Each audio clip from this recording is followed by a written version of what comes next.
All right. Well, hey everyone. I'm live here with Grandmaster Dennis Boros from ChessWeeb. Hello, Dennis. How are you? Hey, everyone. So hope everyone's Hello. doing well. I think people are ready. So yeah, let's quickly just break down like the rules for the sub battle. Basically, we're going to be doing it's going to be 3+2 time control, and we'll start with our lowest rated subs in both chats, and winner will stay in. So in case of a draw, they'll just replay the game with reverse colors. I'll be starting. I can start all the games automatically, so both players just have to be in live chess. And yeah, the winner will stay in. So whoever wins, they stay in. They play the next sub in line on the other side, and we just keep going back and forth until we run out of subs, I guess.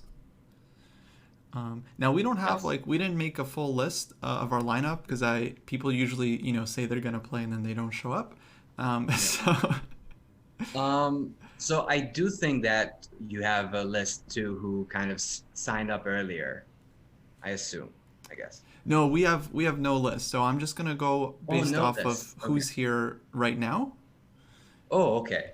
and That's great too. um, and then yeah. So like if people one thing we should decide is like if people show up late, are we gonna let Mm-hmm. them play or are we gonna say like it's too late? Tough luck. Yeah. I'm fine Um, either way. Just whatever you want to do. yeah, I feel that we should give the privilege for those who are here to start and be around. Like start first. So if someone signed up but they are not here, they should be penalized that way. That they don't get the privilege to be first in line. I Yeah. don't know what you think about No, that makes sense. I'm just thinking like let's say in an hour, um, that. your sub has won their game. Let's say they're 1500. Our sub just lost. They're 1500, and then we have a Hmm. sub who's like 1100, and they're like, oh hey, can I play? We're gonna say it's too late. Yeah. Um. Okay. Yeah. Well, we can go with that. Yeah. Cool. I'm, All right. I'm So fine with that. then All right. basically you just have to be higher rated than the last person that just lost, and you can still play. Um, Yeah. and yeah, I'll try to give everyone.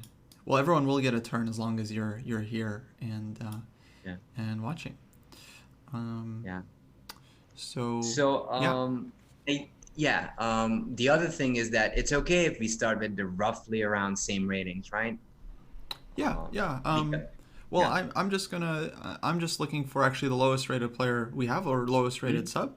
So if you guys are in the dojo chat, let me know if you want to play. Let me know your chess.com username and your blitz rating. And yeah, we're just gonna start with the lowest rated player we have. Yeah, and I also have to give a reminder, and might be a reminder for Dojo viewers as well. You do have to be a subscriber of the channel to be able to play. I know that's it's part of the deal, but that's how it is. Yeah, I hope. All gotta right, be a sub. so let me see. Yeah, as far as I see, Sega 99, I'm gonna type it for you, is the first one in line with 830 rating points.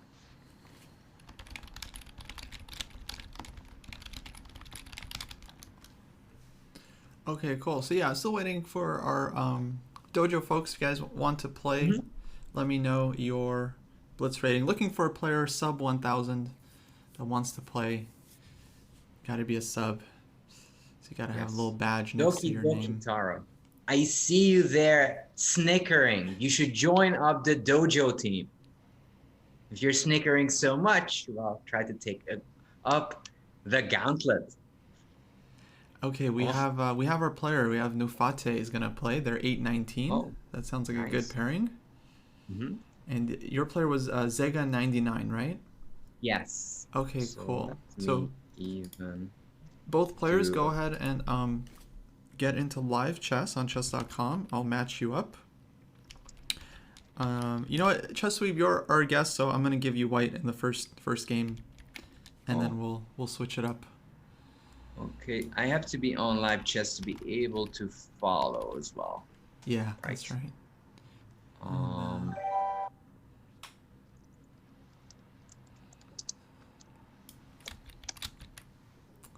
this is hmm. So like here, and I hit follow, right? Exclamation follow. Yeah, I think if you type /follow and then the username, that should be Oh, good. slash follow. Yeah. Man, I'm forgetting everything. No, good. I'm forgetting everything. All right, now I'm good. Okay. Now I'm good. All right, I'm gonna try to start the game, and yeah. So we have a rule: if you're playing the sub battle, you know, you got to mute the stream so you don't hear the Yep. commentary. Yep. Um, so hopefully everyone respects those rules, and yeah, have fun, everyone. It'll be good. All right, I'm gonna start the game. Only rule we have is no big L ever. Small L's are fine. I know the big L is the London. What's the small L? A little loss. Oh, the loss. Gotcha. I mean, it's sad sometimes we lose, right? Like, what can we do? Yeah. What can you do? It happens. It happens. We're just here to have fun, guys. It's gonna be. I mean, actually, our first time collabing, I think, with Chess Sweeps. That's pretty Yeah. cool. Yeah, thank you so much. I mean, I'm thrilled that we finally made it happen. And Yeah. also big shout outs to David Bruce. Like he's been messaging me, and yeah, I'm happy that it finally worked out. Oh, good, good. All right. Well, I'm gonna start the game now. Good luck to both players. And oh, Nufate, 19. You gotta be in live chat so I can start your game. Yes. Oh, you're not Nufate 19. You're just Nufate. I don't know why. All right. Excuse me. One sec. One sec. Yep. No worries. All right. It's gonna be 3+2, and there we go. Game is underway. And let me know, guys, if you want to be next in line. Once again, let me know your chess.com username and your blitz rating. Going to be starting with our lowest rated subs. Mm-hmm. Whoa. Now I see theory I've never seen before. Yeah, this is new. So what is your thinking and line of thinking when it comes to 1800 or close to beginner theory? If everyone can excuse my language there. Oh, for beginners, Yeah. yeah, I feel like the most important thing is just to like follow opening principles, right? Like I don't really care what openings people play. If you want to play gambits, that's fine. But as long as you could just kind of like develop your pieces, control the center, I think that should be kind of the goal for Yeah. for the opening. I'm actually very happy with Saga's play so far, castling, putting everything into safety. The center, that's debatable. Oh yeah, for white, you mean? Yeah, for white, that's a little bit debatable, but the king is safe. Yeah, no, I'd say both players have done fine here. Yeah, we'll see Yeah, how I white think so kind of too. continues the development. Yeah.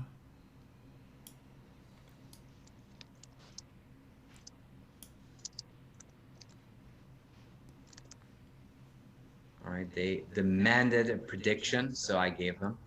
Oh, that's it. Yeah, we'll do one too. Our Chad loves betting. Oh yeah. Oh, me ours too. Like all the time. Can't stop betting. They're betting nation, literally. Literally We'll do, betting nation. we'll do a game by game. So you guys don't have Yes. to bet on the dojo member, Oh, but we will yeah. remember. Yes, exactly. Let's see. Oh, and I actually like how we're building a bit of a fort on e5. I mean, an outpost sport. Nobody builds forts anymore. And fortresses are forbidden, I guess, in all channels. Yeah. And life is rough these days. Magnus says no more fortresses, and bam, no more fortresses. I hate it. I hate it so much. Have you ever built a fortress, Kostya? Yeah, I've had a fortress. Mm-hmm. Yeah. I think Rook Magnus, versus queen? he just doesn't believe in absolutes. That's all. Yeah, just doesn't. I actually built a fortress too with my rook. Rook pawn versus queen. I was so happy I didn't lose. Yeah, classic. Classic, yes. And I don't know, like, there are a couple of things that made me really happy in chess. And one of them was building a fortress. Because, like, and you feel like you're lost and you're not losing is just so fantastic. Yeah, and your opponent's like trying to break, but they can't. They get frustrated. Yeah. I love it. Mind if you pull your volume up a little bit? Maybe that could help on my end. Maybe I will have to do something. Oh yeah, I can't do it here. Yeah, guys, if you want to play, you just need, just let me know that you want to play. Let me know your chess.com username and your blitz rating. There are no brackets. We're just working from the bottom to the way up. So that means if the next player is 820, that's fine. 850, also okay. Aren't we going with the letter format, or we're yeah, ladder. So starting from the bottom and going up. So we have Hallgild in our chat. So Hallgild, for now, you can definitely be next unless someone lower asks to play. And remember, guys, you gotta be Twitch sub. This is a sub battle. Yeah. This is a sub-only channel. Me, Grandmaster Dennis Borsch, I approve Kostya's message. Be a sub. Support that great initiative of good preparation and supporting educational channels, such as the Dojo channel. You can also crop out this message and use it. Yeah, no, I mean our channel, we're free channel, free Discord, free YouTube. It's open to everyone, but yeah, we try to give our subs some benefits at some point. Yeah, but I'm saying it's a great initiative, so it's good if you love what they're doing. It's great if you support them. I agree. All right, so I think we've got super lucky in this pairing as white. I mean, knock on wood, but we got to pin one of your pieces, and when our guys can pin, they'll never miss a beat. Oh, they're good at pinning. Yeah, we're pin nation. We always pin. Nice. Do you guys emphasize pinning a lot, or not that much?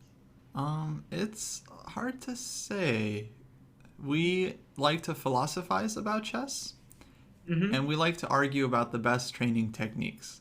But we don't really do a lot of like training. we just like to discuss. Oh no, I mean, it's not like we're really deep into it. Just we focus heavily on pins, and then we see one, we just do it. We just can't avoid doing it. That's smart. Pins are pretty dangerous. To be honest, I feel like I'm not great at teaching lower levels. Like I don't have a lot of experience working with let's say sub 1200 players. And by the way, just credit Nufate setting up some devilish traps here against Sega, and both sees it too. Yeah, Rook H2. Yeah, that was kind of a nice idea. Yeah. And wow, fighting back. Quite impressive game so far.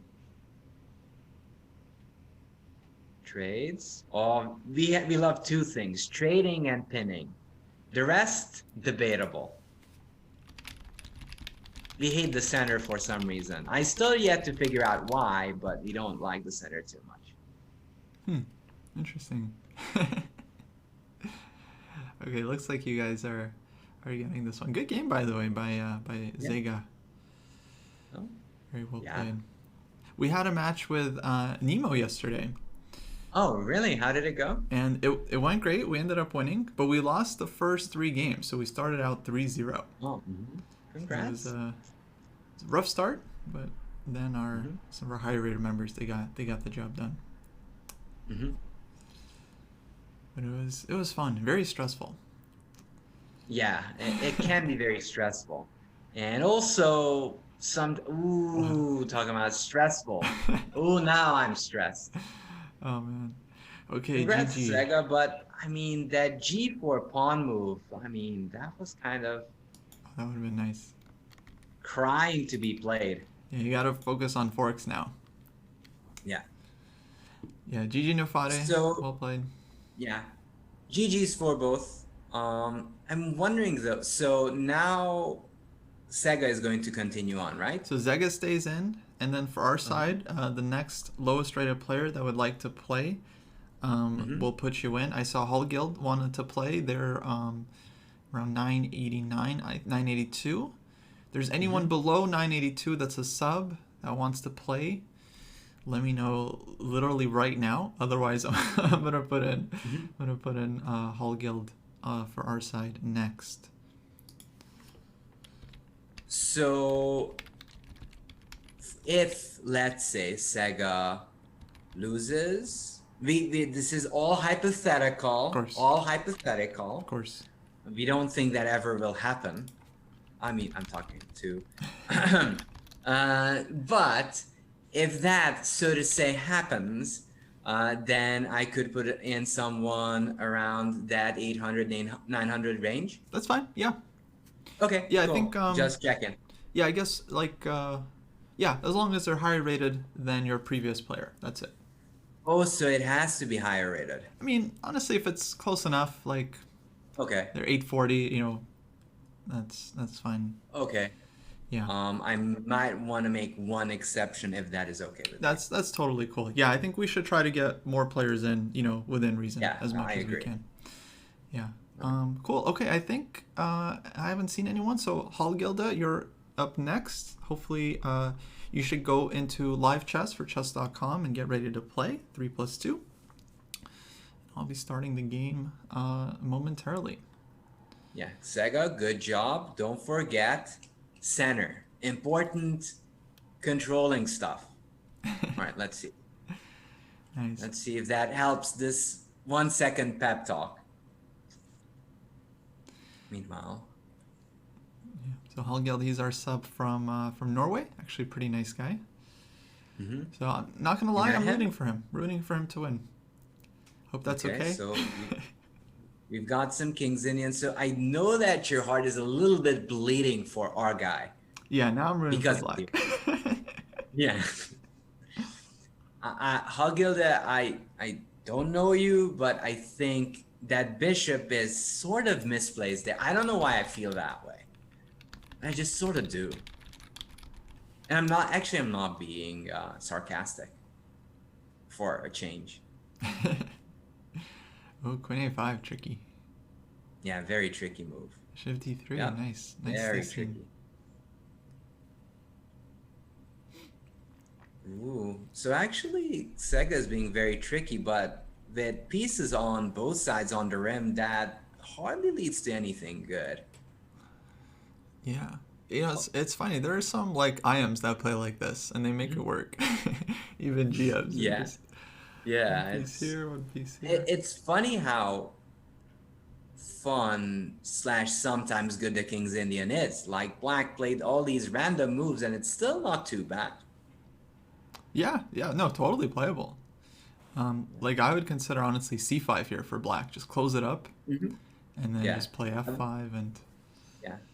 I actually like attack. knight a6. Also would have loved to see knight f4 at some moment, just to hop around and jump around a bit. Yeah. No, I totally agree. I think black is doing absolutely fine. Even good. Although Hagilda's bishop e2 move is very classy. Just moving that bishop away from danger. And I'm actually a little bit worried about pawn pushes on the queen side by Hagilda. Mm-hmm. You don't sound worried. Well, I'm not worried for white. Yeah, I mean for black. I mean, I am worried a little bit No. about white's bishop pair. Bishop I, d1. I was worried I about this one. completely understand you. You don't know whom to root for. The King's Indian, Hagilde, both. Yeah. Oh, a3. Oh man. Yeah, would have loved to see If you b4 good, there. no? Yeah, if they allow a4, but even then, maybe you can win the pawn, no? True, true. I mean, that's kind of like, would you play a4 in that case? Because you do get the bishop for it. Sometimes, yeah, if white has to take on c5, yeah, to grab the pawn.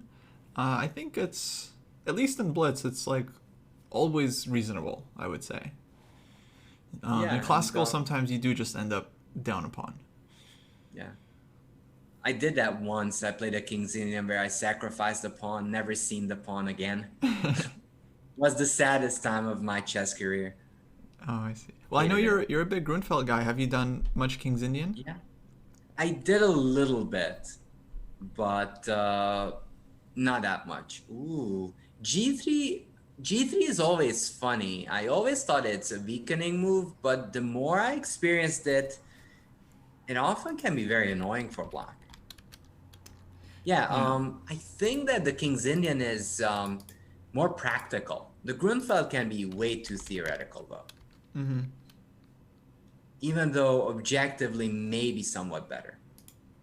Now, do you think it's a problem for, let's say, like, lower rated players like under 1500? Mm-hmm. The Grunfeld, I mean. I honestly like the way Sega is playing the King's Indian, like jumping around, attacking, and I think he got like a better position he'd ever get from a Grunfeld. Oh, I see. I don't know if you agree. I don't even know if you've been flirting with the idea of playing the Grunfeld ever. I played it once in a classical game against like Mm-hmm. lower rated player just because I wanted to Mm-hmm. try it out, and Yeah. it went Yeah. fine. I think it wasn't really because of the opening. Uh-huh. Yeah, it's hard to say because it is one of those openings where you just give up the center, like the King's Yeah. Indian, and then you have to kind of know how to fight back against it. Yeah. By the way, here there was a big moment. Black could have taken the knight, and the king would have had to go for a walk. Yeah, absolutely agree. Bishop And takes. that probably would have been a mate. But now it looks fairly normal. Ooh, Yeah, that unfortunately, white was the miss. recaptured Yeah. the wrong way there. Had to take with the f Yeah. pawn. Yeah, if Save he would the have knight. taken with the f pawn, that seemed very legitimate for white, even though maybe black still had some attack there. Whoa. Yeah. Gifts back and forth. Gifts. Yeah, it's exactly very very friendly players here. Yes. Yes. I don't know if you're familiar with friendly checks. That's one of our things that we do. You only give friendly checks, nothing else. Makes sense. Um, isn't this the nightmare of the King's Indian, really? Now it's a nice position for white. And it, But difficult to handle, I would say still. but isn't that a mummified bishop on g7? It doesn't look good. Yeah, I like rook h1. Yeah. That's a nice move. H1 is great. I mean, the problem for black that it's difficult to find a plan. You can overextend very quickly. Right. Ooh, queen f3 check. That was a good timing, stopping rook h1. Yeah, very scary check. Yeah. See, that's what we call a friendly check. It's nothing particularly scary. Ooh, now it's getting scarier. Oh, but look at the time. Look at the clock. Yeah, 20 seconds clock is in versus a minute. white's favor. So, we'll see. wow. Pessimists in my chat. Any optimists in yours? Yeah, we try to keep it positive. We have a very bad environment for people that are negative. They don't really enjoy it because everyone's like positive and optimistic. Oh. And so, yeah, I people like who are that. negative don't stick around for too long. That's good. Ooh, there is this beautiful move of bishop f6, trapping the rook. Yeah. Yeah, rook Wait, f8 no, there it's is not also... trapping. Yeah. Oh no, now the rook is trapped the other way around. Oh my goodness, that rook. That's rough. It's not a happy rook. But you guys have got way more time. Rook f1 was great. Just great. Yeah. I guess the d pawn has to run down, I guess. And then he...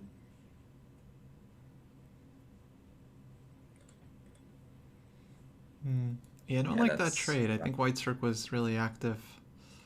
Yeah. But another one is coming, so...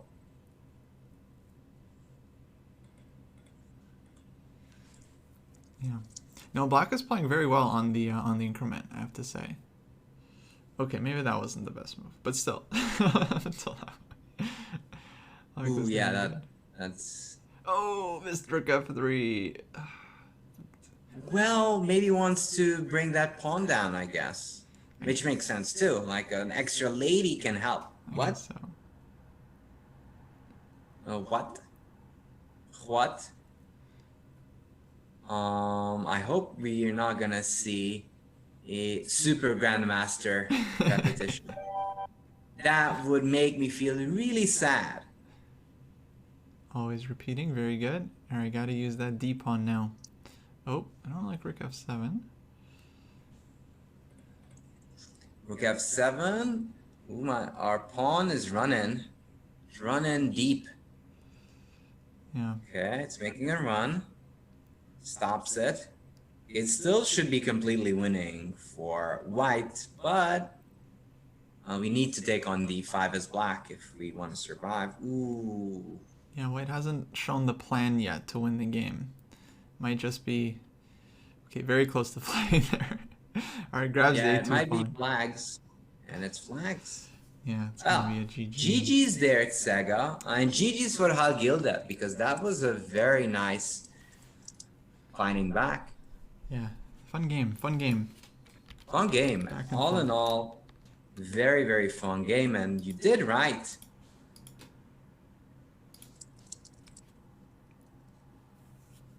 I think that was very nicely done. Not perfect, but very respectable. Very respectable.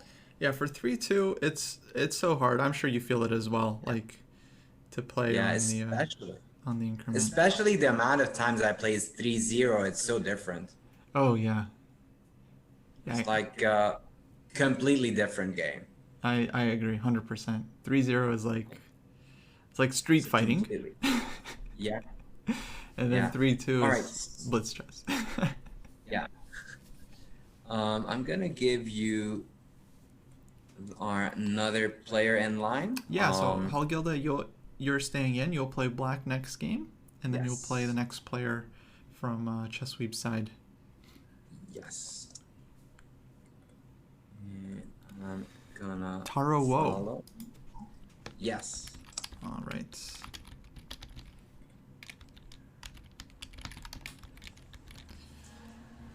All right. Hope both players are ready. And Hopefully. get started. All the best. Do not worry. Just do whatever you can. Okay. All right. You don't do the thing like the chess bras do, where you ban losers in the same battle. No. But maybe if my chat wants it, that could be a thing. If they really want to get banned, that's fine with me. Did you ever play with that thought? We've never done it. I mean, I'm surprised because usually we have a lot of our players are like afraid of playing because it's like it's kind of stressful to play on stream. If we added the punishment that they're gonna get banned. Yeah, they're never gonna show up. Yeah, we'd have a really hard time getting players. Yeah, I mean that's kind of the thing. If well, I try to avoid wholesome, but if you're too wholesome, banning people get a little bit offended. Mm-hmm. Yeah, I think we got too wholesome. wholesome can get boring. Yes, it's sad. We're the wholesome gang now, Ostia. We're the wholesome gang. You don't ban. Go Castle Taro.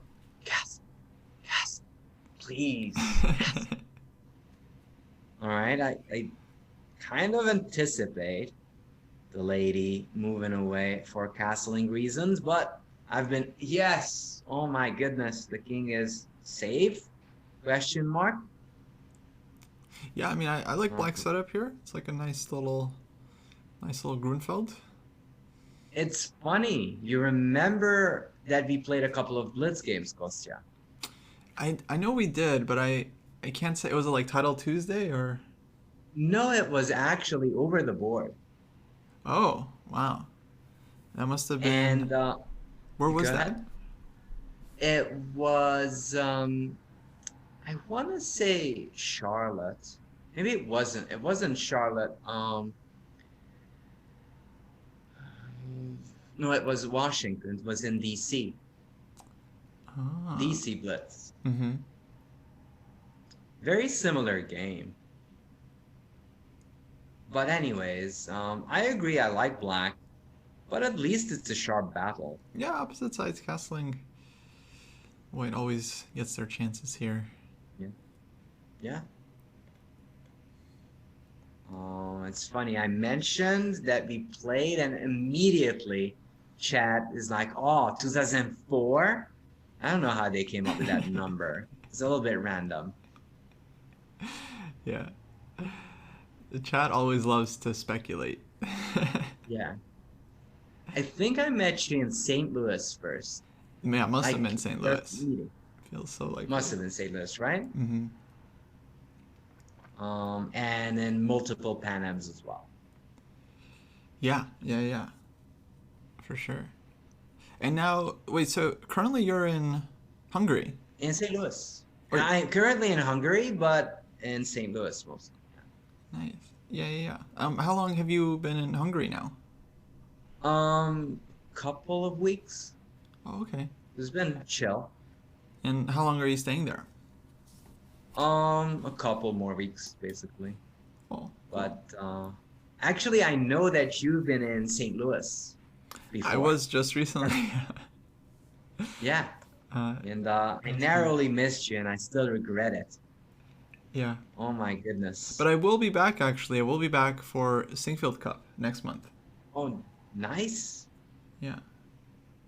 So I'm gonna see you. That's great. So hoping you'll be there. Yeah, that'll be great. I'm very excited for that. And I think that there'll be many prominent people just showing up randomly because that's just a big event. And if you happen to be in St. Louis, don't miss it. Yeah, for sure. It's gonna be something special. I think they're gonna have Carlson, Lavon, Oh, very cool. and all the best players.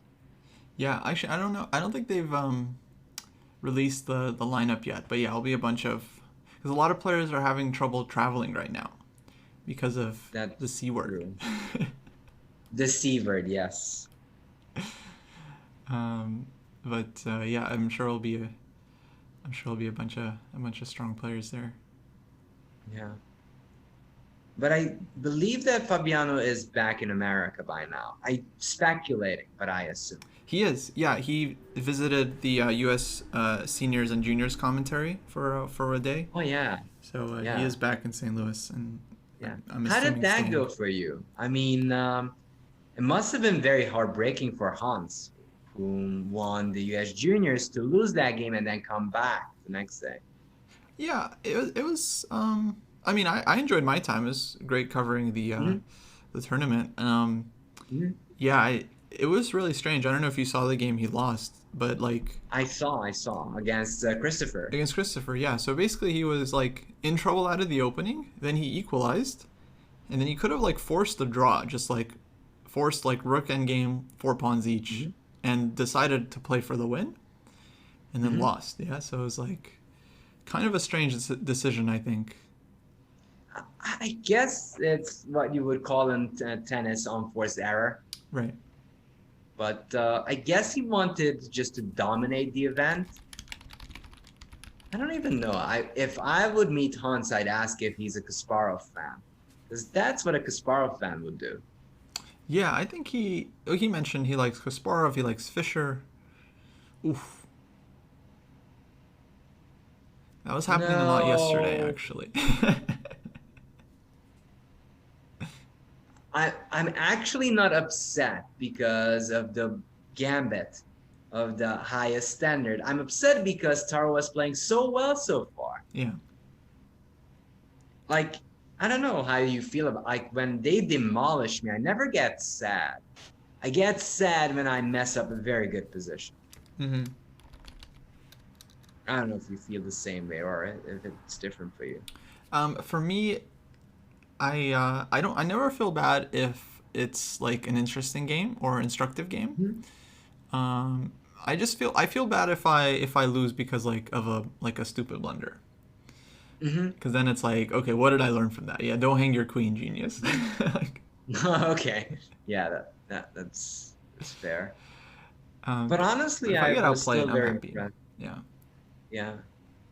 Okay. I was actually very impressed with Taro's game. I mean, until move 23 was a full-blown battle. I never really felt that he was out of contention. And I think that's very nice for um, this game. I mean, it was also a lot of stress. So GG's there, Taro. Yeah, GG's. Okay, so Hallgildy, you're staying in. Next game, uh, playing white.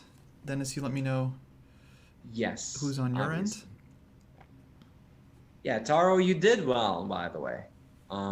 You did put up a good fight until that last moment. All right, let's see.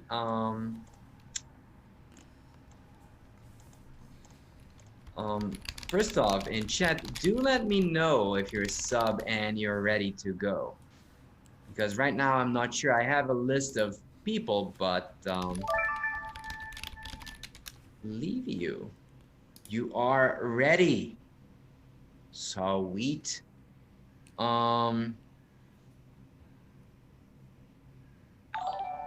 All right, I have to give one more chance. Sorry, it's gonna be a little bit lower rated, but if that's okay with you. That's fine with me. Okay, I'm on so team let people play. all right, I'm also mostly on that because that's what we're here for. Yeah. We're here for that one. Let me see, Mr. Jingles. I do wanna see I your. think I know Mr. Jingles. I feel like they've been in the I dojo chat. feel you know him, then you don't know him well enough. Oh. It's gonna be deep surprise, big, big surprise. Uh, yeah, do post it so I can relay that message.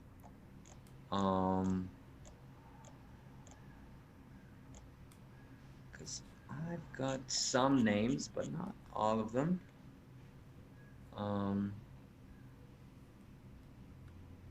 No, Jingles, we trust in you.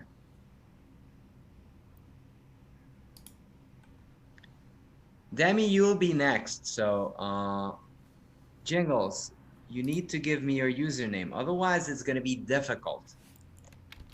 Right? Unless you know some magic, Kostya. Unless you know some No, I will magic. need the chess.com username. I think so too. That's why I'm waiting patiently on this side. Same name. Okay. So it's Mr. Jingles 83.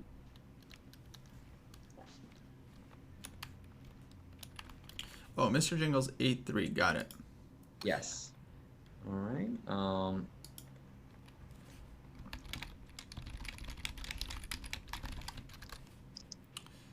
All right. Hall Guild, Mr. Jingles 83. Here we go. All right. Let's go, Jingles. Let those bells ring. A nice tune.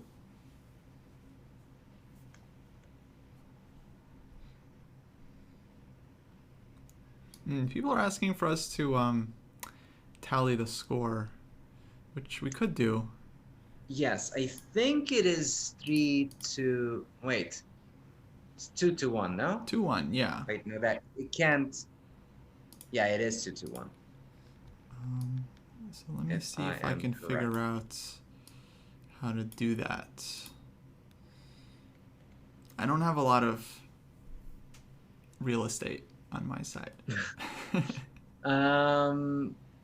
Yeah, me neither, unfortunately, but I think it is around that score. Oh, definitely, yeah, definitely 2-1. Yeah, it's 2-1. So we'll definitely forget at some point. Can put it in the title too. That's one of the tricky ways to do it. Nice.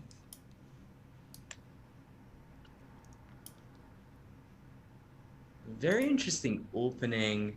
Hagilda is playing it like it's a straight up Slav, but it's not a straight up Slav. Because Black didn't quite play e6, or to be more correct, it's not a Meran. Mm-hmm.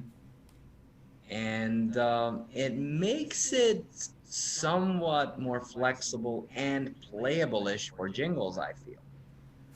Yeah, kind of a weird position. I would have loved to see e4 from white last move. Just take that center.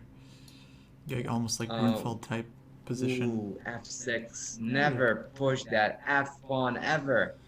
Yikes. Oh no. Seems like a mutual positional blunder. Like white shouldn't have allowed bishop takes e5 and then black shouldn't have declined. Very interesting.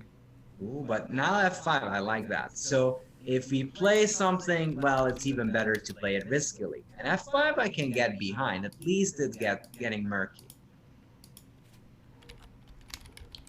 Yeah. Bishop c4 check. Now e6 is not good because it's walling up that c8 bishop. It's something that we never would want to do. Oh boy. And we're back to bishop e5. Back to bishop. Oh my god. The perpetrator is back again. It trades. And unfortunately, I feel that this endgame is not so much fun for black. Although, we'll see. Because I'm just not too happy with that bishop. Yeah. Now, obviously a6 gives up a pawn, but at least it has a glimmer of hope of being useful. But okay, it does cost a pawn, and it might be costly. Yeah, that's a good find. Right, yes. We'll have to put on our big shoes because Hagilda is making a wreck out of my team. Stop it, Hagilda. Yeah, I Too mean, good. Normally he's like a really nice guy, but today he's just like, yeah, very rude. Yeah, he's very mean. What are you talking about, nice guy? Nice guys don't crush their friends. But okay. Yeah. All right, friendly trade. Oh. Okay, trades. Okay. Come on, Jingles. No? Come on, back, rank.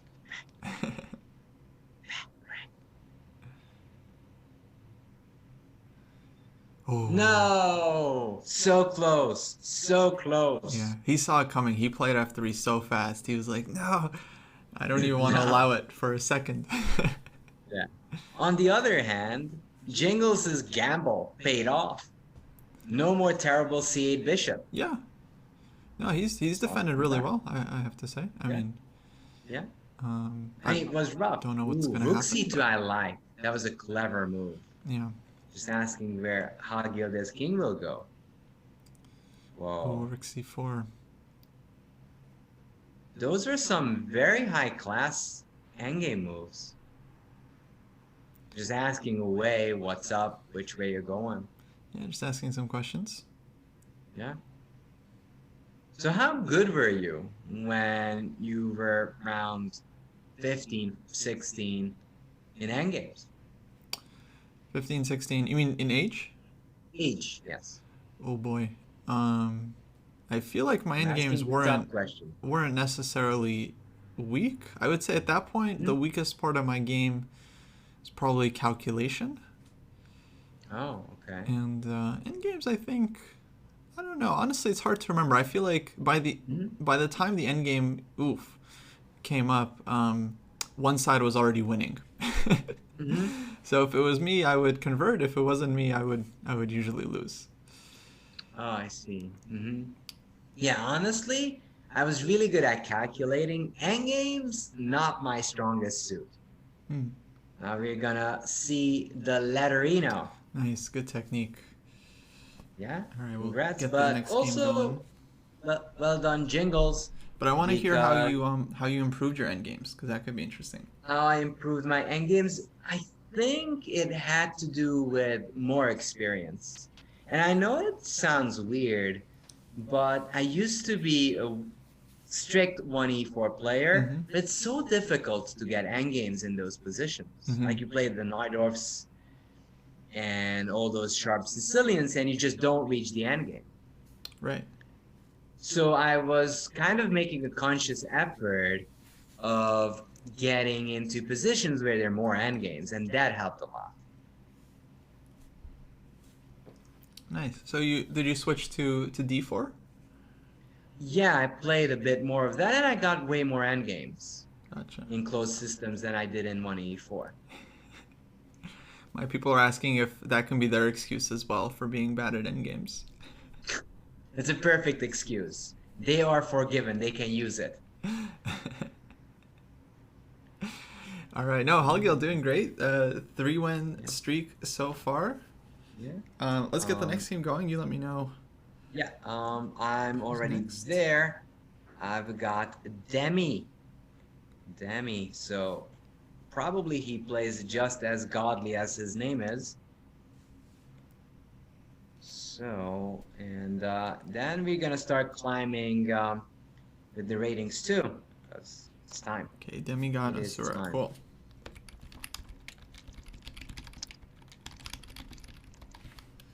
All right, guys, here we go. Hopefully you are ready. Next game starting just a moment. Yep. Here we go. Good luck, Demi. We're counting on you. Yep, we are putting in Demi. Wow, Hagilda. I like the fact that Hagilda keeps on playing his line and he doesn't switch. And I think that's a good way of learning. If you keep on playing the same lines, because eventually you get the experience points that you need. Yeah, I agree. I Yeah, think like it doesn't matter what opening you choose, but just play it a lot, right? To yeah. get used to it. That's my feeling. No, I think one of the secret weapons of Carlsen was he never stopped competing and he kept honing his craft. Like played the same lines, knew where the critical variations were, and I think he still does that. Mm-hmm. All right, so we get a classical. What would you call this? A Ragozin or a Queen C2 Nimzo? Let's see. I, Knight C3. Oh, it was actually, I'm at yeah, odds. Rogozin move order. But then yeah, it kind of almost like transposes to Queen C2 Nimzo. Yeah, yeah. Speaking of Have you Magnus, ever did? have you been following the World Yeah. Cup?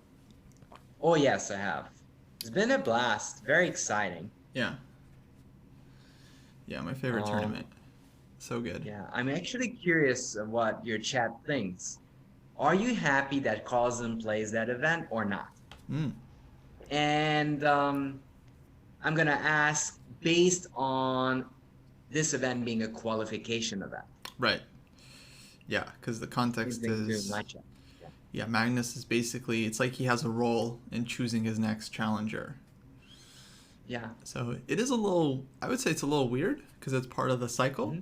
But personally, I'm very happy he's playing the tournament because I like seeing him beat up these like 2600 guys.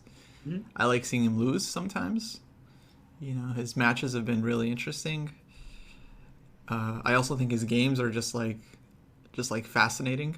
So just like Yeah, always they happy to see his are. games. And sometimes I think it's much more fascinating in the World Cup than it is in like a regular closed event. Because they're playing the same guys over and over again. Carlsen knows what to expect. In fact, he said that personally, Yeah. that he's much more comfortable, that, oh, he's going to play Levon the 50, 100 millionth time. Right. And, we get a very balanced position. So I'm happy with my coach choice of getting Demi in. I'm happy. I'm happy. Yeah, very solid. Yeah, very solid Speaking play. of Super GM chess. But that's the problem. These guys, they don't like take a lot of risks against each other. But when you have to win in the World Cup, then you see the risks come out, and you kind of see the more interesting chess. Yeah. And even though also, or at least I am on the opinion that it's a bit too much that he's playing, but I understand him that he wants to get that World Cup trophy that he didn't get at all, and he wants to have a chance at it. Yeah. I mean, Carlsen. Yeah, I also think he's mentioned he just likes the format. Like, he suggested to just make that the new World Championship format. He would be fine with that, which would be very interesting.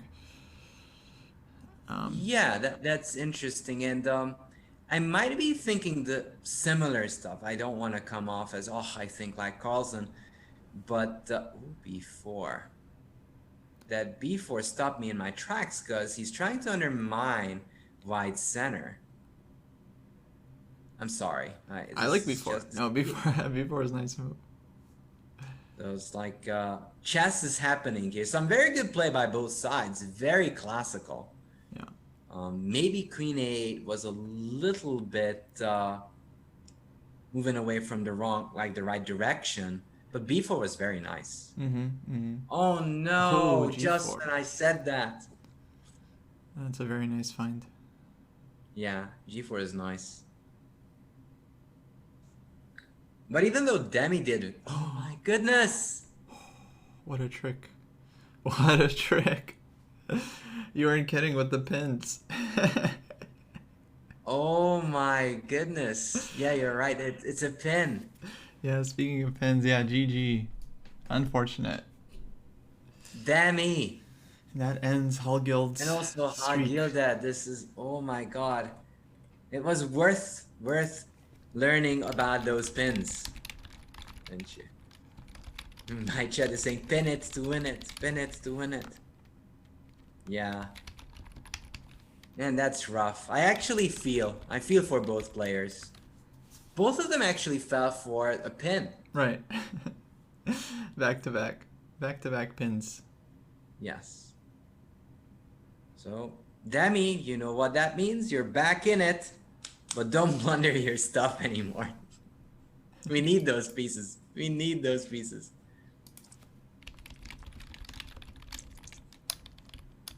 All right, guys, we're looking for our next player here. You just have to be higher than Hallgilde, who is around 1,000.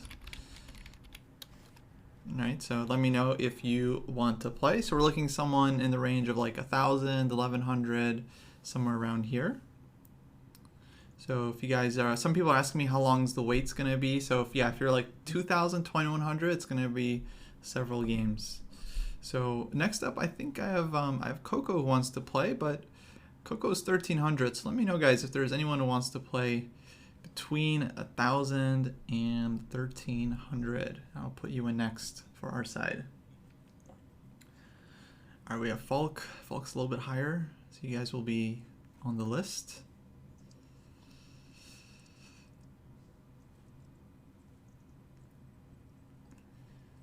And yeah, let me just give folks a sec. So yeah, let me know if you're 1,100, 1,200, you want to play next.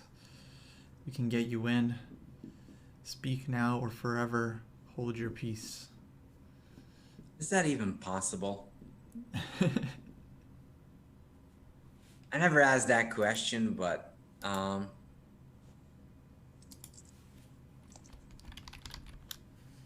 yeah. Oh yeah, so I didn't finish my thought process because B4 was so good I had to just oh be yeah, what quiet. were we talking about? Oh yeah, Magnus. Yeah. And I gotta say, I would love to see chess move towards tennis kind of rules. Oh, with like So go ahead. the rankings. With the rankings, and I'd love to see like these major Grand Slam events where you can qualify into and give you the points. Nice. Because if I would be 2750, I would just need to make draws, which nobody does these days, Hmm. and stay there forever. And Right. all these young kids would never be able to outdo you. Yeah. Demi's asking if you've set it up. Oh, no, not yet. But we have our player. I'm Okay. gonna put in Caitlin Codes against Demi. So that'll be starting soon. Demi will get white. And yeah, both players should head into live chess. Make sure to mute the stream. And good luck. Yes. We'll be So, starting soon. the thing that I like about that tennis format, that if you, let's say, reach something as high like Fedoseev quarterfinal, you do jump a lot of points in rankings. Mm-hmm. Like you jump from 150 to 50. Right. So you like that system? I like that system more because it actually says if you're in shape, you should be honored for that. Yeah. That makes sense. So no world champion, you just want like a world number one. Yeah, exactly. Gotcha. That makes sense to me. I kind of I like the idea we just like forget the old system. We just Mhm. say Magnus is the last classical world champion.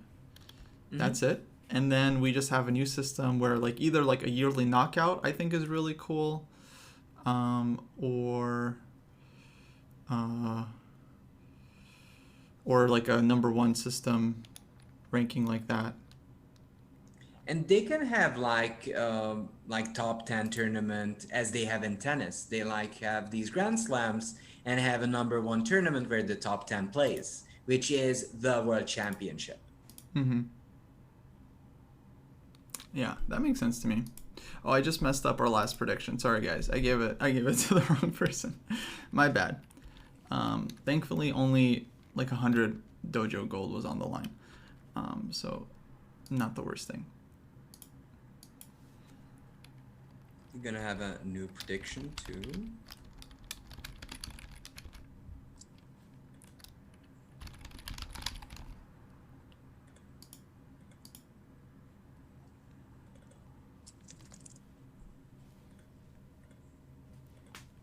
Yeah, I don't know how to refund it once the.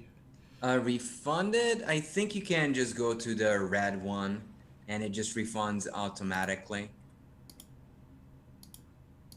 Oh, even once it's been decided. Yeah. Oh, okay.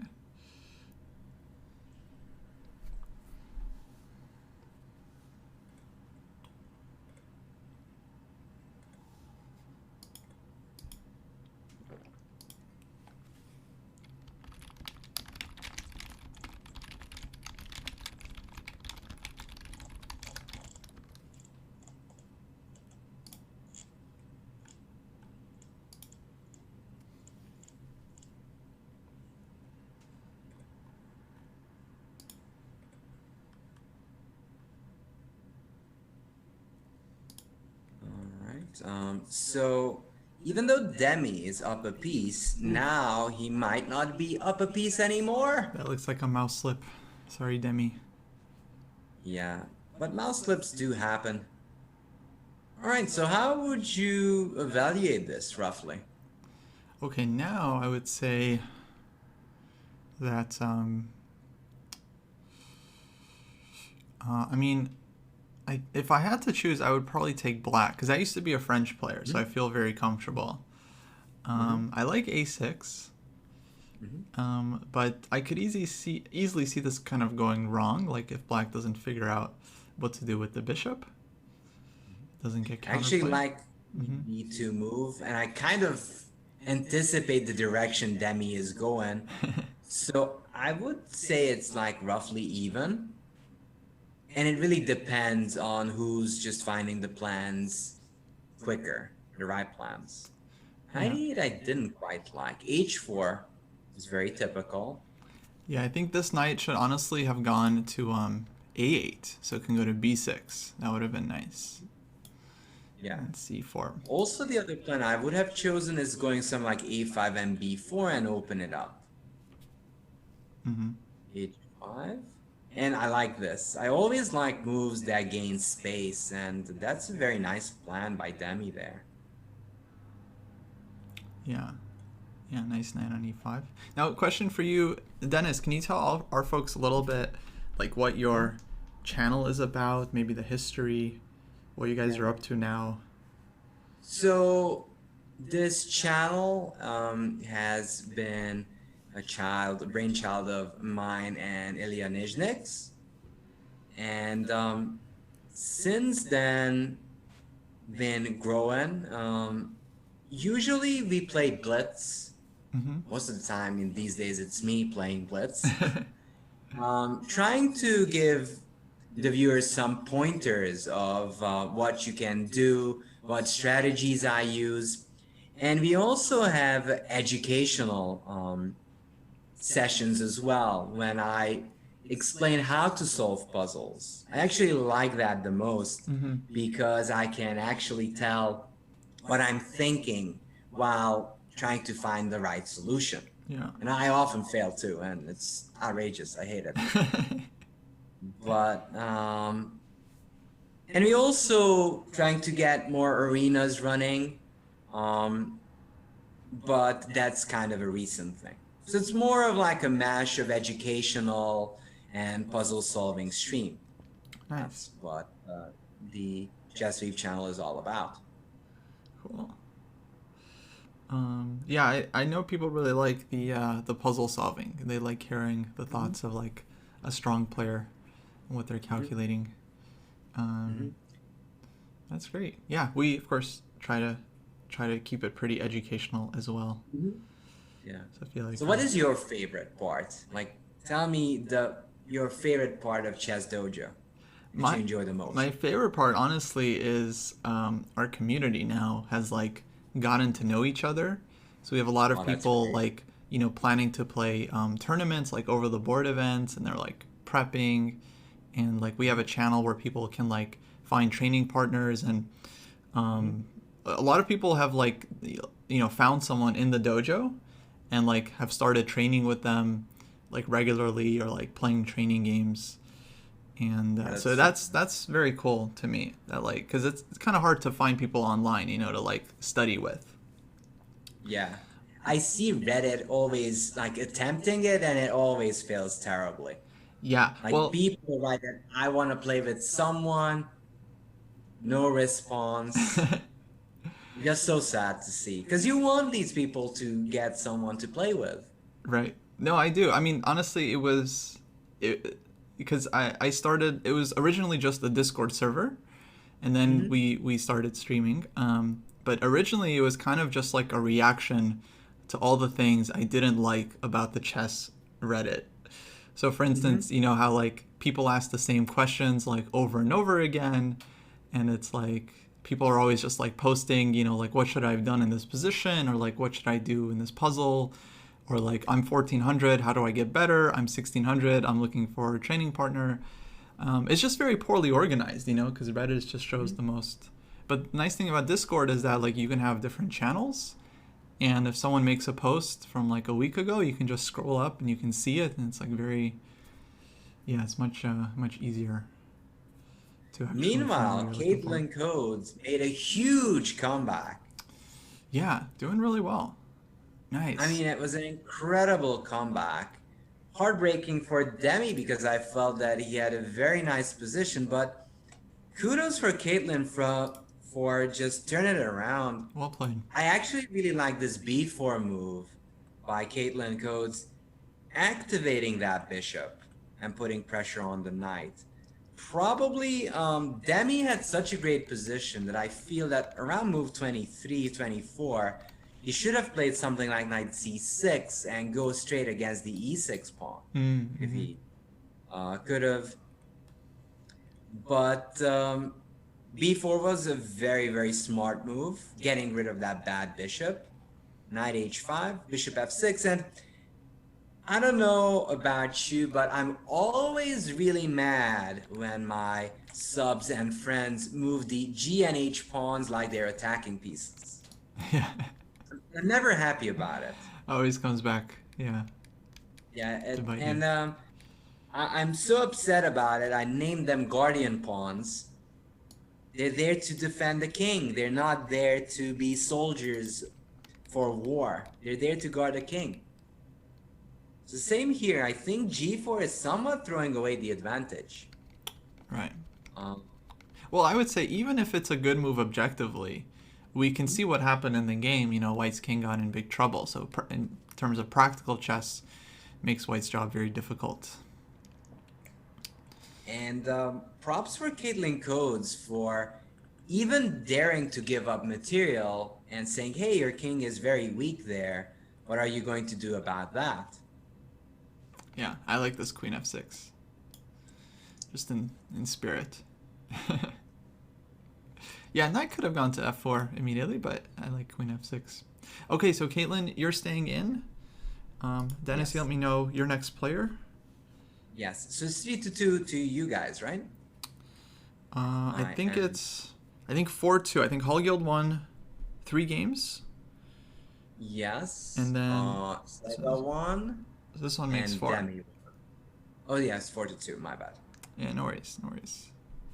Honestly, Well, I don't even care. Genius. Let me I just want people to see. get a chance to play. Yes. So, Q Gator, get in there. Get in there. I hope you're here. Demi, you did very well. I mean, it was unfortunate that you found that the G pawn move, but I think you did great. Other than that, and the previous one, your B4 move was just amazing, like literally amazing.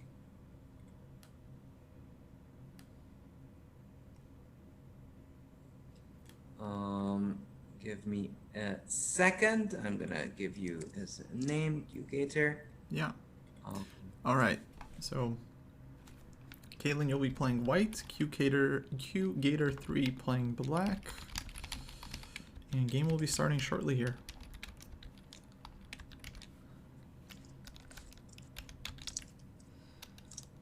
All right.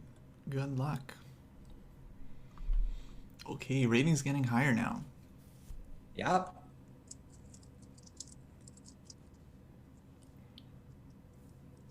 Hallgill doesn't believe they won 3. No, you won 3 games, fair and square. Yeah. All right. Oh my goodness. Caitlin Coates, I said good things.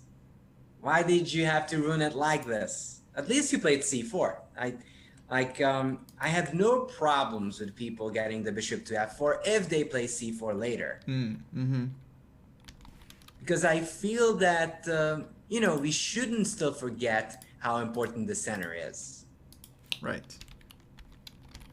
Well, I made a video about the London system, and my main thing was just like, the opening is fine. It's the mindset, it's the attitude, just making the same moves over and over again. And it's not just the London, people have the same issue with like close Sicilian, King's Indian attack. Could be really sharp, aggressive openings, but they're just making the same moves, in every position. And that's, I think, not so great for the chess. No, I agree with Kostya. It's not that I have anything against the big L. It's just I feel that it's just one-track minded. It doesn't help you learn more and experience more. Mm-hmm. I just rephrased what you said, so. No, yeah, absolutely. My bad. No, all good. I'm just good at paraphrasing, so I'm showing off here. Yeah, it makes it sound like a new statement. Yeah, but it's just the same thing. Yeah, that's always so funny to me when you watch like a reaction video or something, and then they just kind of agree with what they're seeing. They're like, Yeah, I totally agree on this point. And also, what they said is correct. All right. Oof, oof. Oh Oof. no. Uh, that'll be hefty. That'll be hefty. It'll be a lot. Oh my God, that's a lot. All right, I guess we're gonna have to get the heavy hitters in here. Yeah. Oh no. Well, at least QGator has a lot of time. That's a good thing. Yeah. Um, I don't know. I wonder. Have you actually played over the board chess since the Yeah. Big P? Yeah, I'm the good. big P. I played the National Open in Vegas, and Mm-hmm. that was fun. I actually really did miss playing in person, so much so that like recently I was teaching a camp in St. Louis, and there Mm-hmm. was 5 kids in the camp, and every day we had them play a tournament game, and every day there was an odd player. So if they couldn't find someone from the club, then I would play. Mm-hmm. Oh wow, okay, Black got a rook back in the game. Now it's actually even Yeah, again. I mean, it's pretty close. We'll see. Yeah. And so uh, so these kids were rated like 14, 1500. Mm-hmm. But even so, I really enjoyed playing the training games, just like sitting down, writing moves on the score sheet, like it was just, yeah, I just missed that so much. Yeah, it's funny because when I do puzzles, I don't do puzzles like other streamers do, and I'm not referring to you guys, Hmm. like all the super GMs do. I usually spend just as much time until I figure it out. Hmm. So technically, the way I solve those puzzles is how I calculate, actually. Right. Where do you get them from? It's usually puzzle survival because I think like the time doesn't matter. Right. Yeah. That's my humble take. I think it's even detrimental, honestly, Hmm. I because totally agree. It's not good to just focus on. I mean, there are some benefits to doing quick tactics and like working on your pattern recognition, but it's kind of like, yeah, I think most people kind of focus on that, and then they don't focus on the calculation side where you have to like find the best defense and see the full variation. And it's more than just kind of guessing, move by move. I mean it's about the patterns, but that's the other thing that if you spend more time, you learn the patterns better. Right. And Yeah. it's funny because my line of thinking is that it's not that people don't see the tactics, it's that they miss the opponent's move. Right. Yeah. Even if it's And like a most, simple tactic, it's just they don't yeah, really look for it during the game. yeah, yeah, Yeah. No, I totally agree. Yeah, it's all the mindset kind of. yeah. But getting a good mindset is so difficult. That's what makes chess so exciting. Yeah. I think you have to lose a lot of games before you learn like maybe I should be looking at the opponent's tactics. It's also funny because I felt like my chess kind of didn't work for a while.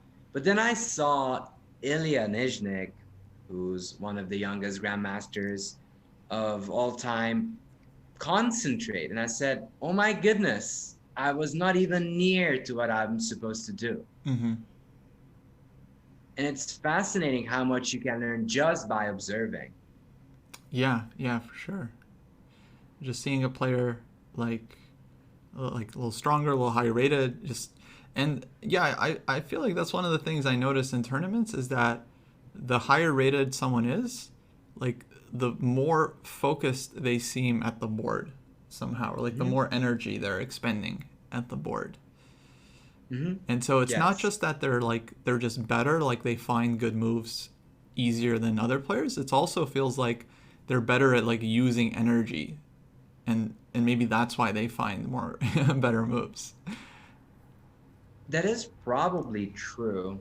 I'm pretty sure you've seen like the Sinkfield Cup up close. Who's your favorite player if it comes down to that kind of thing? Oh, like watching in person? Yeah, exactly. That's a good question. Okay, GG, Caitlin. Two Caitlin. queens. Beautiful meat. I Mm, mean, I've seen Magnus play in person a few times. That's always a special treat. Aronia and Caruana as well. I don't know if I like really have like a favorite. I just like the top guys. I just like how they, I don't know, so they have like an aura. Like when they're sitting at the board, you can just tell like they're just coming up with so many great ideas. But that's one of my favorite things about playing. Like I played Isle of Man a few times, and there's always been mhm. a bunch of strong players there. And yeah, just like walking to the top boards or like in Gibraltar and just seeing like the top GMs. It's, yeah, very exciting. Actually, I one of my biggest experiences was playing Garakamsky Mm-hmm.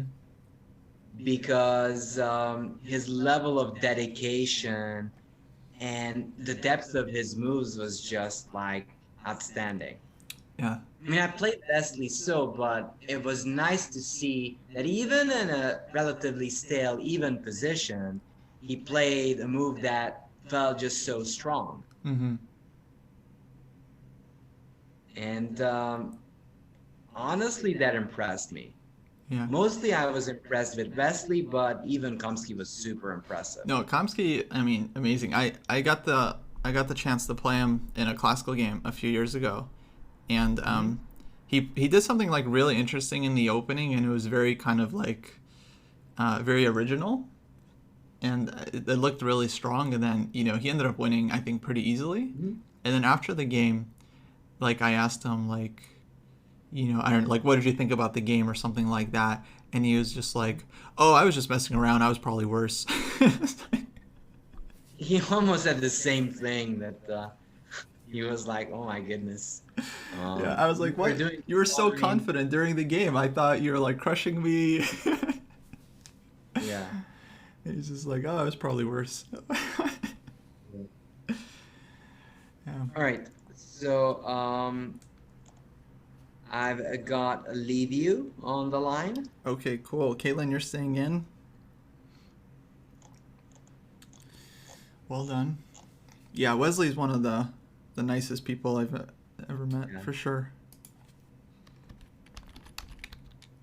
Wesley, yeah, Wesley was the only player I came up to, and I mean, not came up to him, but came up to one of the coaches saying that, okay, this guy is just gonna be super strong, Hmm.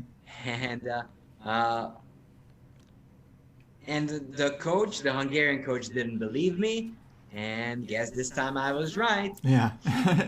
You should email him every time Wesley wins a tournament. Just. Yeah. I was outstanding because it was very similar. I had like an even endgame, evenish kind of endgame that I played in a classical game versus Wesley, and then he just destroyed me from a complete, like not completely even, but roughly equal position. So if he would have made one mistake, he would be worse. Hmm. But instead, he strengthened the position one by one, and I was just like flabbergasted. I said, I don't know what to do here. This guy's just too good. Yeah. They do that to you. Okay, I'm gonna be starting the next game here. Liviu versus Caitlin Codes. Here we go. And Liviu. Oh yeah, I was thinking it's a Romanian name. Liviu reminds me of Yeah, Nesipiano. yeah, he is Dieter, right? Dieter. Yeah. Yeah, let's go leave you. Now this is gonna be a little bit more rough for Caitlin Coates because we've got some heavy hitters on our sides as well. Oh Even boy. though Educator did some good job as well, but there were some mistakes made. Yeah, Ooh. there are a few like that last game was like well played, except for like 2-3 moves from both sides that gave up material. Yes, exactly. But I don't even know. I guess it's some mouse slips, and I feel for everyone playing, especially first timers. It can be nerve-wracking to play in front of people. Yeah. Yeah, that's why I I think try as to a do a lot of arenas so people get used to it. And actually, almost every time I do an arena, there's always someone who's asking like, "Oh, does it have to be rated?" Like, yeah, you got yeah to learn how to play rated games under pressure. yeah it's like I remember how jittery I was when I was a young teenager, Hmm. and so we just used to it. And I'm pretty sure you were jittery too when you started, and you saw all those cameras, and you feel like you're almost in a movie scene or something. Yeah, I definitely no. I always feel nervous. I think it's very natural, but you have to keep it in perspective. Like there's a difference between playing, friendly sub battle online, nothing on the line really, versus like playing for the world championship or like first place in a tournament. It's gonna be a lot. I don't know. I think it all starts with that. Like people learn to handle pressure, and Yeah. if you're first time playing a sub battle, it does feel like, honestly, when I play sub battle, I do feel a little bit pressure myself. Yeah. I mean, it's a positive kind of pressure. I like it. But when I, for example, played Bok, and just playing for the Botes team, that you can't just feel like, oh, I'm playing a game. You Hmm. just you just don't. No, You always I get it. I mean, all right, with the sub battle, it's like, yeah, you're representing the team, people are watching. yeah But yeah, some people yeah get nervous just playing rated games. It's like there's like 10 rating points, that they might lose. And it's like yeah it's a lot. It's yeah. we should try to enjoy the game, Um, I think. yeah, but it's important to enjoy it. And I always say the most important part of chess is enjoying it. If you don't enjoy it, it gets rougher. Yeah. Yeah, like why would you play if you're just super stressed every time you play a game? So happy to finally see a pony smack in the middle on a booster square. So Nice. happy. Yeah. Ooh, but Caitlyn does the same thing. Yeah, both sides. Solid. What was this? Marazzi bind? What are we seeing here? Yeah, Unbelievable. it's sort of like a Marozzi, not the exact. Ooh, that was a devilish trap. Devilish trap by Livio. Oh, nice one. That was a sneakalicious move. Delicious, but sneakalicious. Yeah. Yeah, Kalen's gonna remember that one. That one's gonna sting. Yeah, that does sting because of that F1 on F4. Just lurking. I mean, Livio, you've got to do this. You got to start climbing. Kind of behind. You're kind of behind. It's 5-2 if I'm not wrong. Yeah, I think that's right. Oh, nice Whoa. find. And that's why you like having knights in the center. There wasn't even queen b6 check because of the knight. Yeah, some serious tactics there. Yeah. Leave you means business. Yeah. And it's kind of like, have you been following the Grand Chess Tour too? A little bit. So it was nice to see like that atmosphere in Romania. And there's so much love for chess these days, Yeah. especially in that Bucharest event. Yeah, that was a really interesting tournament. I was rooting for both of the Romanian guys because they were playing really well against the top dogs. And not so much for Rajabov, but that's a different topic. Yeah, not so much for Rajava. But yeah. He's just, look, All guys, right. I don't feel enough energy to play, but I still want money and invites, okay? So just leave me alone.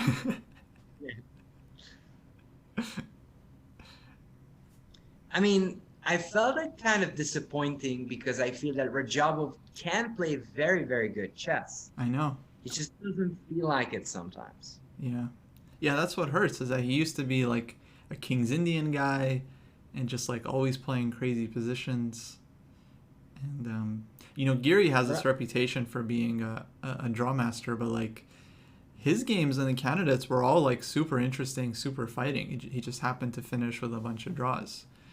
Whereas like Rajabov played like 1 or 2 games with white and like drew the rest out of the opening. I think the truth is that Geary just doesn't have the level of technique that the other guys do. And I think he even self-professed that to Hikaru. Hmm. He said that he has brilliant openings, but his technique is something to be, you know, improved upon. Yeah. Well, okay, GG, Live you, well played, well played. Let's go, leave you. Kalen, good stuff. Got 2 wins for the dojo. Should be proud. And all right, guys, we're gonna need another player. Rated above 1032. If you want to play for us next, just let me know your username and your rating. And yeah, we'll get you in. Let me pay out the prediction. All right, we're getting the prediction over here as well. Let's go, leave you. It's time to make a comeback. It's time to make us proud. That was some neat little sacrificial play. Yeah, good tactics there. By the way, so when you do arenas, do you like to specify what you guys play or just random?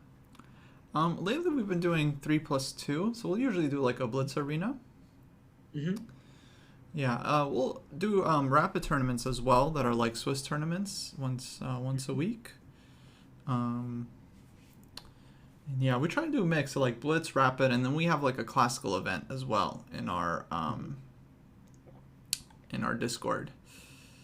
Wow, that's dedication, and that's great. I mean, have you guys ever thought about just letting Reddit know that, this is a chess community, if you want to be part of it? Yeah, Be yeah. part of it. I wrote, I think, a post when it first started up, and Mhm. now actually they have like a wiki page where they post all the discords, and I think we're on there. So, Oh, that's great. so Reddit Congrats, should be guys. aware. Yeah.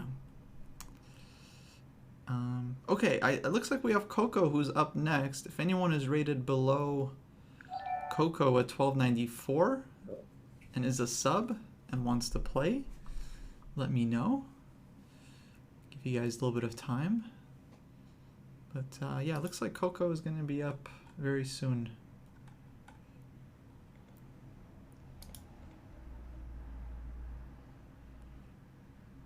Yeah, we also do these we have these teams like Team USA, Team Europe, Mm-hmm. and so on, and they play rapid matches every Sunday, and that's been pretty cool. Yeah, it's pretty awesome. All right, looks like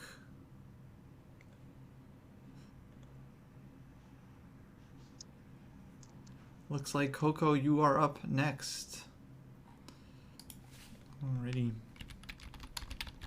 So you should We get ready? into live chess, get ready to play. Make sure to mute the stream so you're not hearing our commentary. Not that we haven't even been talking about the games too much, but it's just I just think it's distracting. Like while you're playing, to listen to a stream or YouTube video. True. Sometimes I like listening to music while playing, but Music is fine. sometimes I don't know. Maybe it's just a distraction more than a benefit. Yeah. Whoa, Coco. Hard hitting D4 C4. Very And I aggressively already played, like right? You those can plays. feel it. Already like it. And it's a King's Indian. Yeah. All right, we've got, well, Bishop E3 is somewhat rare, isn't it? We get into something that I've seen Hikaru play a lot. Yeah, exchange kings Indian. Cut line. I don't know. Like it's not the most beloved thing to face. Maybe it was clever.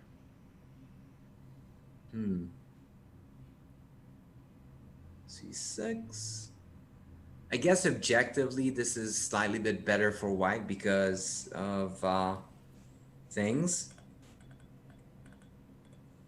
Ooh, knight c3 I think was a mistake. You had to go knight e7 and take, right? I mean, not as familiar actually, Kostya. Yeah, for black, usually they take on d5 and play c6. That's kind of a typical equalizer. Also, if you're playing white, you still want to get the bishop there. So I think when Coco decided not to take the bishop on c8, that was sort of inaccurate. Not like terrible, but not the most accurate. Yeah, should have at least taken, because now the knight on c3 is not such a great piece, like against black's c6 pawn. I would say black is doing quite well in terms of the structure. And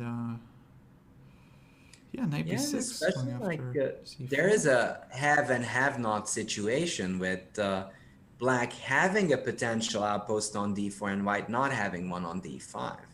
Right, exactly. But at the same time, black hasn't really maneuvered his knights yet to use the d4 square. Yeah. I mean, I'd say it's roughly even, but this is that even that the stronger player usually wins. Right. I'd say so. Knight c4 is a little bit aggressive. We'll see how that goes. I don't know. Do you like these knight c4 jump-ins or not? I don't know. Like knight c4s, they're like 50-50. Either they're brilliant or dodgy. Yeah, sometimes can backfire. Like if white had played bishop c1 and then b3, then I'm not sure where black goes with the knight. So it might not have worked out. But bishop c1 is kind of a tough move to play.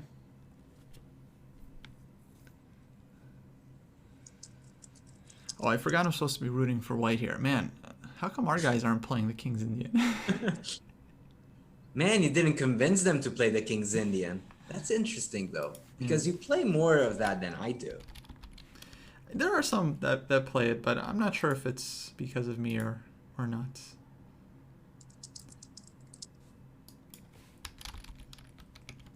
But yeah, I gotta start a King's Indian club. Yeah.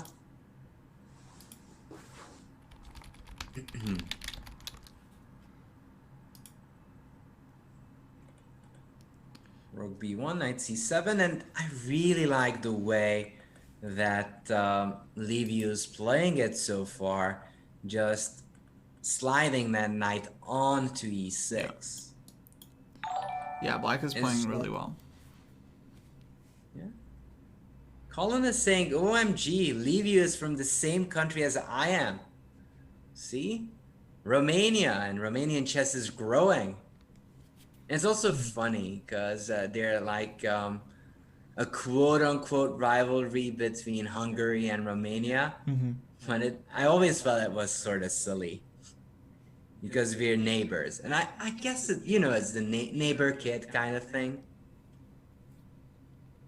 Yeah. And people get and build rivalries even though there's no reason to. Right. Yeah, I think people love rivalries and tribalism. Yeah, exactly. Knight g5, by the way, by Coco was very nice, trying to get rid of that knight before Liviu can consolidate.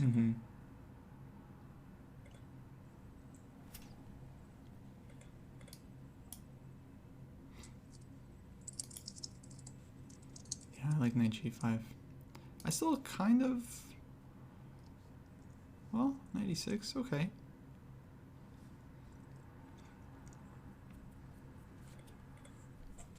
Takes. Ooh, I'm not actually happy about this pawn structure. Right. How would you evaluate this position roughly? Now I would say white is fine. In a blitz game, it might turn kind of sour for black with those pawns against the knights.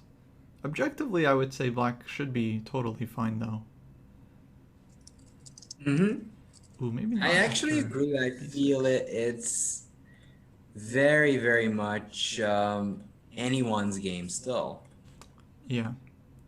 Yeah, all three results possible, as usual.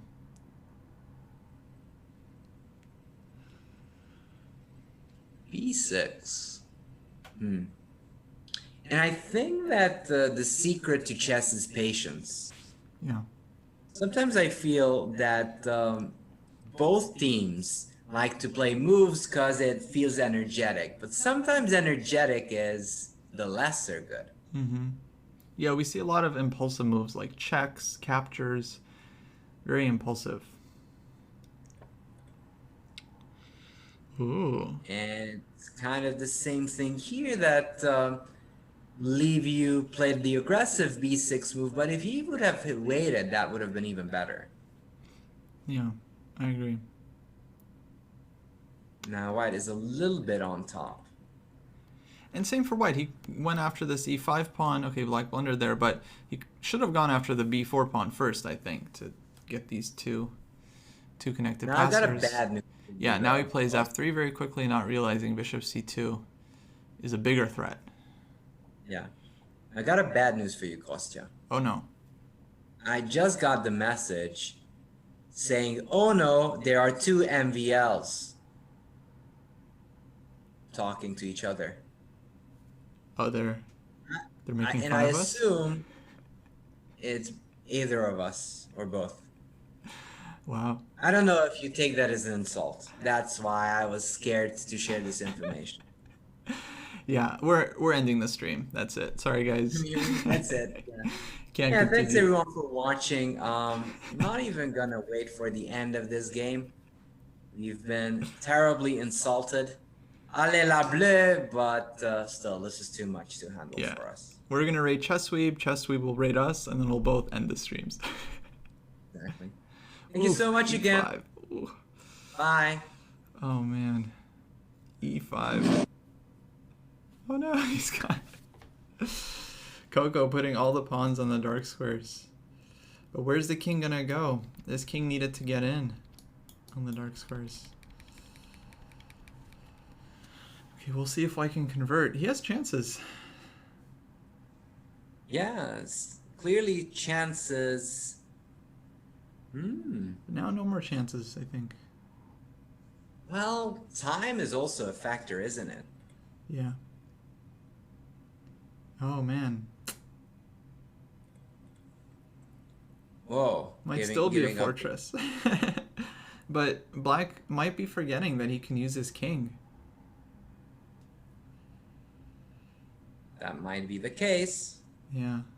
Oh man, both sides missing moves. Whoa, why did... And I guess this is the thing. You've got 35 seconds, but it's 2-second increments, so you have the time to make a decision. Yeah. Yeah, it's one of the hardest things in Blitz, like just keeping your cool with 30 seconds. You can still think about the position rationally, just look at what's hanging. And yeah, I think black could have saved this game 100%. Yeah, probably it was lost when the g6 pawn fell because of f5 ideas, but yeah, but still hard to find. Yeah, it's not easy to find, obviously. All right, GG's there. Liviu, you fought really well. If you would have played a little bit slower, in 3+2 you actually have the time to ponder a little bit longer. Yeah. No, well played by Liviu overall. Well played. Just at the end, yeah, got a little nervous, I think, in the time trouble. And I felt that if you would have used a little bit more time, that would have helped a lot. Yeah. All right. So, let's see.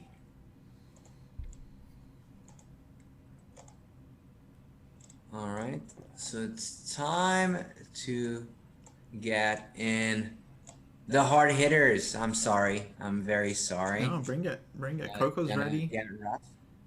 Coco's ready. Not too rough. just rougher. Shaggy, are you in here? Shankland? Well, no, not Shanklin yet.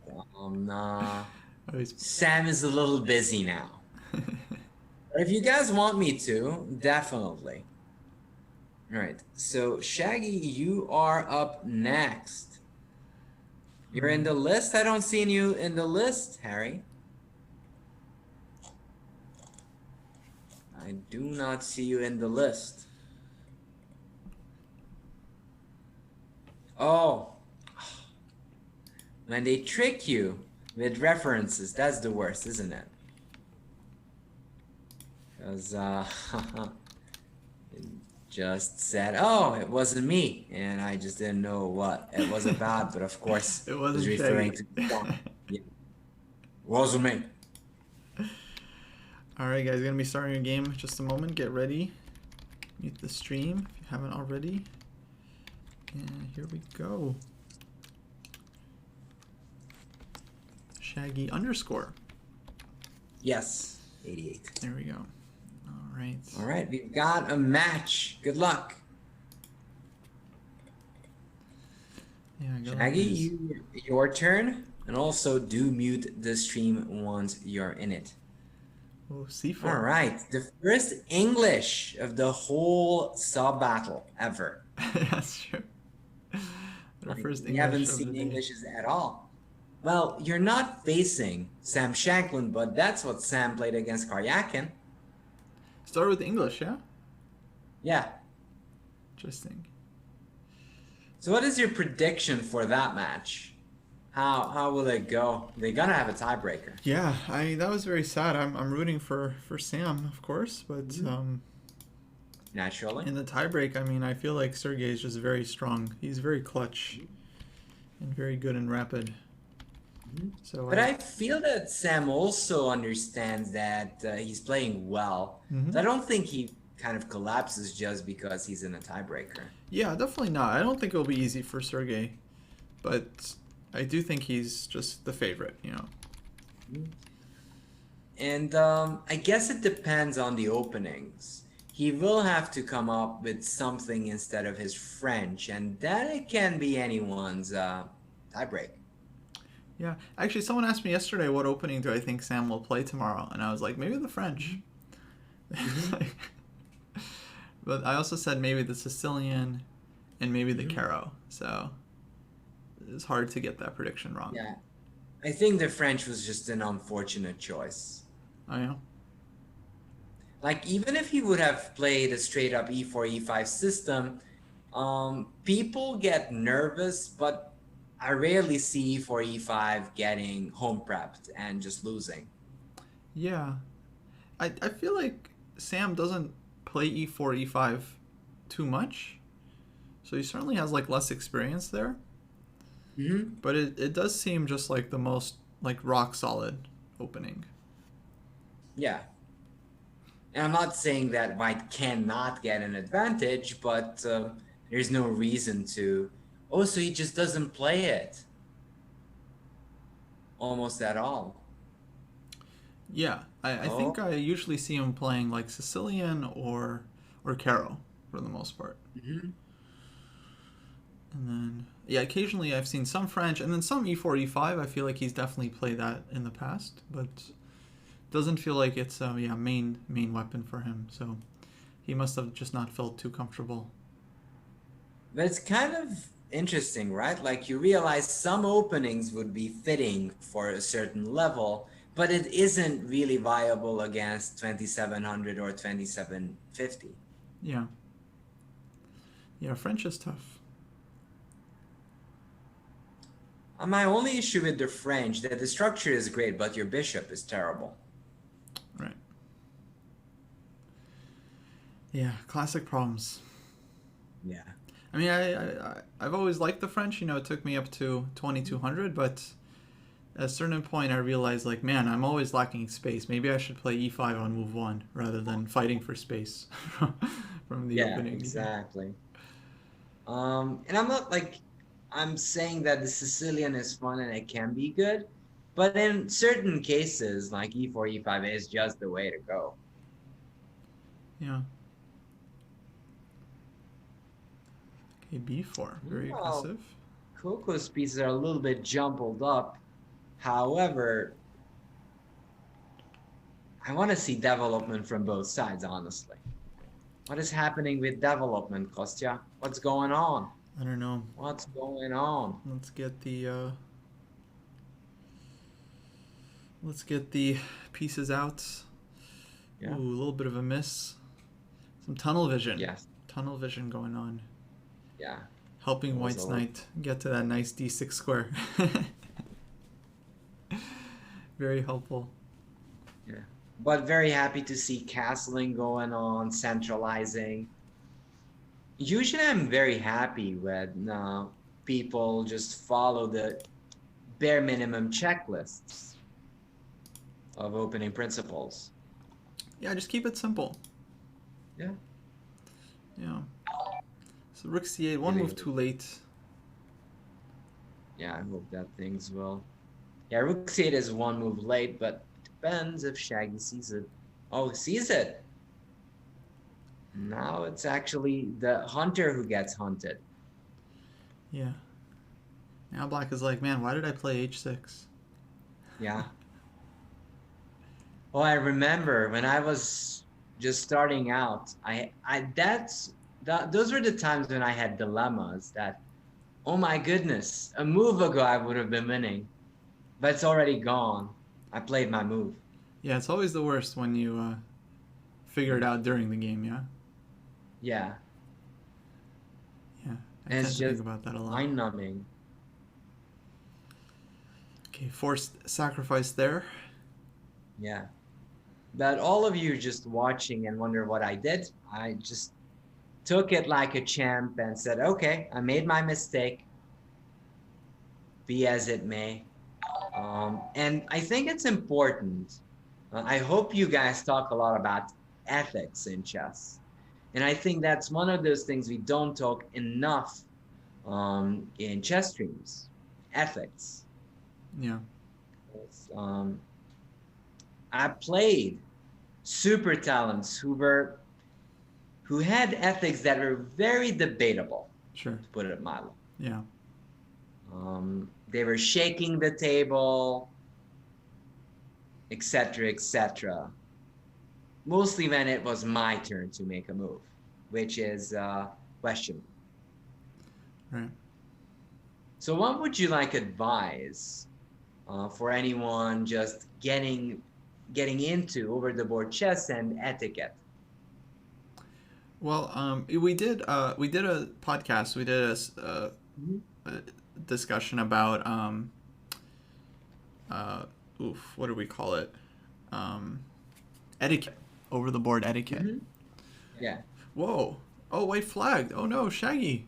That was rough. Unfortunate. Man, he had an amazing position. Yeah, it's a quick game, Shaggy. Yeah, time is a factor. Whoops, indeed. All right. Well, yeah. Fortunate for Coco. Yeah, that is unfortunate. Yeah, let's get the next game going, and then we should definitely continue the discussion about ethics, because I think they are important. Yeah. So we are gonna get Darshan. So now I will be actually getting people, so higher rated people in there. So we're going to this 1300 list. So we're not going to go backwards with ratings anymore. We're gonna move forward because this match has to end at some moment, I guess. Yeah, presumably has to end at some point. Presumably, yes, at some point. Agreed. Okay, Darshan is up next. I know Coco said they can only play one more game, so I think this will be Coco's last game. Okay. Yeah, let's keep it going. Oh, Darshan needs to be in live chess. Yeah. You have to be in live chess in order to play.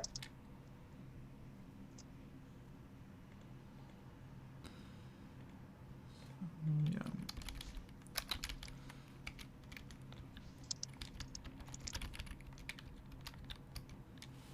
All right, just send the message. Hopefully the info gets in there. Yeah.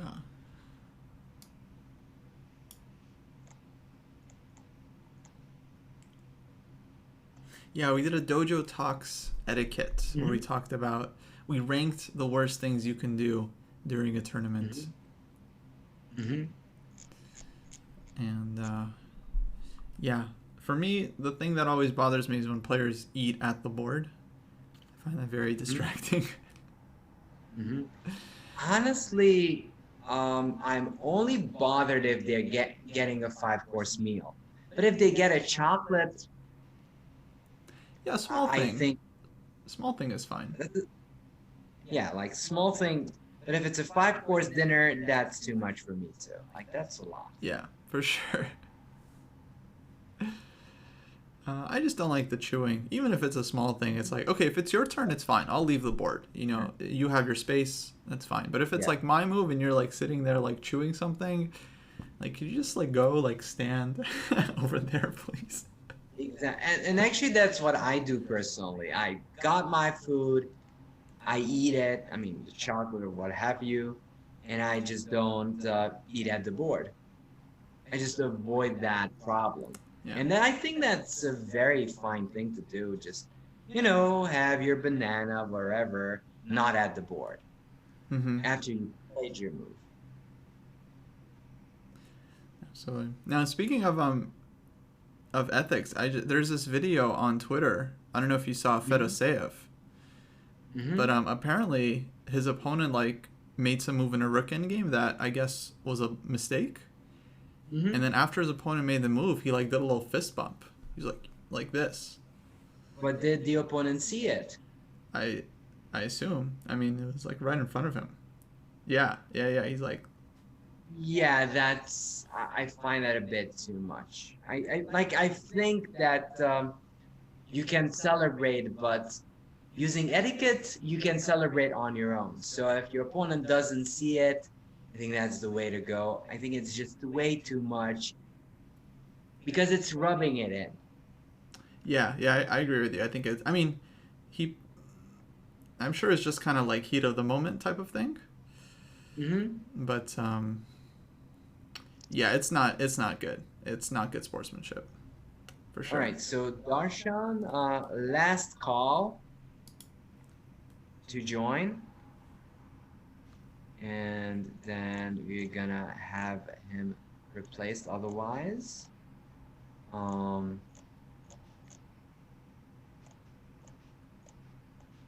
Who else is wanting to play? Let me see.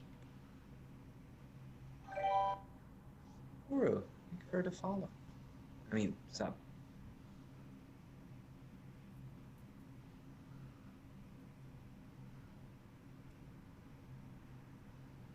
So, the other thing is people should stop or they should complain if they don't like it. Like you have the right to tell that, hey, I do not like my opponent's behavior.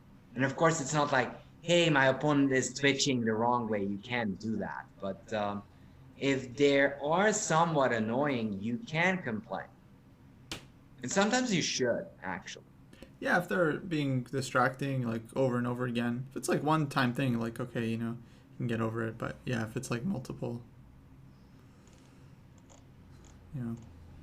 Yeah, and there was another thing, and I'm curious about this one.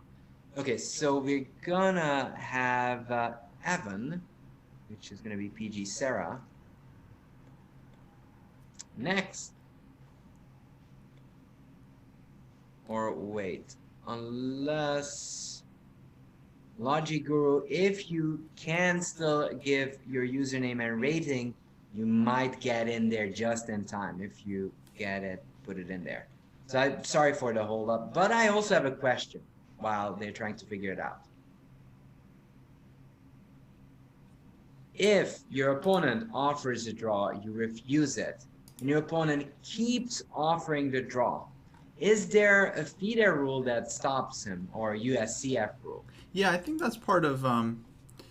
I think that's one of the things they mention as like is up to the tournament director, like part of their discretion. Like, yeah, like multiple draw offers, I think is definitely distracting behavior. Yeah. For sure.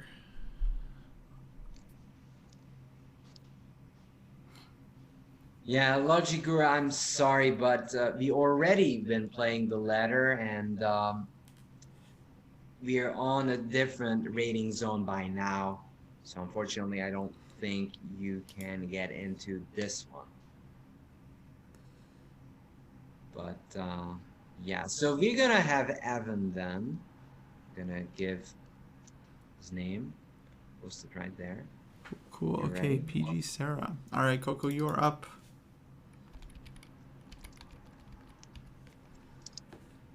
Game will be starting momentarily. Here we go, guys. Make Yep. sure to mute the stream. Yeah, do mute the stream. So actually, I don't even know. I know that it's somewhat of an offense, but does FIDE actually penalize it? I don't think so, which I think is wrong. Hmm. I've played a young kid whose name shall name anonymous forever. Had to get a norm and offered me 2 times, then 3, 4 more times during the game, while I had to refuse it each and every single time. And even if I complain, no penalty whatsoever, and I think that's sort of an abuse of the system. Yeah, I mean, yeah, it's always like a gray area, these things, because it's like, I guess, I don't know,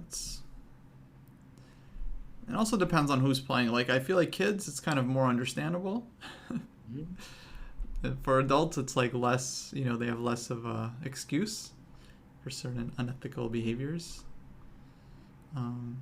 But at the same time, kids are like more likely to be exploited. Like, I've definitely seen kids or had students that like accept draws because their opponent offered it multiple times, and they just like they just got tired Yeah. of saying no, and I'm like, oh no. Yeah. And So that's always a shame. yeah, I think like I have no problems of having 3 or even 5, but I think there should be a limit. Like that you are prohibited or you get penalized, because after a while it's just annoying, and I was annoyed actually. Yeah. Well, what about just because the etiquette is like you're allowed 1 draw offer, and then it's just up to your opponent at that point, right? You just shouldn't offer a second time. Well, but I do think that there are situations when it's just a dead draw anyways. So Yeah. I don't see anything wrong with a second time. But I mean, if it's a dead draw, then still the opponent can offer it, right? Yeah, I just got a message here that there was an accident 4 or 5 times in a row in a dead loss position. That was so annoying. Yeah. I mean, true. I mean, I'm not a big fan of offering draws. I think it's part of chess culture, though. So I wouldn't abolish it like Aronyan would want it to. Whoa, 95 is very nice. Because of this tactical trick on that rook. I wouldn't like straight up abolish it. I guess we could agree with the 1 draw per person rule. To me, that makes sense. Yeah. Oh, sorry guys. Let me fix the prediction real quick. My bad.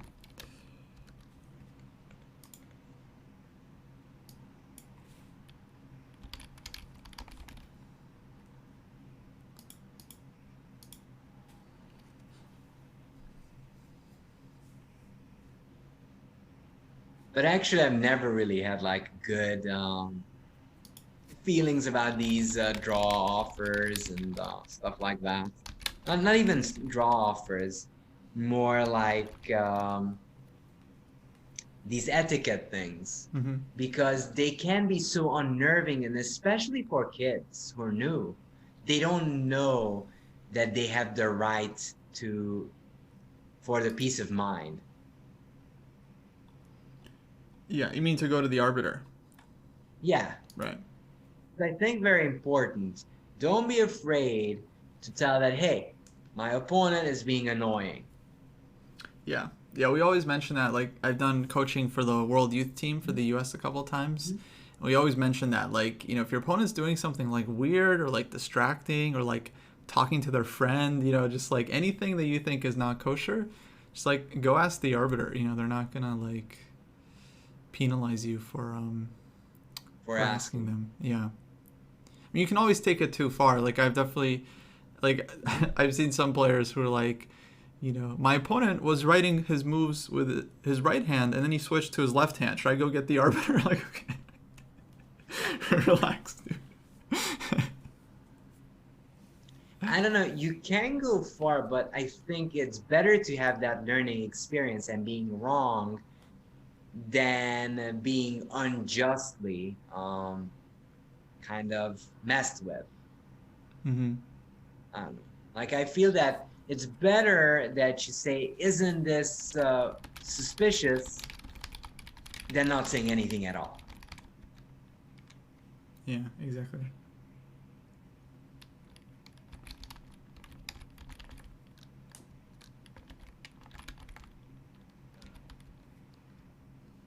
All right, let's see. Sarah is actually making some headways here.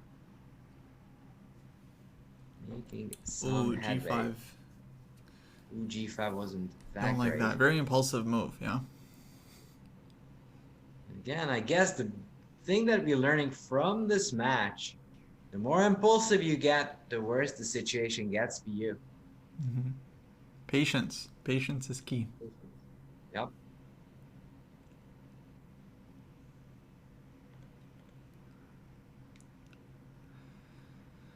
Yeah.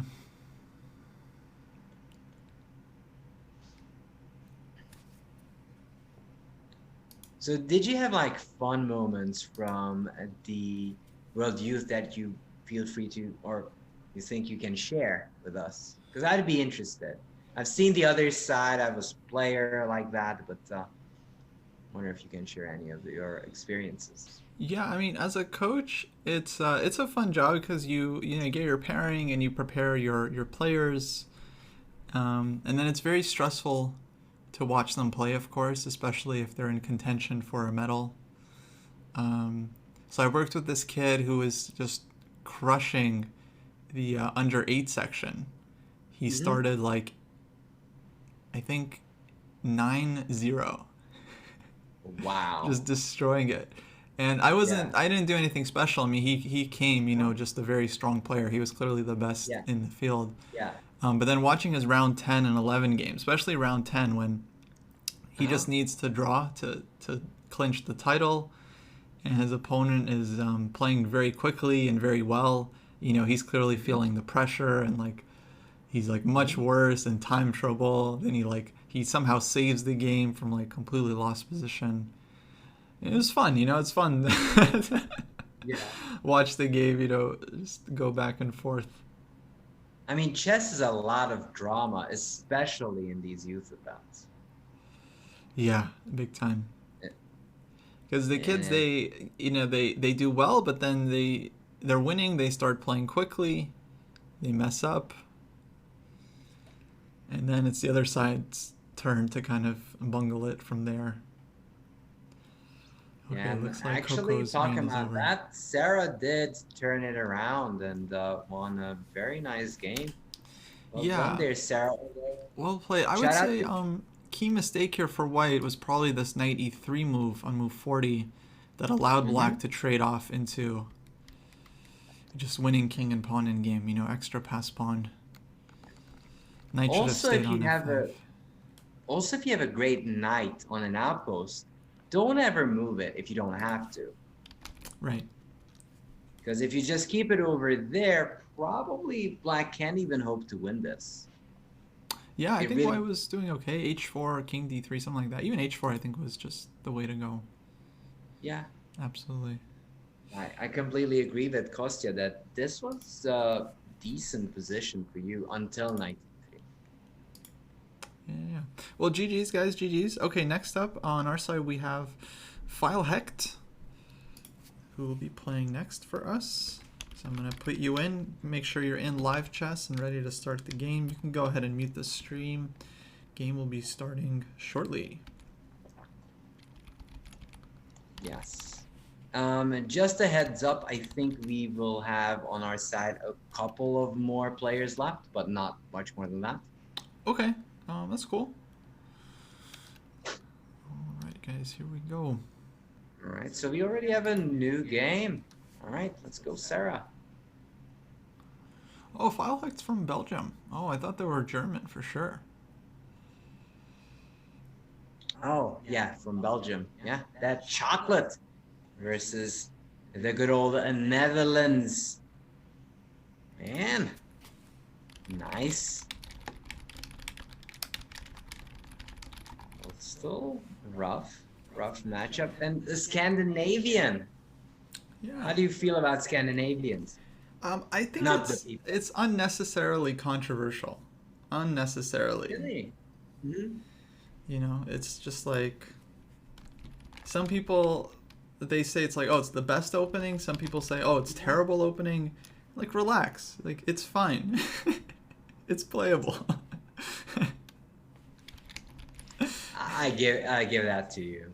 On the other hand, I wouldn't really teach it for beginners. I think it's an opening for a later stage. I would say like plus 2000.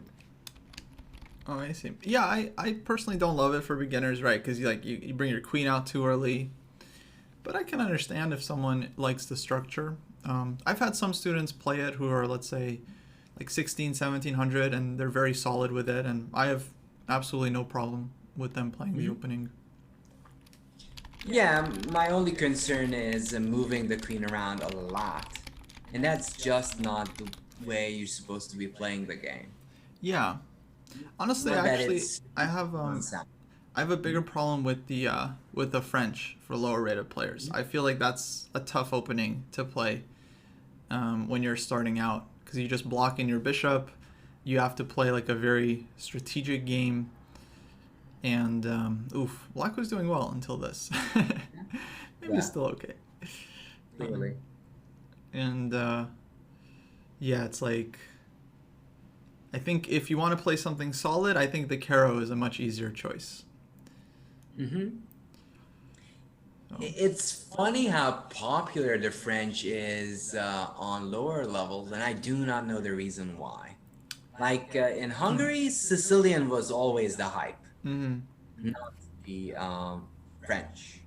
My theory as to why the French is popular is because people are sick and tired of the fried liver attack. You know, because everyone starts out playing e4, e5, they get busted on f7, and they're like, okay, I'm going to play the French.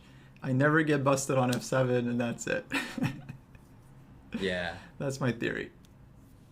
No, probably you're right, but then there's the Sicilian, there's no fried liver ever. Yeah, I agree. I think Sicilian's a great opening.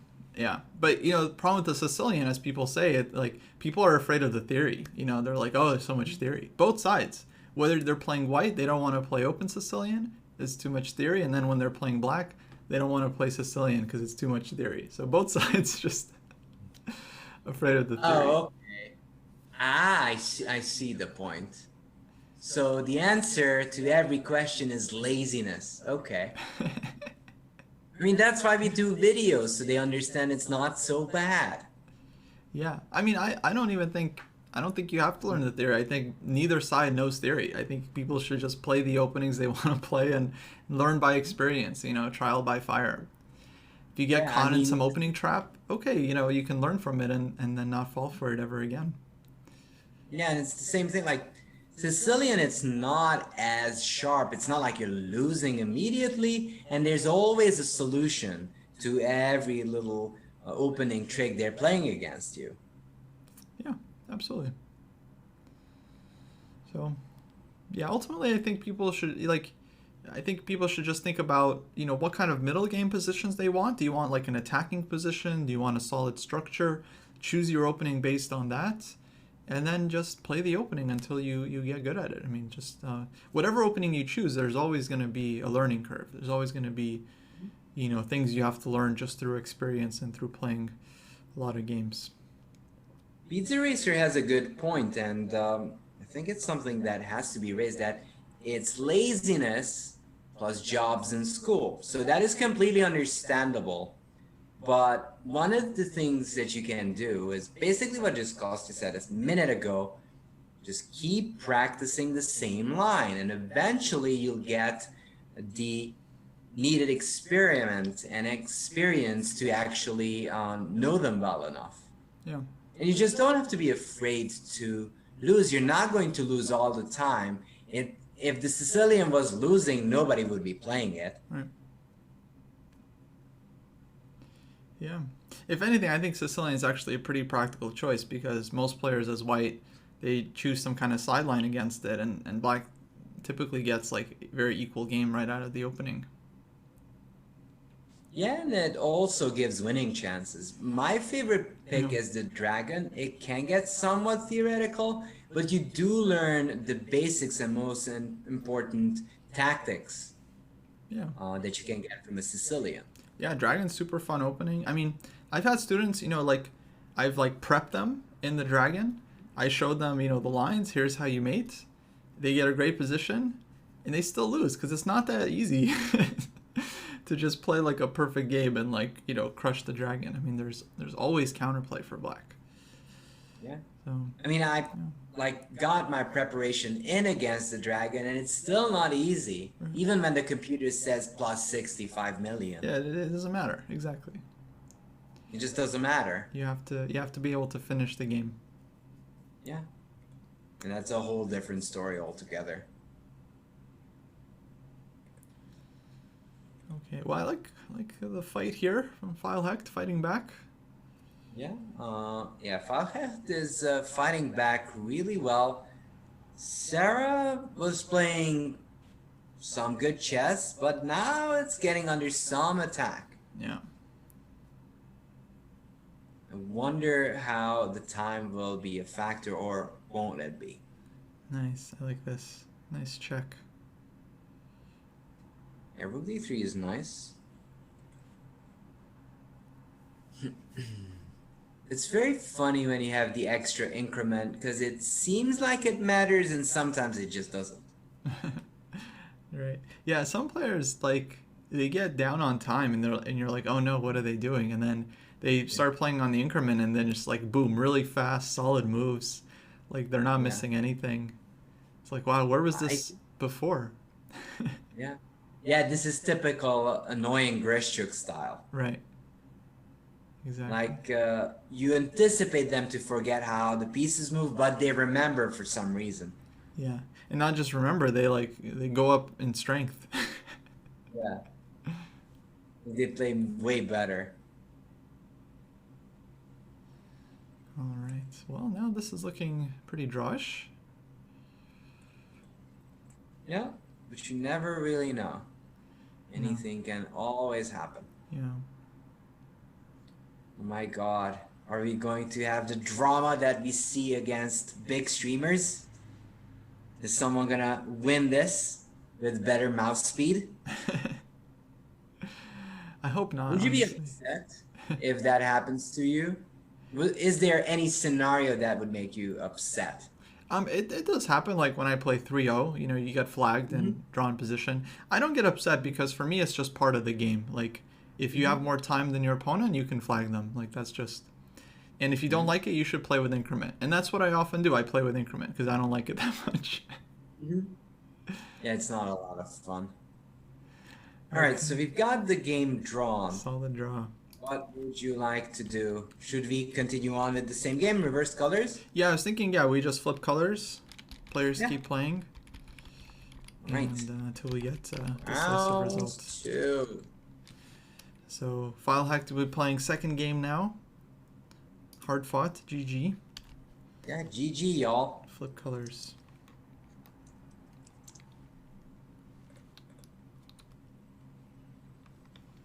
Yeah, the beginning was rough, Evan, but this time you're gonna be able to go again with the other color.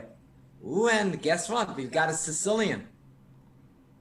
Got the Sicilian. So sometimes I'm happy to see that you don't just preach for nothing. People do listen occasionally. Yeah. Okay, question from my chat. Do you think Okay. it's okay to bluff by offering a draw in a lost position against a much lower rated opponent? According to the rules of chess, it's legal. Mm-hmm. So if it's legal according to the rules of chess, I'm not gonna say you can't do it. But you think it sounds like you think it's kind of bad sportsmanship or unethical. No, I think draw offers are part of the game. I don't think it's bad sportsmanship. The opponent has to have the moral and like the psychological fortitude to refuse it. Yeah. No, I totally agree. 100%. I mean, like if your opponent doesn't realize they're winning or thinks they're better but maybe not winning and accepts the draw, that's on them. You didn't do anything wrong. So I think that's part of the game. And that's actually the exciting part because you're sort of trying to figure out your opponent's thoughts. I think some people are just so focused of chess being a game that can be calculated, what the computer thinks, but it's also a psychological struggle. Yeah, definitely. I know, like in poker, there's this thing where a Mhm. lot of players who play online they show up to play in person, and of course, it's a very Mhm. different game playing poker in person. Very different, more different than chess is. But I think chess also there's a big difference between playing online and then playing in front of a person who can see you. You can feel their energy. You can see when they feel confident. You can see when they feel nervous. I think it does affect the game quite a bit. By the way, there was mate in three in instead of knight f6 with bishop checks. Yeah, that would have been killer. Now it's still not pretty for white, but it's better than checkmate. Yeah. Would I accept a draw? What? Look, I know I look more like an android and less of a human, but I still make human mistakes. Yeah, what I started doing, sometimes I get a good position against a stronger player, and I tell myself like, mentally I'm like, okay, no more draws. Like now I just play for the win, and then that Mhm. kind of prepares me where like if the draw offer does come in a position where I'm better, I've already decided like, nope, I'm playing for a win, right? I'm trying to win, trying to improve my chess. Even if I end up losing, oh well, it's still going to be good for my long term development to play for a win against a strong player. Yeah, and that's like that is more of an American attitude. So I'm come from a European chess heritage, and I have to admit that means a lot, and it means a lot of good for your chess if you refuse Nice tactic. draws Yeah, when you're just getting stronger and better as a youthful player. right. Yeah, I think it's kind of bad for development to like just accept draws in positions where there's still a lot of play left. And within reason, if position is drawn, it's drawn, right? Okay, take the draw. Don't be Yeah, crazy. yeah. But if you're better, you have a good position, you're just afraid of losing, I think at some point you should try to overcome that. Yeah, nice trick there from PG Sarah. Well played, well played. Yeah, well done there, Evan. Also, you had a mate earlier with bishop h6, bishop a6, and then bishop h6. And then the very unique queen d6.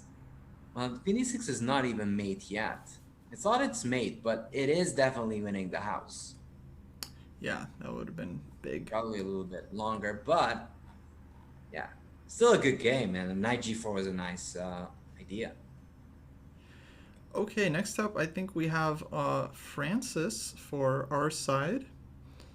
And then if Falk is still Are around, we I think Falk playing is going to play Francis Ford soon. Coppola? That's what you said? That's right, Francis Ford Coppola, famous director. Okay. All right. So Francis, go ahead and get into live chess. I'll be starting your game in just a moment here. And yeah, Let's good go, luck. Evan. Do us proud. You're on a streak. Keep on going. So as far as I know, it's around 7-5 for you guys. I haven't been keeping track. I know. Oh, the famous French Oh, here we raises go. its ugly head. France is gonna And prove me everyone's wrong. favorite response. He's gonna show. He's gonna show what to do. Type 1 chat if you're disgusted for either color.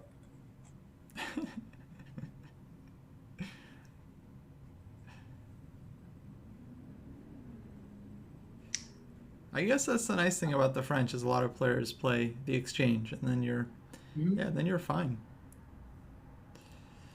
Then you're fine. My chat is completely disgusted, and it's good to see. A lot of ones, yeah. A lot of ones, yes.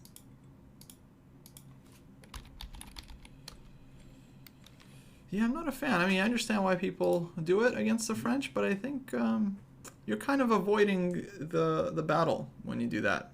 Yeah. I think you should take the space and try to keep it. Mm-hmm. I mean, I do experiment with some ideas, but not like the straight blocked up version ever, because it's rather stale, to put it mildly. Mm-hmm. Like, especially here, you just get these connected 3 pawns, and it's just not much happening. Yeah. Have you ever dared venture as far as playing the exchange French? No, I've mainly been a d4 player, and I guess So you traditionally avoided that ever to happen. yeah. But when I have played some e4, and when I face the French, I almost always go with the Tarash, the 92 line, which I think is actually very fun for white and very straightforward. And Yeah. it's one of the reasons No, I the gave up Tarash playing is the French, because I felt like it was just unpleasant. easier with for white. Yeah, I actually also think that the Tarash is objectively slightly more pleasant for white. Meanwhile, there was a donation on the A5 square, and Sarah accepted graciously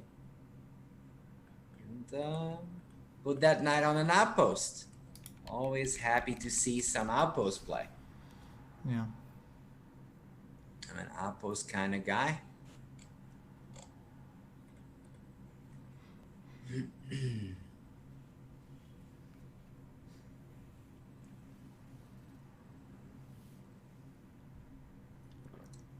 So let's have a role play thing here, if you don't mind, Kostya.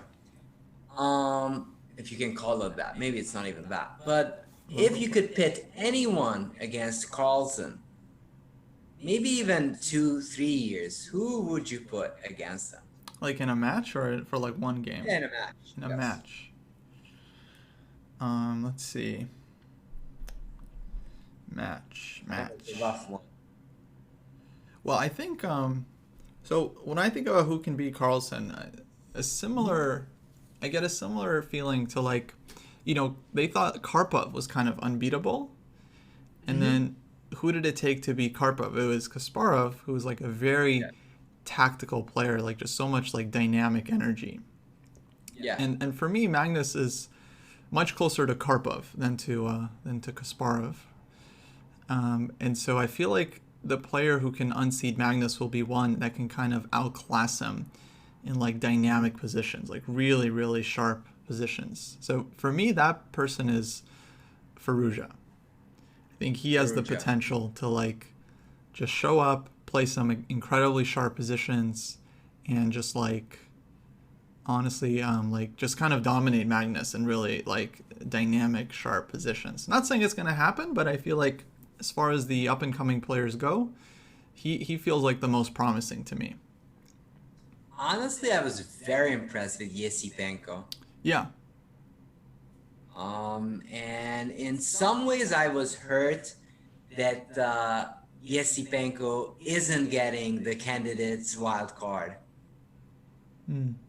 Not that he like there's any rule that he would get it, but I felt that it was somewhat heartbreaking to see him play so well and not have a chance. Yeah, I mean, I think he has time. You know, he's That's certainly going true. to be up there. Yeah. All Um, I'm saying is that my pick would be Yesipenko. oh, interesting.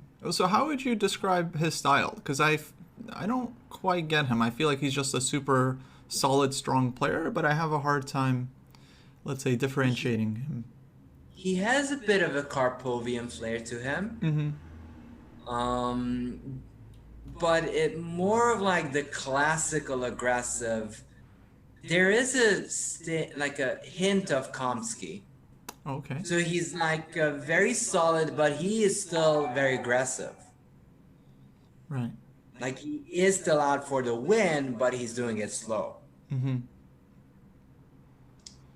And he's not like Carlsen, he's not kind of grinding. Um, he's not grinding like a small endgame advantage, but he does try to nurse small advantages and not big ones. Gotcha.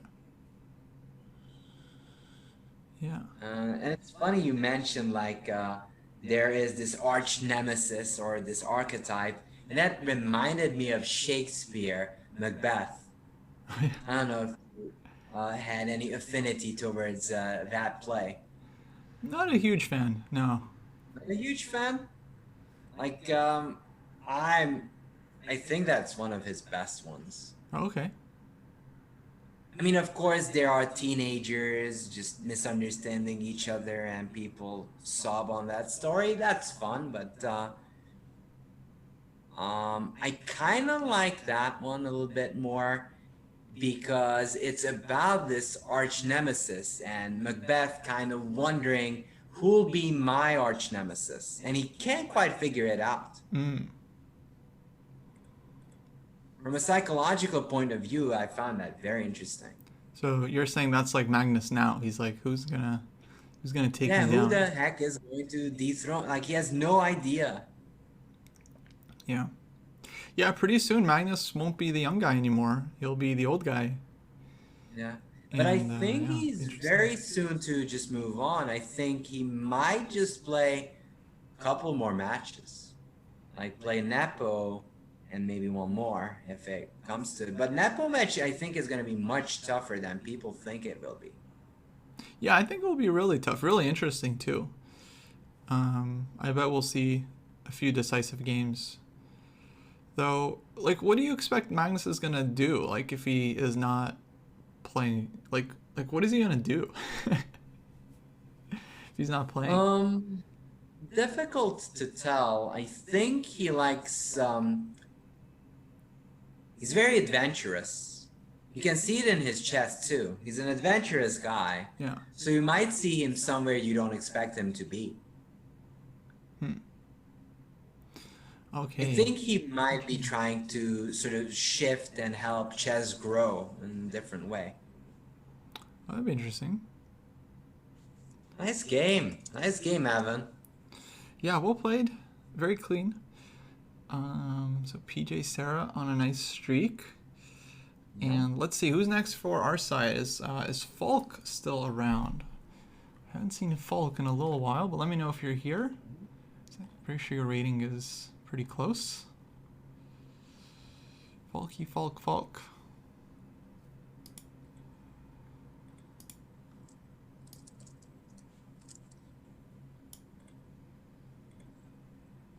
If not, gonna go with Daster next. I think he's next in line. Mm-hmm.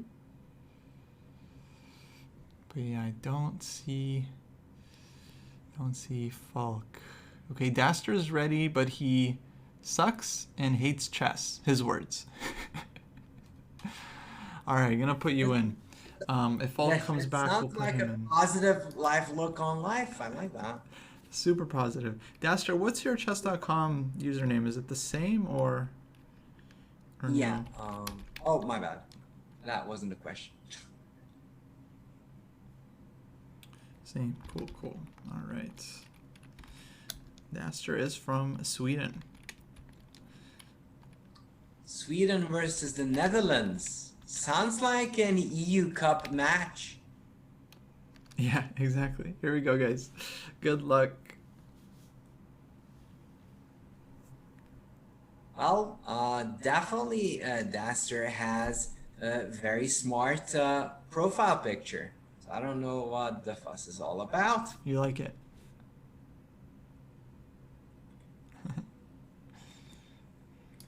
Yeah. He's one of our funnier members. He's always got jokes. Mm-hmm. Jokes, Well, jokes. I think this might be our fifth lady sacrifices of the match. Wait, what just happened? Oh no. Well, like I mentioned, he's got jokes. Yes, I noticed. Oh man. Yeah, it sounds like it was a pre-move slip. Which I believe. Maybe not the luckiest one. I believe. But yeah, not a lucky I think slip. this is the dragon version I really like with black. Yeah, it's good opening for white, you know, everything else considered.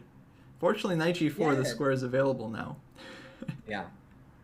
And it's due for that lady being on a vacation, and a long one.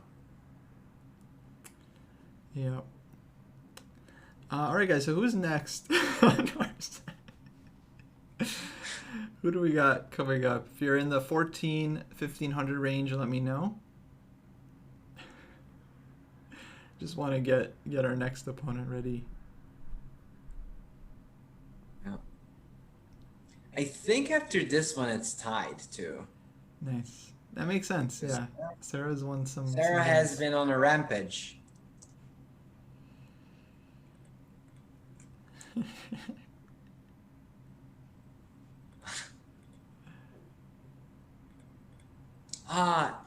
You know Sarah, the movie star, right? Michael Cera. Oh yeah, definitely. I had a favorite movie, and it's also somewhat anime related. It's Scott versus the World, but I just don't know the full name. Scott Pilgrim.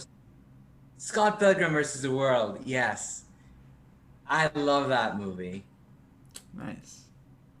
Did you watch it? No, I never saw it. I wanted to. It just never happened for me. Oh, it's a lot of fun. Yeah. Yeah. But you're, of course, you're big anime guy, I'm assuming.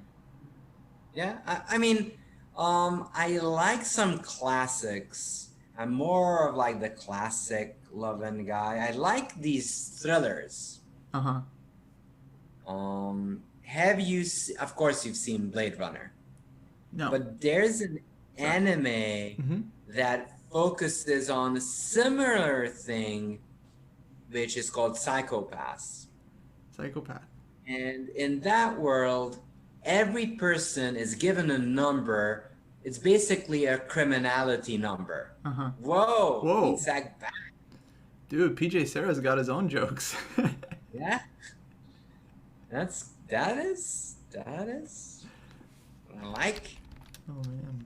And it's very interesting because they have this moral dilemma and quarrel going on, whether you can be quantified like that. Right. Yeah, very Black Mirror-esque. Yes. Yeah.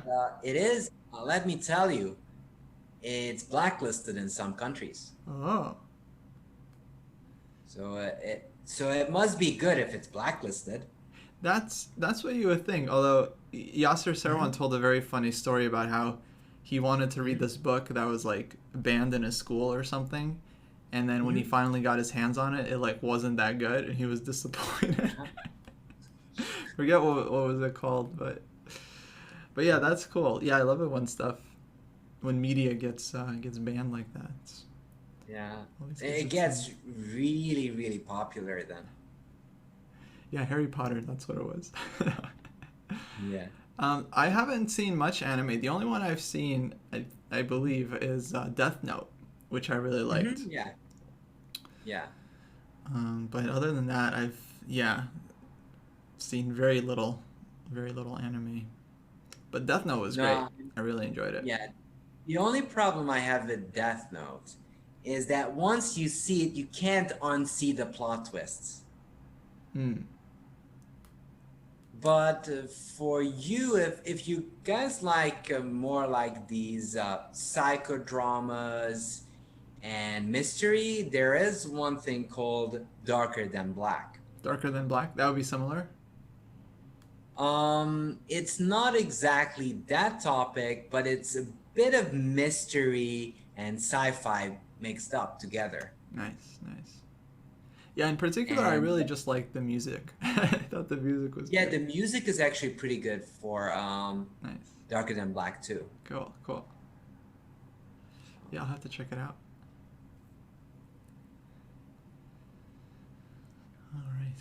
Yeah, well, we got a game here. Unfortunately, Black is still much, much better. Yeah, even though the dark squares do look very, very outrageously weak. Older Boy is one psycho movie, Yuho is saying. Yeah, movies, I've just recently rewatched Goodfellas, and I loved it. It was so good. It's a good one. What have I been Um, watching? Oh, lately, my favorite show is Succession. I don't know if you've seen it. and how would you describe it? It's great. It's well, it's like well, I thought it would be what I thought it was gonna be was like kind of like Game of Thrones, but Mm-hmm. set in Wall Street, like all Mm-hmm. these like financial people. But it's actually more of a comedy. Like it's a comedy first, drama second. Uh-huh. So I really enjoyed it. It's a lot of fun. I think it's great. Meanwhile, we've got some drama on the board. Sarah having 15 seconds versus a minute and 20. Oh boy. Even though having an up position, like more pieces, but hey, time is a factor. Yeah, time is definitely a factor. And definitely having one less piece now is gonna be a factor. Yeah. Okay, knight's All right, 120. knight's still kind of trapped. Oh, an Is it? 85. Oh yeah, it is. Yeah. But yeah, time Wow. pressure really getting to Sarah here. Ooh, Yeah, Ricky Sarah too. is needing some superpowers here to stay afloat. Although it's an extra second, so Yeah, now he's okay. As long as he can make moves. yeah. But I think that's legal to make moves. I would say so. Wow, and the Oh, that's knight fine. clutches. There's just too much pressure on the rook and knight, which is very, very painful over there. I guess I should have played King F2 last move just to give the rook some squares, but So in these positions, would you take the knight or would you just say, hey, I've got that extra material, let me just keep it on the board? oh, to go to the king and pawn in game. It kind of depends. If it's like a really trivial, yeah, like here I'd probably just take the knight because that's very simple. Especially if there's no increment, then I think that's like, yeah, very straightforward win because you can like really play that quickly. If it's not Yeah. super clear, then I would keep the material. Yeah, I would tend to agree. Although that is one thing I see players do a little bit too much. They have like queen versus rook, totally winning, and then they give their queen for the rook. It's like, what's the point of that? You're just trying to make another queen anyway. Yeah. Like, Yeah, I mean, there is a point to try to value your extra material a bit more. yeah, it can be a practical decision, but I feel like it's often made when one side is like just way too nervous. Yeah. Okay, GG. Well, he almost got it in the end. He almost got Yeah. it. Yeah. And I think we should head towards a golden game because I think it's also almost tied up. So I'm confident in Sarah. Get your heavy hitter in there. Okay, well, 'Cause I think- who's next, guys? Let me know. Yeah, Do you so have to go soon? yeah, I do have to go soon All though, right, no unfortunately. worries. All right, yeah, let's get Scuddy in. They've been waiting for a while. Yeah. All right. So we're bumping it up.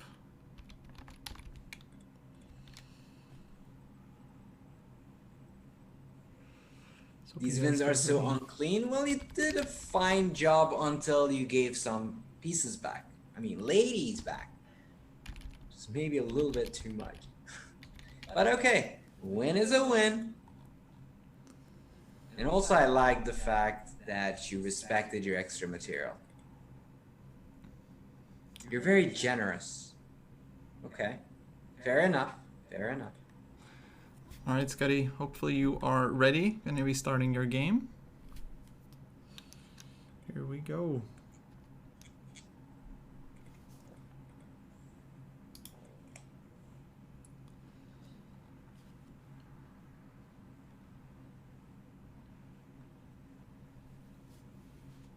All right, so we've got the famous Danish going. Queen e7. Wow. I mean, I always call this violating the early morning rule. The early which rule? Morning rule. Morning rule. So you don't wake up ladies too early. So I always say move 1 is 1 a.m. Move 2 is just 2 a.m. So the latest you want to wake up Her Majesty is around 7 a.m. or 8 a.m. and they're still gonna be mad at you. I think this is some outdated advice. Is it? Really? Yeah, queens are allowed to wake up whenever they want. Oh, okay. I'm not being PC here. I'm Yeah. getting called out. Oh not, my not being goodness. very. I'm gonna start tweeting. Oh my goodness. That's it. But yeah, it's a good rule. I don't think the queen should come out too early either. I just only want good for them. That's all. The king either. Kings and queens, let's say. Kings and queens Yeah. should be not moved until, Yeah. until the middle game. But Colmel is actually making a good work of it because Sarah did the early queen move as well.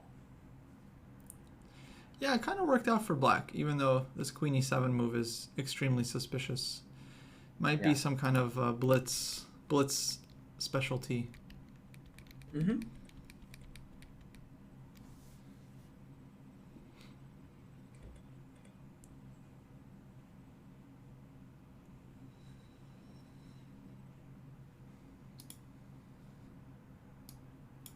Well, if I look at the position, I see lots of pawns and lots of time for one side. So that might be problematic. Oh yeah, black playing very fast. Yeah. I was playing super fast.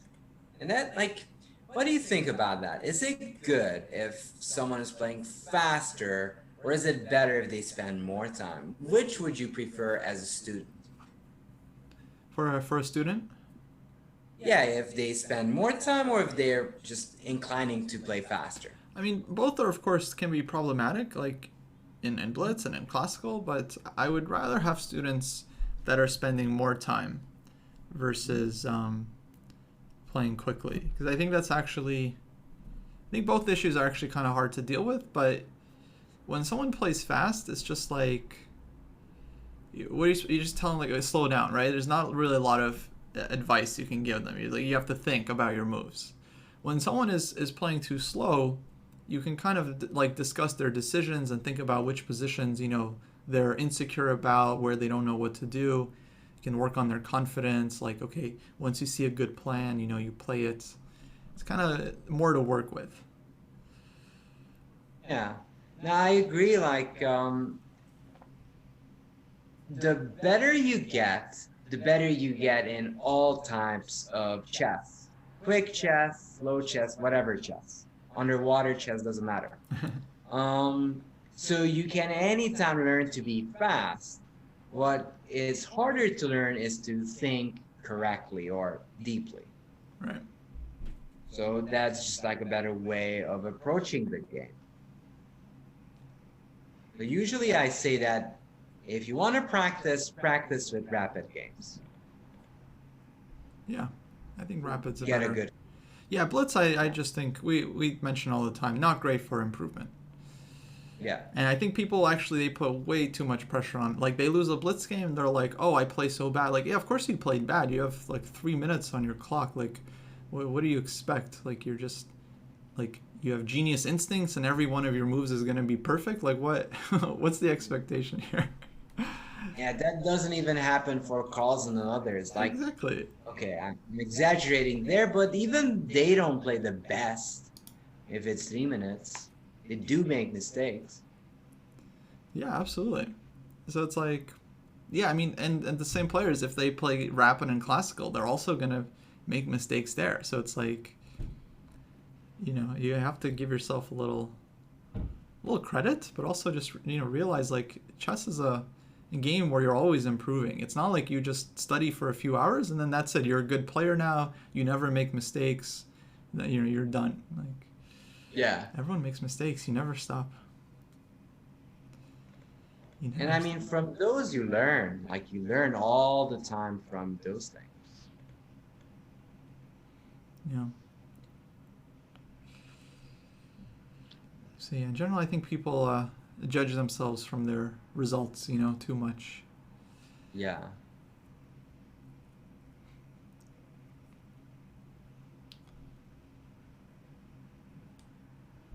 It's an interesting position, even though Colmel is a little bit up a couple of pawns, they're all blockaded. So even pawn advantages have like a relative value. I mean, obviously, I think it's still black who's up in position, but it's not always trivial. Yeah. The time is a big factor here. Yeah, that's a big Hard for factor. White to handle this.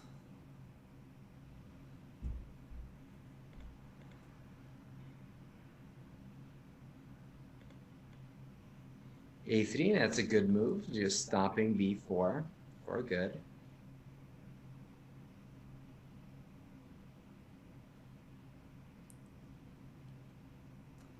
Bringing the king in. Bringing the king in. But this is always, I think that's the most difficult thing to learn when you should be bringing your king in. Yeah. Because it's not always clear, right? Like, Yeah, this there's wasn't a still good light. moment. Nice. Whoa. That was not a lucky trade, Yeah, Black. Black played very quickly there to give up the exchange. Didn't really have to.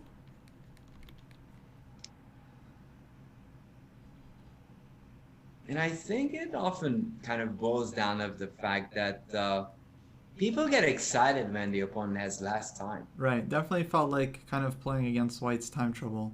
But that can backfire. Yeah. Yeah. Though now, okay, it's pretty unclear. The knight is pretty tricky. Yeah, if Black would get the knight to a better spot, that would matter a lot. Right.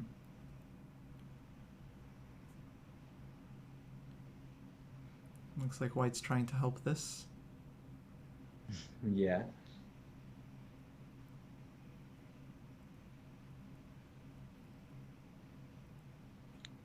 There was a nice little pawn push trick, but now that's avoided by both sides for the moment. Yeah.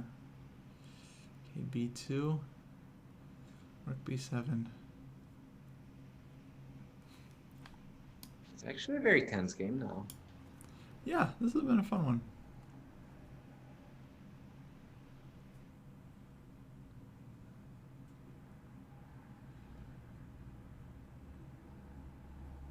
Very sharp. Oh yeah, it's coming down to it.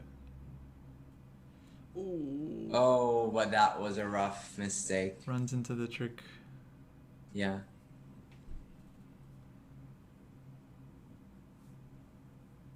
Wow.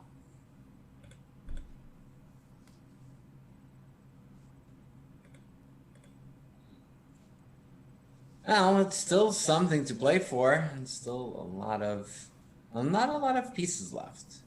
Yeah, black trying to help white by trading pawns a bit. Yeah, but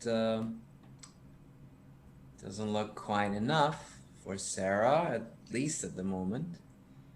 Yeah, should be enough to win. Oh, Ooh. those knight forks. Those knight Yeah, forks. yeah, knights are tricky. This is knight Tricky c5. beats over there. Winning the pawn, but is that gonna be enough? Is that gonna be enough? I guess it ain't gonna be enough. Oh, Oh! whoa! What? And black. Oh, and resigned? Wow, look at that. I wonder if he resigned because he was expecting rook takes rook, or because he has amazing sportsmanship. Wow. I can't tell. Wow. That was a very sporting resignation. Yes, very sporting resignation there. But I gotta say that was very sporting. Well, that means you guys won. Oh, you didn't realize he mouse slipped. so he So didn't that mean to means resign. Yeah, very, very sporting. Best sportsmanship award, best resign section. Oh man, yeah. We'll say it's yeah. We'll just pretend. Good sportsmanship award. Yeah. So great Jeez. match. Congrats on your team. Shout out to you guys on this win, winning with the golden point. All right. At least according to my calculations, it was fairly even until the very end. Yeah, no, it was really close. Unfortunately, guys, ChessWeeb they got to run. Otherwise, we would continue the match.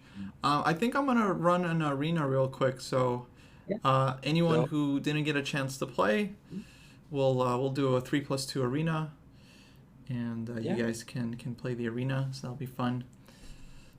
So thank you so much for watching, and hope you guys are gonna enjoy the dojo. So thank you so much, Kostya, for doing with us. Likewise, Very that much was fun. enjoyed. That was fun, Dennis. Hopefully, we can do it Did again. as well. You guys make sure to follow ChessWeeb if you haven't already for more educational streams. Yeah, I think we'll just run 3+2 arena. We'll start it soon. And everyone is welcome to play.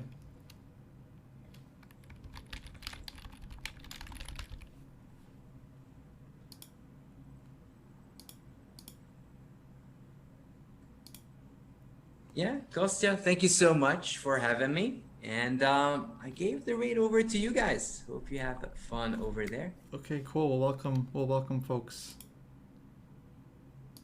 Right. Catch you later, and right. take care. Thanks for the raid. Yeah, I'll see ya.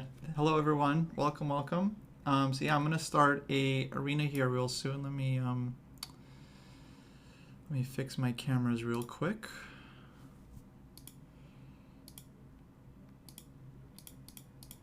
And we'll get it going.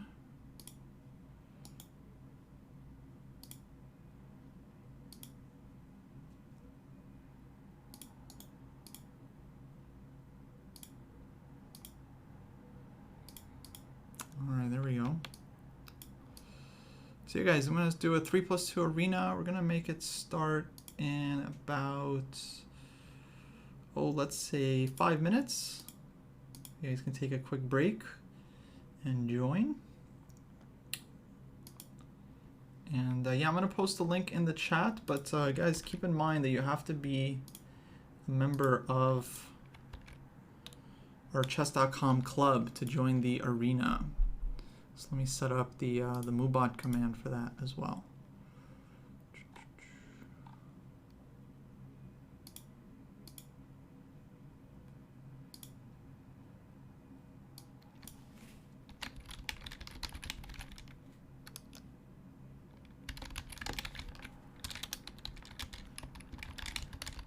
How's everyone going? Thanks again to ChessWeeb for the collab. That was a lot of fun. Welcome to all folks who just joined us from the channel. Going to be starting the tournament in about 5 minutes, so you can check it out. and play some more 3+2.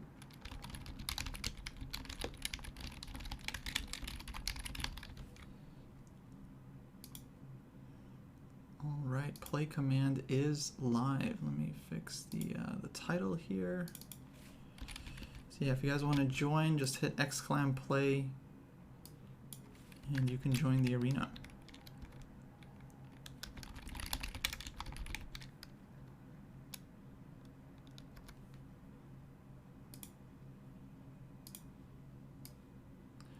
All right, got a bunch of players in. Very cool.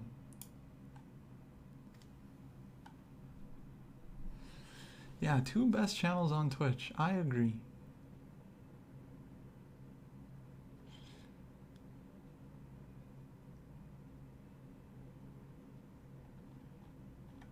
I agree. All right, let me see if I can.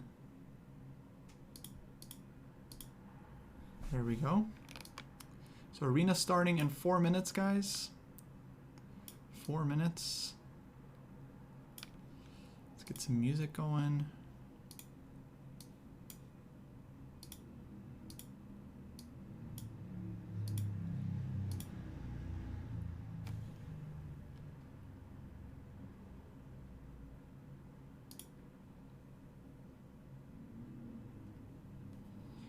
We'll be starting soon.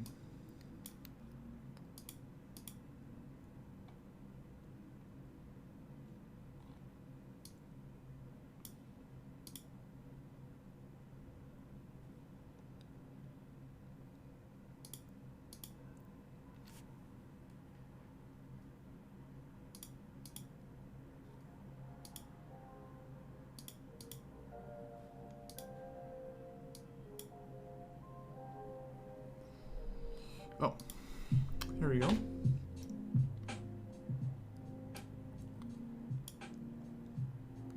think that should be good. All right, there's the arena. You guys can see who signed up. Feel free to join. Make sure you're joining the chess.com club first, and then you can join the arena. And I'm gonna be right back, guys. I'm gonna grab a quick snack, but enjoy the games. Let's see, we got about 2.5 minutes. All right, let's follow some players.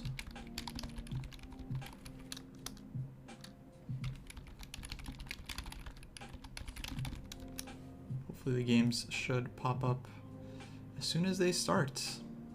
So 3+2, this is the time control for the sub battles in our battle league that we are a part of. If you want to play for us in the battle league, make sure to join our roster on Arena to play in future sub battles as well.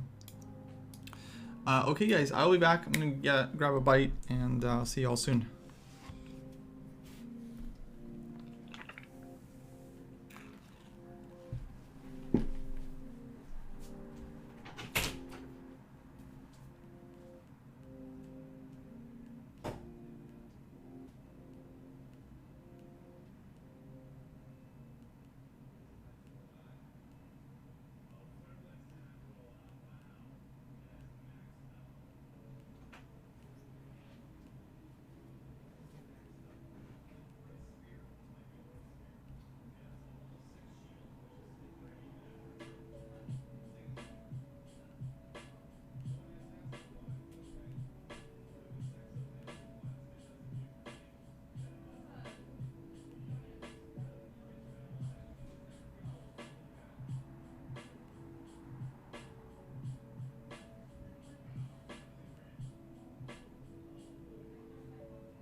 Alright, games are underway. Cool.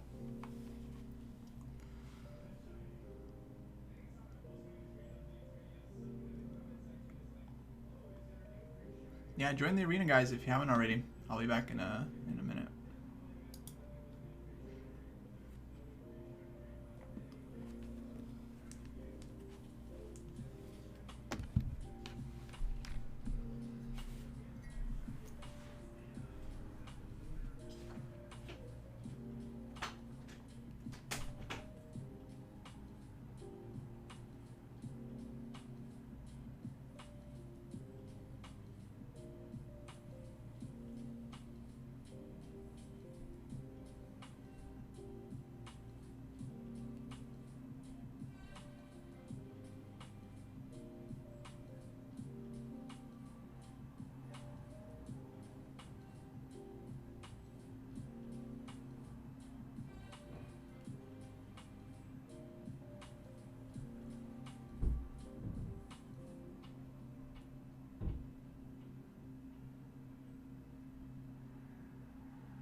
Alright guys, what's happening? What did I miss? Endgame? What's going on here?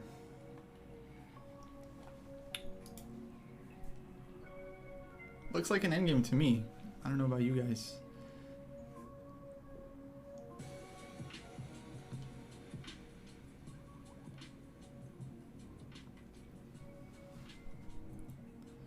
I think if I didn't know better, I would say this is an endgame.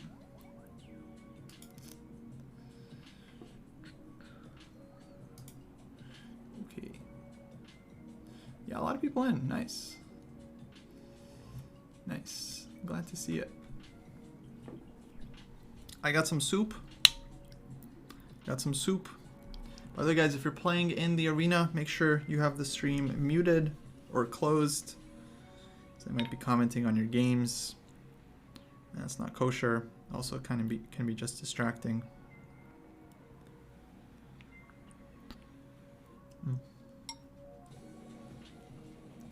Okay, looks like black is winning this one. Yeah, we can watch till the end.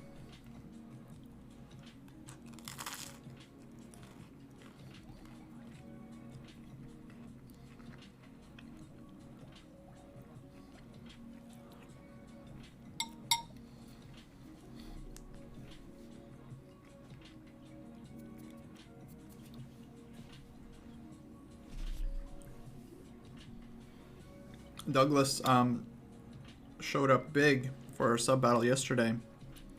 We thought he was gonna flag, but then he started playing like a genius and blitzed out his moves very well and won on the increment.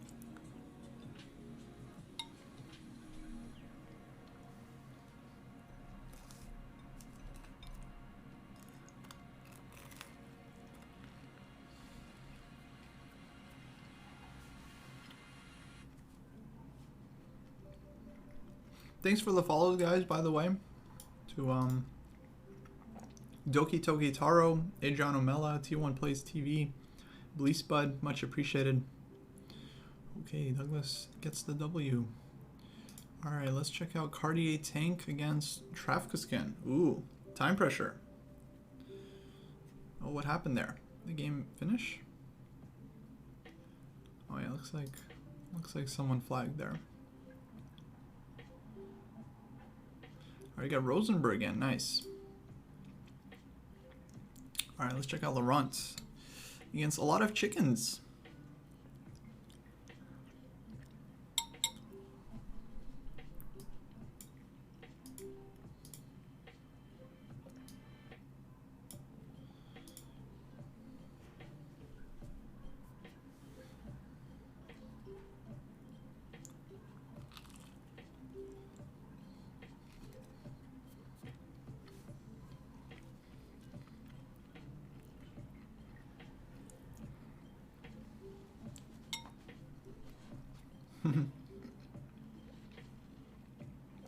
Yeah, because you gotta play on the increment. You're not saved by the flag.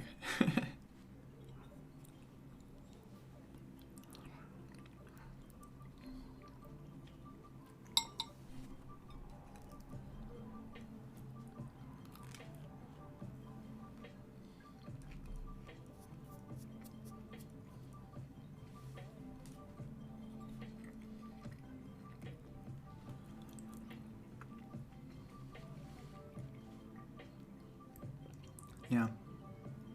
3-0 feels more like bullet than blitz.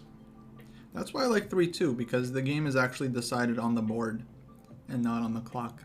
To me, 3-0 or anything without increment is just, you're just playing clock chess. Just playing clock chess.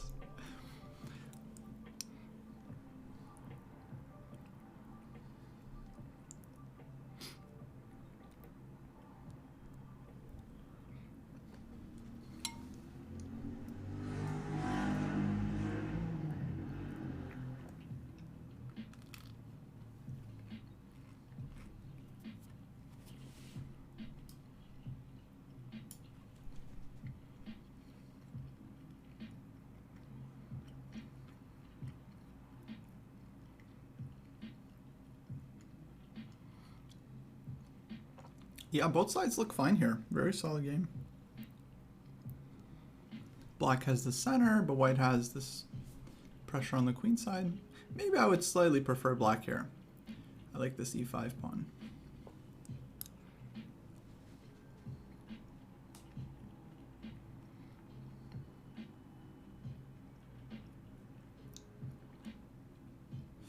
White seemingly doesn't want to give up the bishop, but kind of has to, yeah.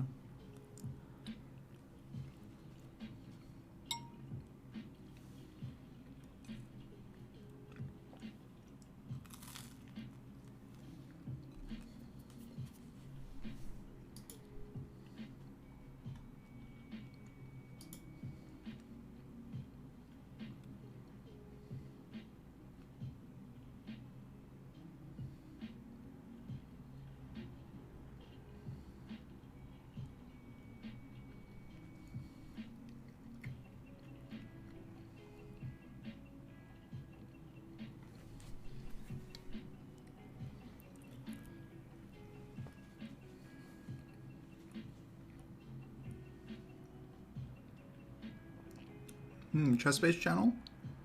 I'll consider it. That's not a bad idea. Yeah.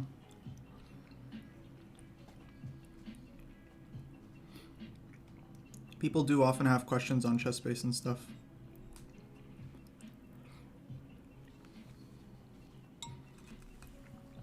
And then that channel could also be for the endless debates on whether chess-base is needed or not. I could just put them all on that channel. Oh, that is a good idea though. I like it.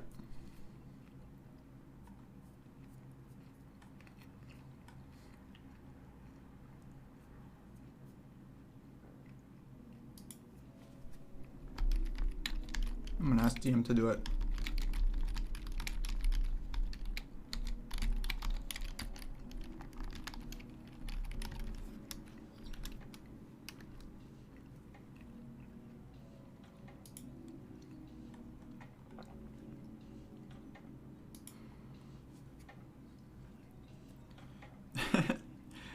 It's too late, Hallgild. It's, you know what people are going to use it for.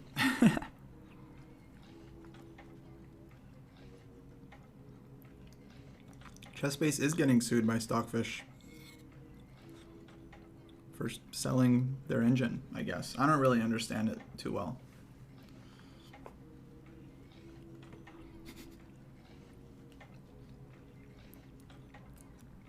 But Stockfish and Lichess are very unhappy with Chessbase.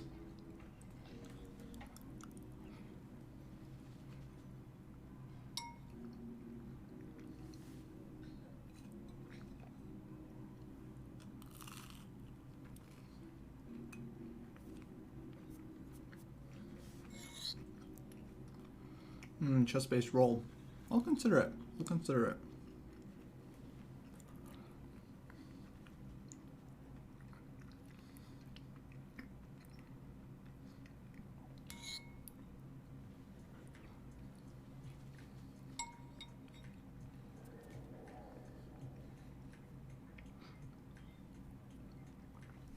Yeah.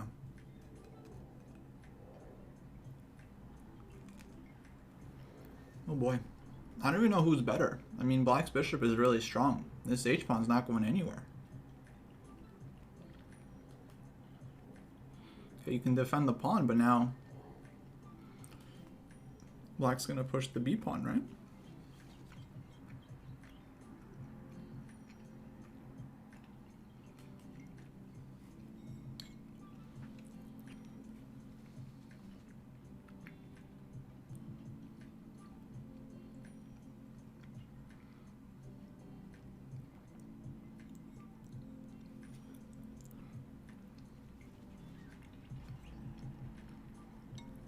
Oh, nice find. Yeah, that's going to be a GG. Well, we'll see though. Black's pawn's still very strong.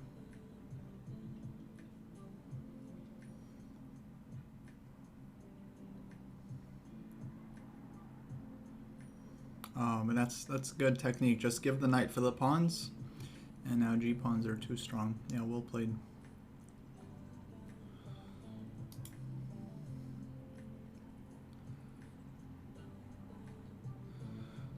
Let's see, we got Trafkiskan against RDE Born.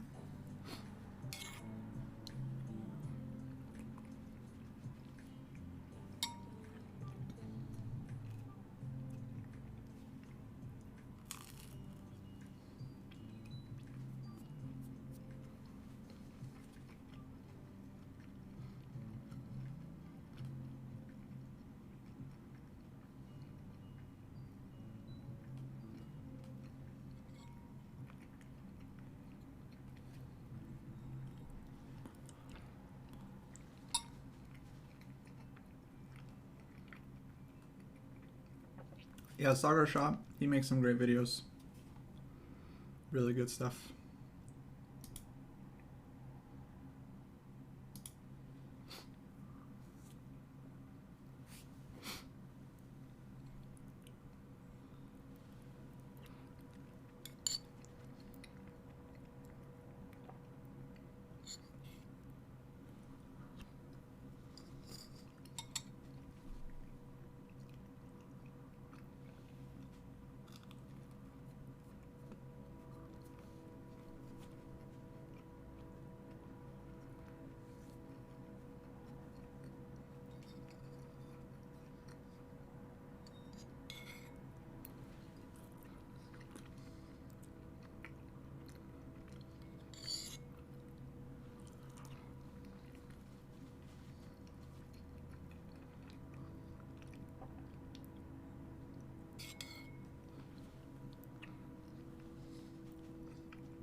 Ooh, Queen A7. Oh, you played Queen A6? Oh, Bishop was pinned. Wow. And Queen A7. Nice find. Very interesting.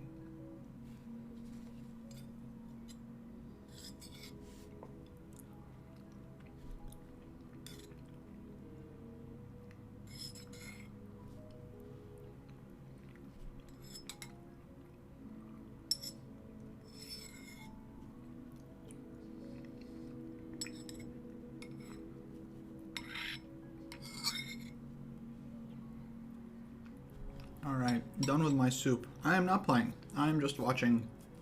Because this is an arena for our members to train their skills and practice. I'm just here to give tips. Try to help some folks out.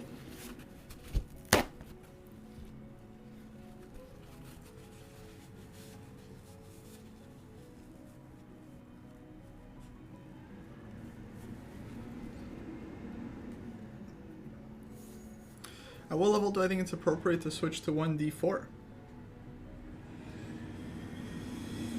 Well, Pravid, I thought you were an English player, so that's a pretty good opening for positional players.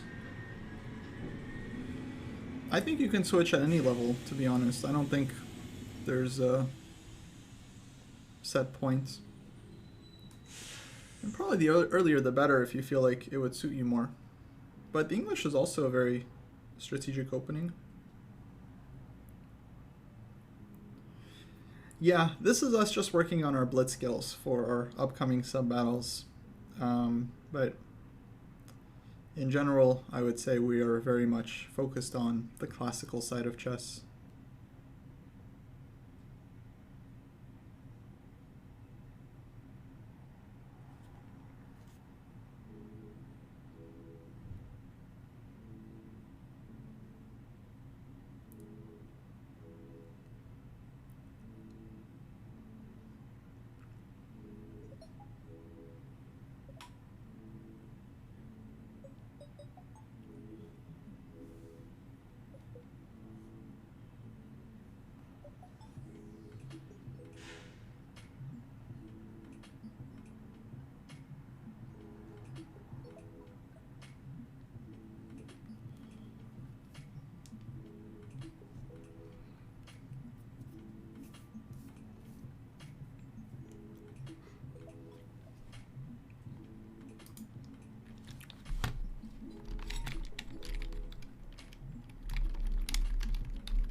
Alright, let's see who else we got here.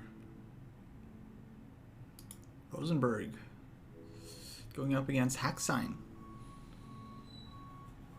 Oh, I see. But yeah, d4 solid. I have long-running d4 speedrun up on YouTube that's still being added to that I think is pretty instructive, if I had to say so myself.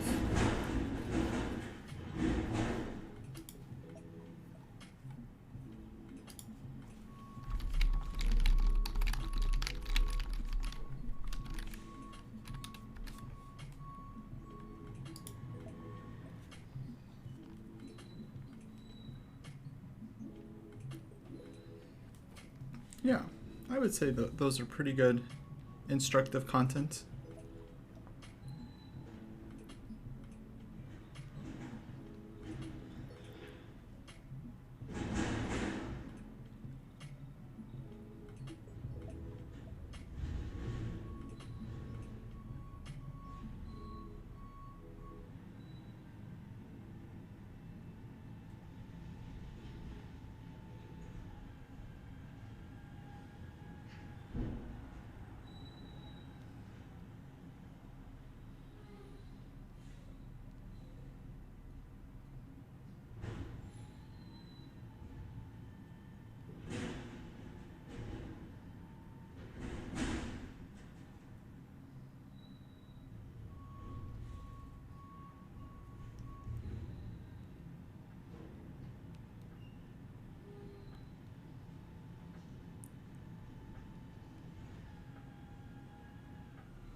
Is it fine for me to just make it up below 1600 line? Yeah, I think so. I mean, I don't think you have to play every opening. I'm a believer in just sticking to openings that you like and just focusing on those until you don't like them anymore. There's no like best openings, right? Like anyone that says like, oh, this is the best opening for this level is just giving their opinion in an exaggerated way. There are no best openings. There are openings that work for you, openings that don't work for you. So David's advice makes sense to kind of try different stuff and see what you like. My feeling is once you do find something you like, you should stick with it and play it a lot and get experience. But yeah, I don't believe you have to do any kind of real opening study at lower levels. I don't think you have to study theory. I think you have to do very minimal of that stuff. Very minimal. I think in general people put way too much of a focus on that. Yeah, it's like if you're a basketball player and you spend all your time studying formations and you don't practice shooting the ball or passing the ball. You just study formations. Oh, this is the best formation for basketball. Like, okay, like I guess it's good to have formations at some point, but like, you got to practice shooting the ball. Yeah. Yeah, when it comes to openings, I mean, there's a lot where you can improve in terms of your opening play, like sticking to opening principles and playing better in the opening. But most players seem to hear that and they think like, oh, I need to learn theory. And it's like, no, you don't have to study moves. It's not going to be that helpful.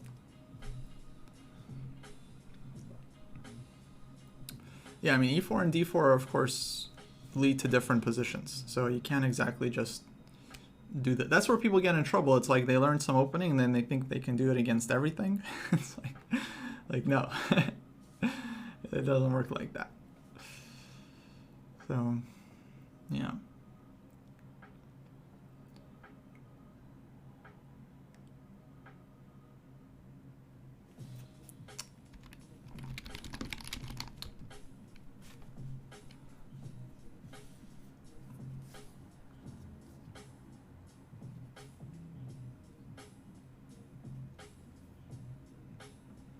Yeah, I think it's just, you just find any opening that you like, play it a lot, analyze your games. That's how you do it.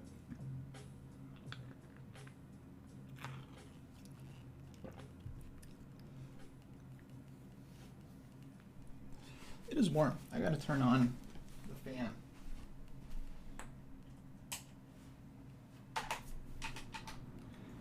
I guess we're getting the lights on too.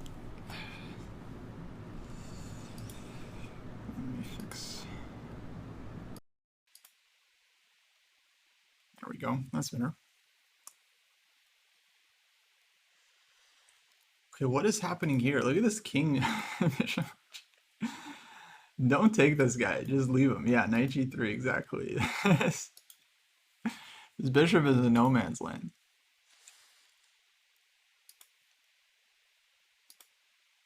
Yeah, I would put the focus more on like middle game plans, middle game ideas.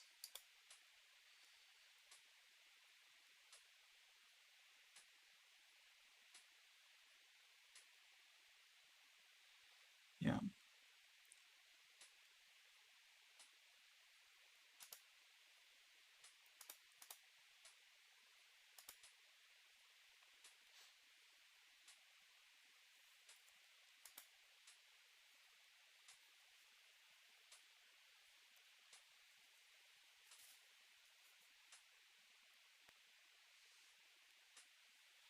Yeah, pizza racer, exactly. Like you can do literally any opening. And I think the main mistakes, the main battle will be decided in the middle game anyway. So learning how to find a good middle game plan. Oh, nice checkmate, by the way. Look at this. Queen sack? What's going on? Yeah, I guess he kind of had to. But yeah, very nice checkmate here. I guess black missed this one. GG.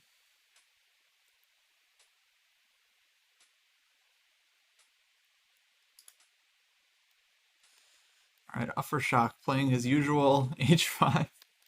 And then Caro. Why not just play the Caro?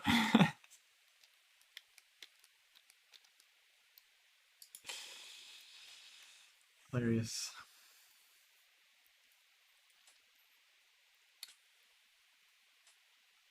See, you guys can play any opening and make it work.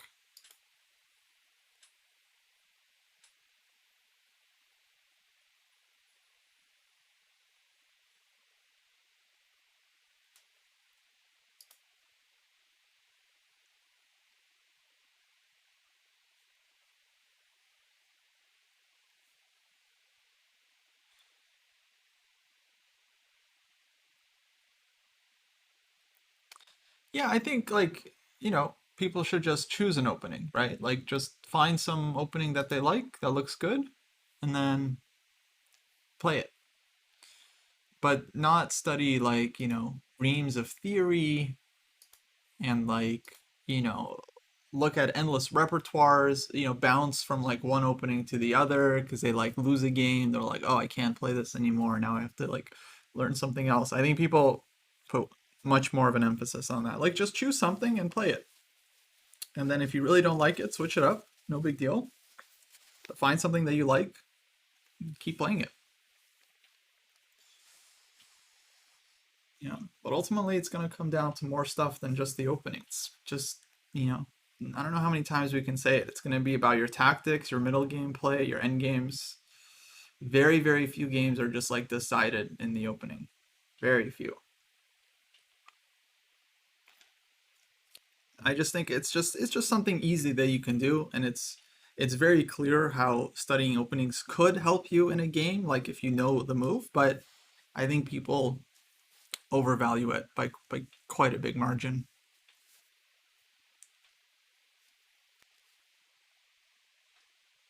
So I'm against it. But okay, I already published my thoughts on YouTube.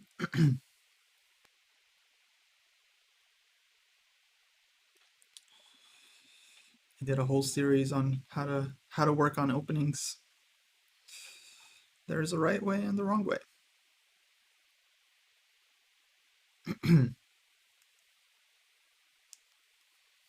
Yeah, people also overestimate how much theory the opponent knows. They're always like, "Oh, I'm afraid of theory. What if?"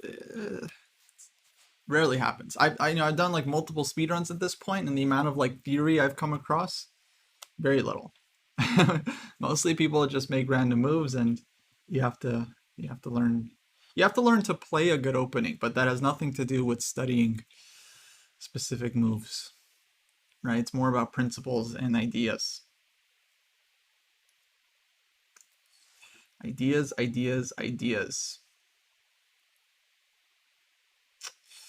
Thanks, Prof. Much appreciated.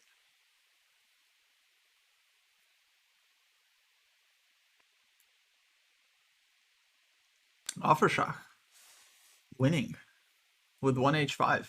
See, guys, you can play anything and still win. Oh, Queen G3. Oh, Bishop H4. He sees it. Beautiful.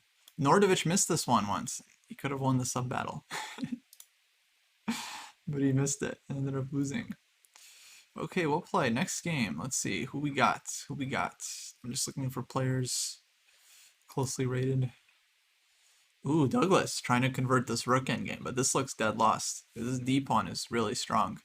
H3, that's a nice move. Oh, he didn't have to play it, but he just saves the pawn. Now rook E2, and now black can just win, pushing the D pawn.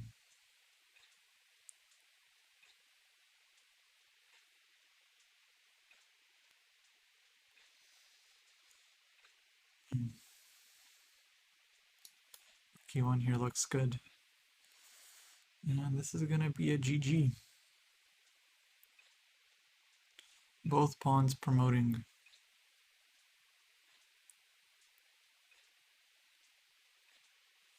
No more checks.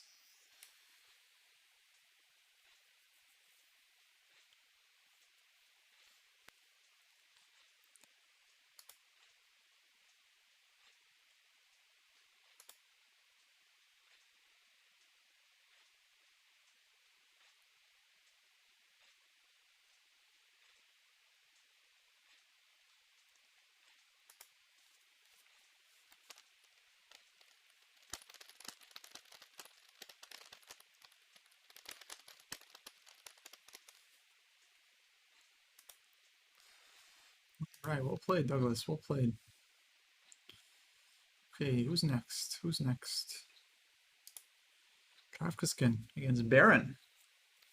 Baron's been working with David a lot. Let's see how Baron's doing. Okay, not so good for this one. Not so good, but we'll see. White's got a lot of pressure. Very nice rooks. One rook on the 7th. One rook backing it up. This knight is very supportive. But black fighting for counterplay.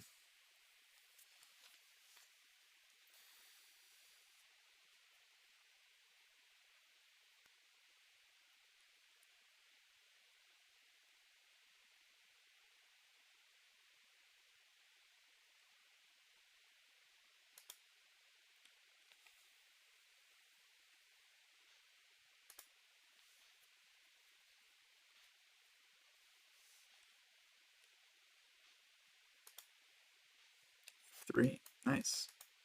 I like F3.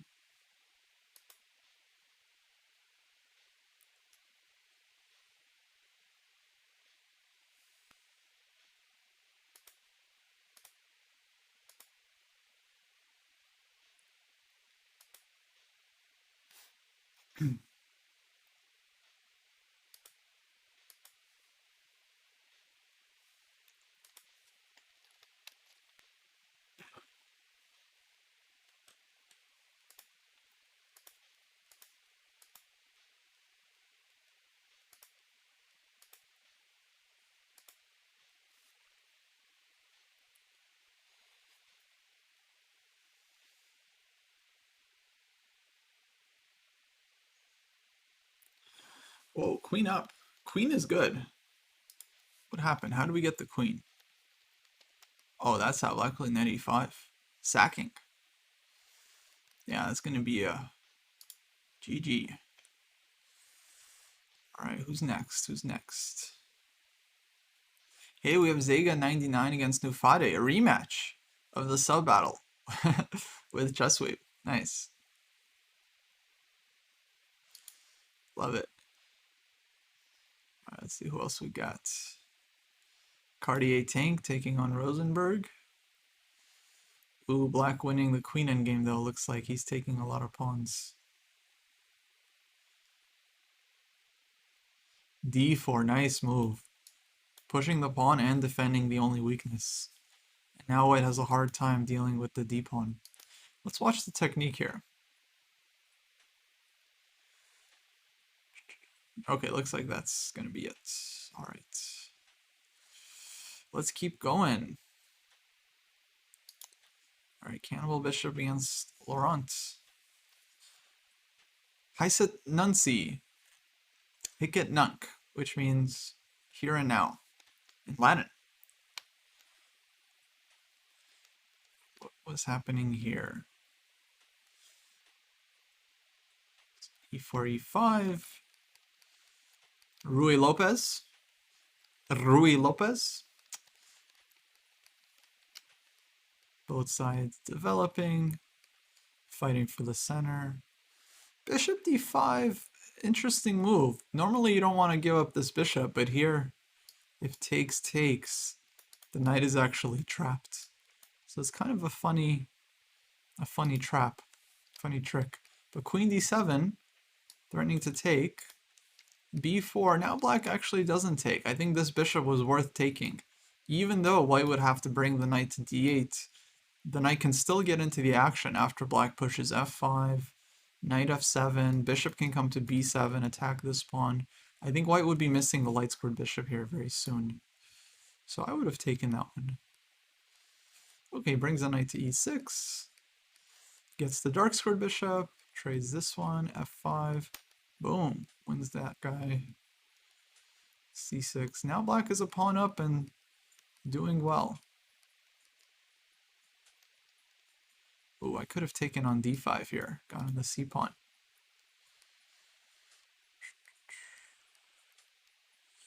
King f8, finally unpinning.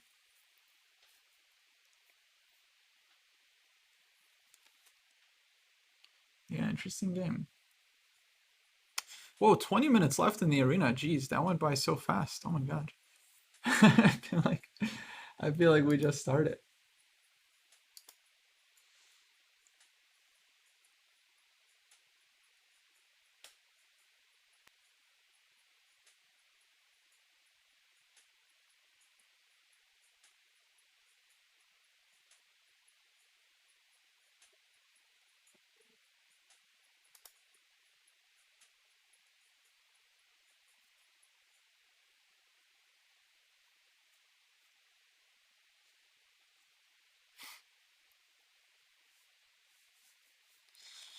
Okay, started pushing the b pawn, but now rook b6. Yeah, rook b6 is a killer move. Probably black should have done something like this first. Oh. Oh no. Oh no, what a blunder, guys. Look at this. So queen a3 takes with check, has to go queen e7, and now white could have immediately won the game with queen takes queen and b7, promoting the pawn and stopping black's b pawn. Very unfortunate. White had a lot of time too. Should have calculated that. For a 1900 player, this is not a difficult calculation. Just played way too quickly grabbing this one. Still, his position is very nice with the b pawn, but queen takes e7 was an insta-win. Insta-win. Yeah. Yeah, Coco, we ended up winning in the end. We got the golden point. I think we won like 8-7 in the final score.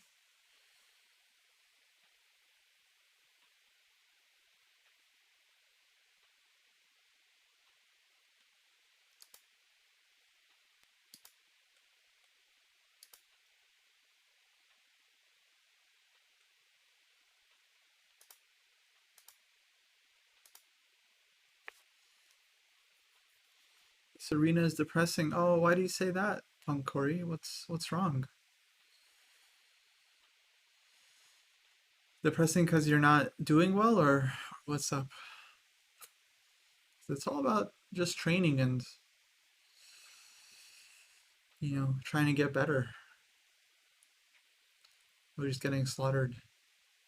Well, okay, you're like one of the lowest rated players, right? I mean, unfortunately that's to be expected. Like there's people in here that are like 1,000 points higher than you, you know? So when you play against high rated players, unfortunately you are going to lose most games. And that's just part of improvement. I do wish we had more players so that there is kind of you could get players closer to your level.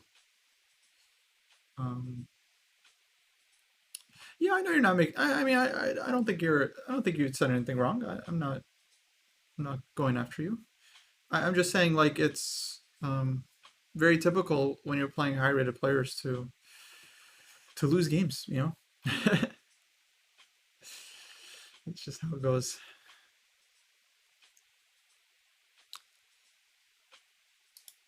The important thing is to try to learn something from the games. You know, to go over them and try to improve.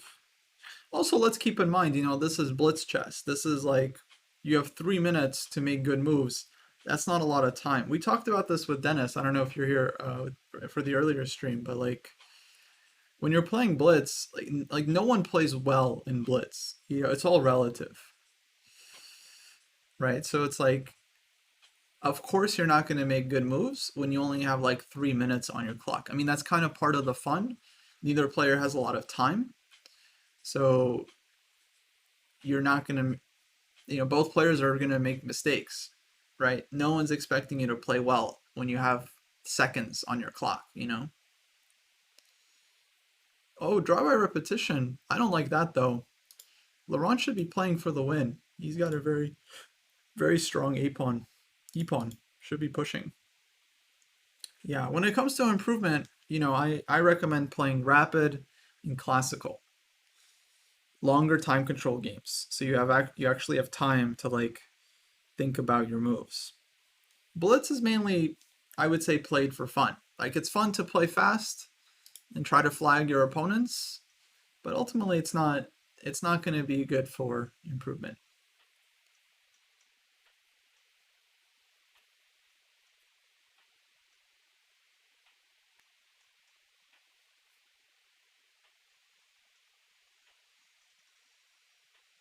Yeah, I would say the arenas are basically mainly for fun because you get to play a lot of games.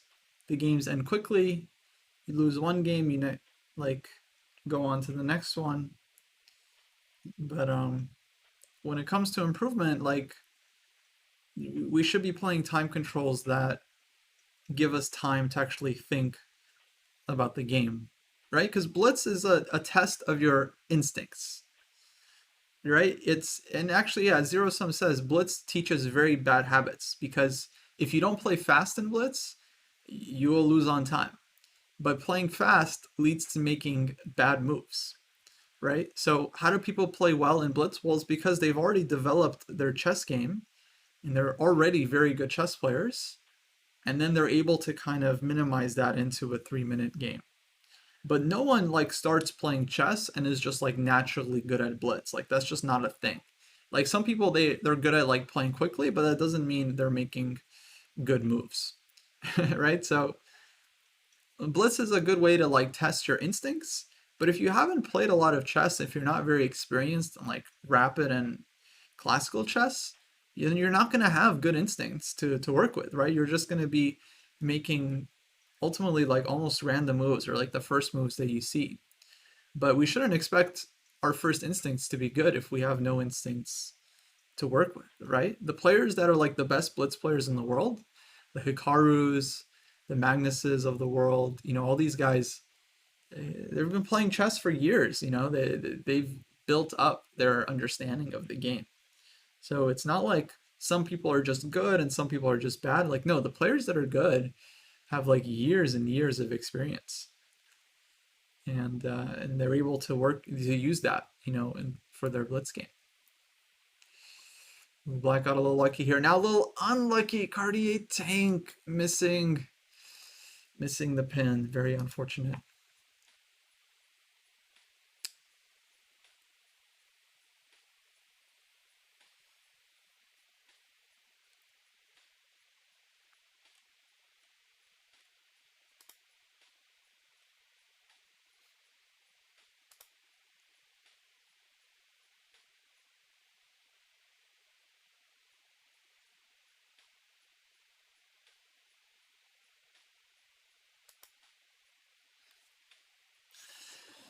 Fortunate end there for Cartier tank. All right, Noob Loser with the win. Very uncharacteristic for Noob Loser, but does get the W. Firing Bishop's going to be hard for me to find a game that already ended. Sorry, I can only see. Pretty sure I can only see the live games.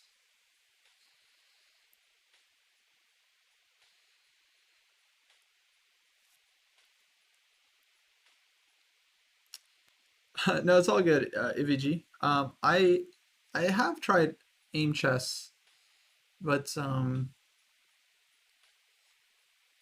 yeah, I don't know. Honestly, my jury's still out as far as I'm concerned.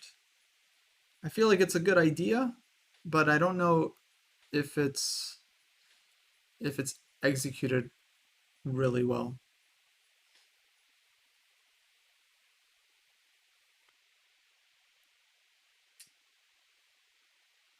Yeah, because I mean, from what I understand, they analyze your blitz games, right? It's not like you're uploading a bunch of classical games with like timestamps, and they're analyzing your blitz games. So maybe it's good for working on your blitz, but I don't think that's going to be like really indicative of what you need to do to improve your overall chess. So I don't know. I'm still definitely open to the idea, but to me it kind of feels somewhat gimmicky, because that, of course, that's what people want. They want like some special program that can analyze your games and like tell you exactly what you need to work on and then like help you work on it. But does it really know? Like, does it really come up with good conclusions? Like, that's hard for me to say myself, especially if it's only analyzing your blitz games, because then like your blitz could be a totally different game than your classical. Usually is, right? In classical, you might be really good at certain positions, but then in blitz, it's like you can't quite play them that well. And then they're like, oh, looks like you have a problem with your Sicilian defense. Yeah, maybe in blitz, but like it's still a good opening in classical, right? So that's why I'm just not sure. I don't want to say it's like not good or something. I think it's a really interesting site, but I think I was also skeptical of Chessable at first when I first heard about Chessable. I was also skeptical about that. I was like, do I like, do you really need to do this? Like, is this really useful for your chess? But now I think Chessable is a good thing. It definitely has convinced me. Also, they do have you play classical games. Oh, that's cool. That's good to know.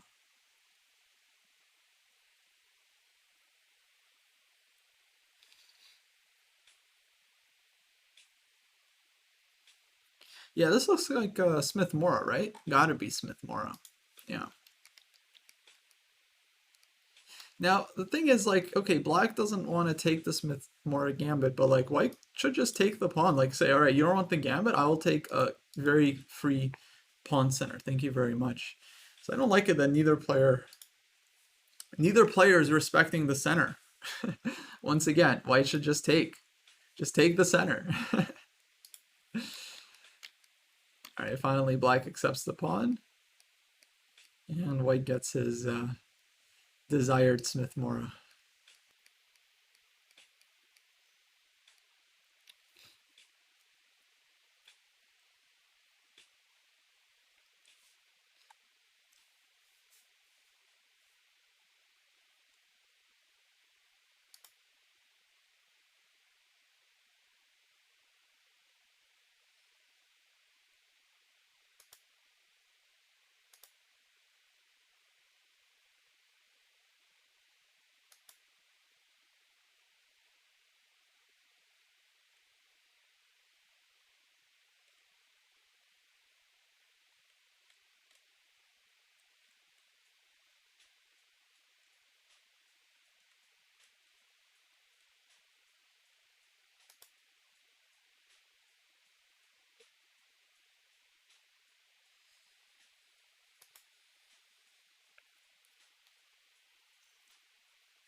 Yeah, firing bishops, you shouldn't be writing in the chat while you're playing.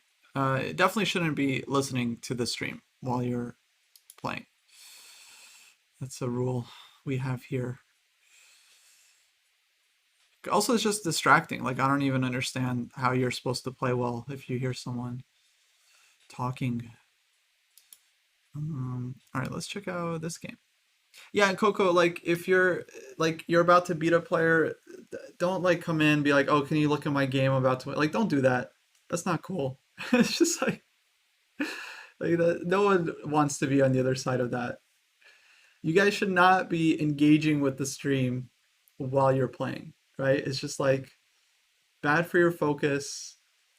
I don't want you listening to the stream if I'm like talking about your game.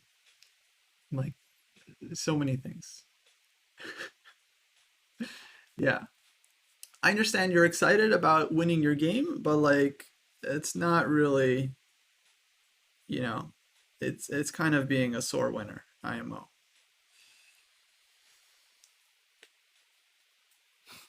Yeah. Yeah, if you're gonna play, focus on the game. Like, if you're gonna play focus on the game, right? Like what? And also it's just like distracting. Like, I mean, oh man, it really bugs me. People always are like, "Oh, I don't know how to get better." And then it's like, yeah, you're playing chess while like watching a YouTube video or like watching a movie or a TV show on the side. Like, yeah, you're not gonna like play well while you're multitasking. And people are like, yeah, yeah, whatever, you know. Like, stop multitasking while you're playing. Focus on the game. You'll play better.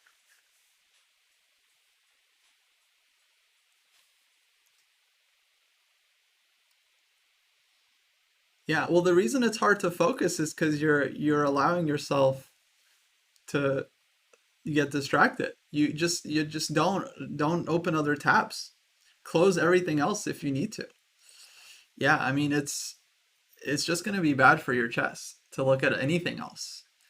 Like music is okay. If you're listening to music and it's not distracting you, I think music is fine. Music can kind of jive. But yeah, the focus is a really important thing, especially if you're playing a blitz game and like you're not able to focus for like 3 minutes. Like you're gonna have a really hard time in classical chess where you have to focus for like 4 hours. Yeah. Well, okay, Coco, you say you don't care, but I don't know. I think most people do care about their rating. I think most people do care.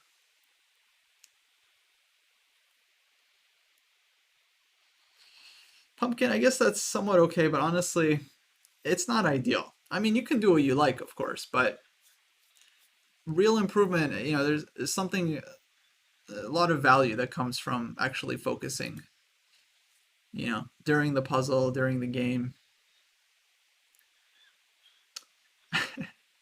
Not sure I can give Paul Board a lesson on anything, to be honest.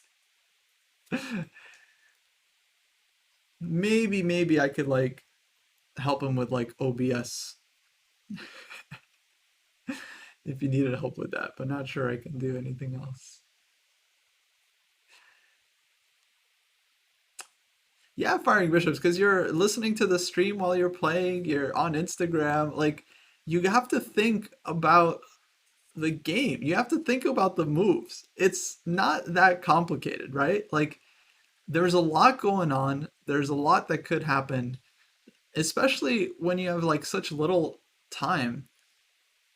The more you think about the game, the more moves you'll be able to find and the better moves you'll be able to see, right? Finding good moves is about seeing different options and choosing the best one, right? So there's always something to think about. So you gotta try to focus, you know?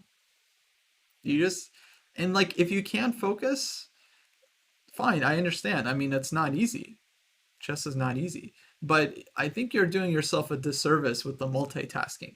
Like nothing is saying that you have to open new tabs, right? You don't have to open Instagram while you're playing. Like if you can't think about the position for more than 10 seconds, okay. But like don't open anything else. Just leave the board open and if you can't think, don't think. But like opening something else, that's just committing suicide when it comes to your focus, you know?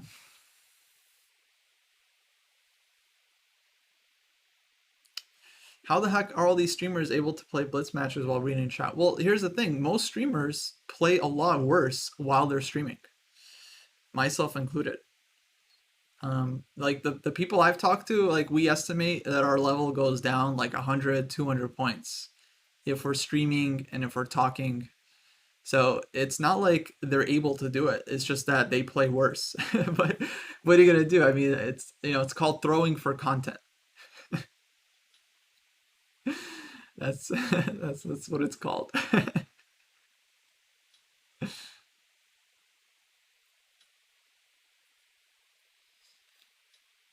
But yeah, I mean, I think there's little discussion to be had here. If you focus on the game, you do better. If you have other stuff going on, like a video, or you're like talking to chat, you're gonna do worse. There's like very few exceptions. Some streamers they get used to it. Like Hikaru, Hikaru is amazing because he just got used to it, and he's able to play at a really high level. But I would say even Hikaru probably doesn't play as well when he's like keeping one eye on chat and one eye on the game. He probably plays better when he's only looking at the game.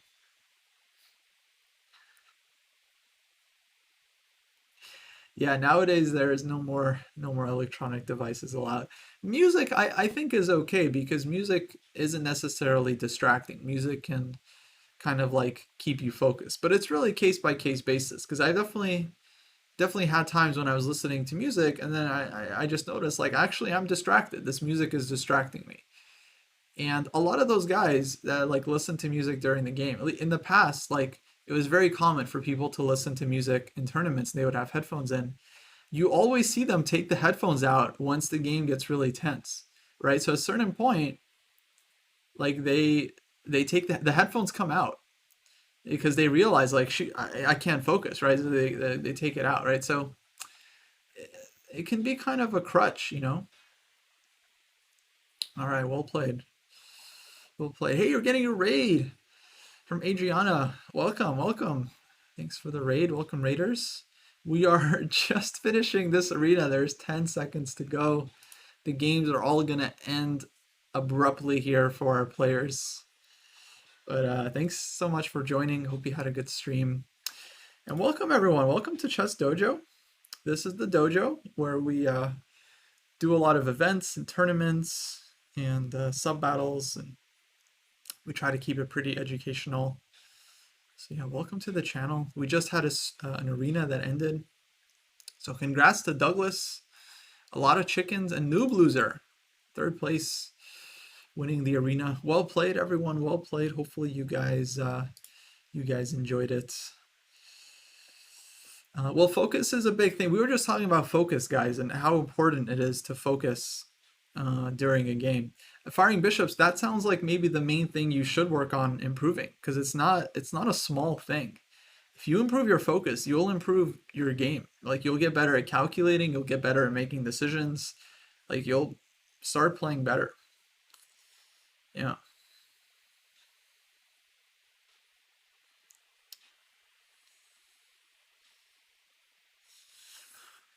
Festivity, no, I don't think that would be a good rule change. I mean, I think already people people complain that there's too much opening theory. So like yeah, I think allowing access to theory would be not a good thing. I think people should I think that's a skill in it of itself, like knowing stuff, preparing ahead of time. But of course it's too much what's the word? Too much pressure being placed on the theory. Yeah. Yeah, the way to improve, guys, is you analyze your serious games. If you play a bunch of games and you're like multitasking, you don't take them seriously, you're gonna make some pretty dumb mistakes. There's not a lot to analyze there other than don't do that. Don't hang your queen, genius. But if you play serious games and you analyze them, that's where you can learn like where you can actually improve your play. Are you missing a lot of tactics? Are you getting outplayed strategically? Are you getting outplayed in the opening? Are you messing up in the end game? Like that's where you can kind of learn and figure out what you actually need to work on.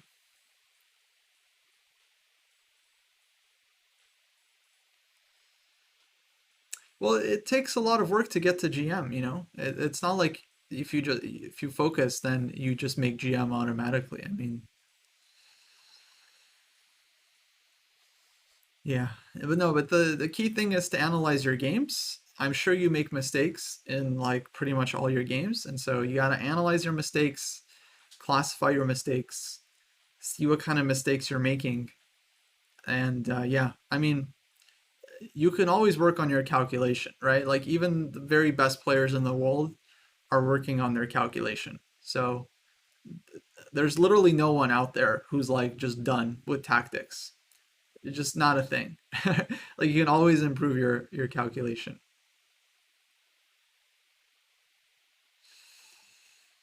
Yeah. Coco, I thought you didn't care about your rating. Now you're asking about how to get to NM. I thought I thought you didn't care.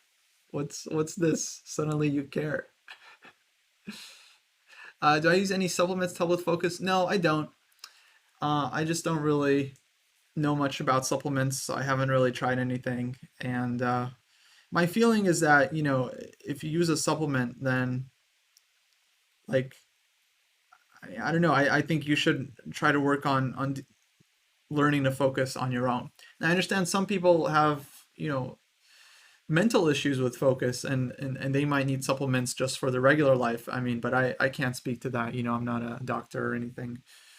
That's that has to be just something that's between a person and their physician.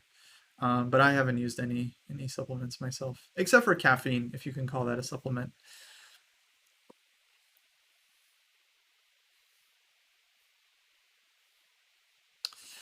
Any advice on how to not play too fast during classical games?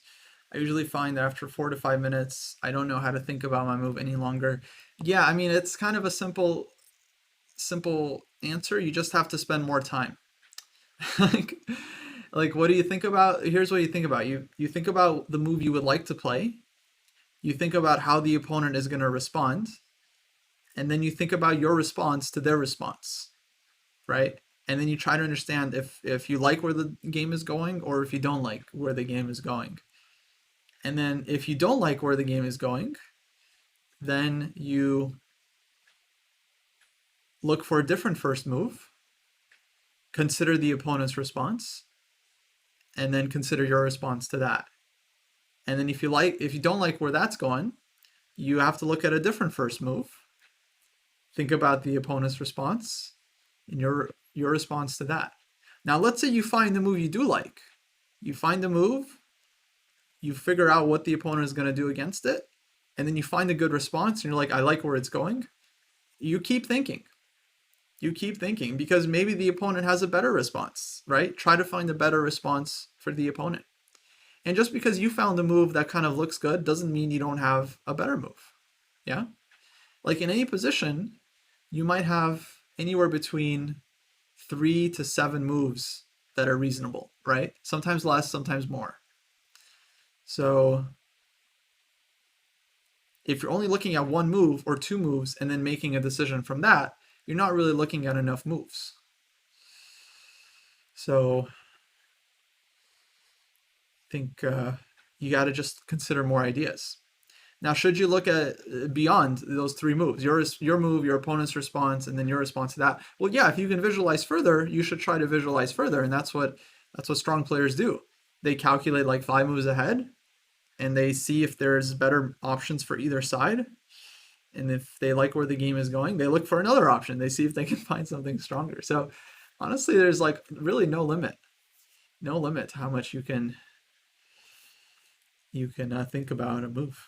Of course, there's a balance. You don't want to spend all your time right on one move. You can spend an hour and still not come to the right decision, but it's a balance.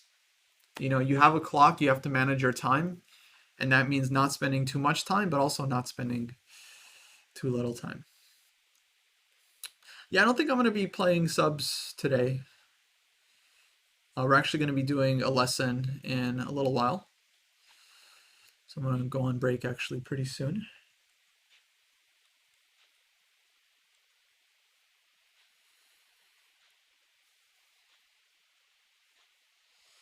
But okay, do I think a 1500 can start coaching? Wait, Coco, do you mean like coach other players or like get coaching? Because the answer to both is yes. You can get coaching at any level, and it's helpful. And if you want to start coaching, of course, I would suggest to work with players that are beginners. You can definitely teach beginners, though I would be, I don't know, I don't really recommend players to work with people that are below. I mean, it really depends. Like some people are not that strong themselves, but they're really good, really good teachers. But I also feel like I want to be careful here because I've definitely seen coaches that are, let's say, 1800. They're decent players, but then the way they like teach other players is like they kind of teach them how to be 1800, So they kind of teach them their own bad habits. Like there are certain things in chess, like, you can get to 1800 or some level, but they're not necessarily good things, and they can really hold you back in the long run. So that's kind of the danger. It's like players who are not that strong sometimes give bad advice, right? I mean, I've seen IMs and GMs give bad advice, right? It happens, but it's like, you want to be careful that you're not like for example, like something I've seen coaches do is they're like, when the opponent plays bishop g4, you always play h3. And it's like, okay, that's going to work in many situations, but that's not always a good move, right? It's ridiculous to say it's like something is always or like never a good move. So like always play h3 when they put the bishop on g4. And I've heard this advice many times, and I've heard a lot of players say like, oh yeah, I always play h3. You don't always have to play h3, guys, just because the bishop is on g4. Sure, in many cases it's a good move, but you don't always have to do it. There are lots of cases where it's not a good move, right? So this is the kind of advice I see coaches give, and like it might work for them, and it's something that they've gotten them to a certain level, but it doesn't mean that it's necessarily going to be good advice. Never play f6. Yeah, classic example. Yeah, I mean, I think I've ranted about it a bit. F6 is a good move in many positions. So, as is f3, right? Like, come on, like this is not even serious. This is not serious, right? Like, come on. Like one of White's main moves here is to play f3. Like this is one of White's main moves. It's like a good move here, right? I mean, this is not serious. So this position, for example. Anyone want to guess what's one of the main moves for White? For Black, excuse me, for Black here. It's f6. It's one of the main moves. Now, in many positions, f6 is not a good move. That's where the advice comes from, because people usually play it in bad positions, right? But yeah, there is no always and never in chess. It's just not a thing. It's not a thing. Should you move to the king to h1? Yeah, usually. Yeah, king h1 is usually a good move, but not always, right? King b1, usually a good move, but not always. It's just how it works. Yeah, but I mean, Feingold, I think, is an excellent coach. I think he says those things tongue in cheek, right? Like he himself has played the move f3 and f6 many times. As Gratify says, he just really wants you to think before playing f6. Exactly right. Exactly right. It's like you just have to be very, very careful. Like you should not play it unless you're very sure that it's a good move.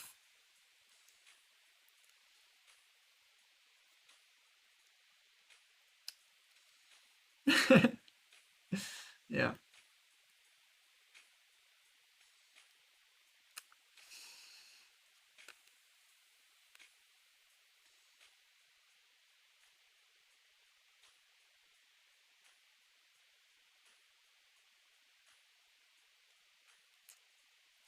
So I don't know. I think you should only coach other players if you really believe in teaching and you really think you have some good ideas, but we should really be careful before we coach others as to not, instill our bad habits upon them.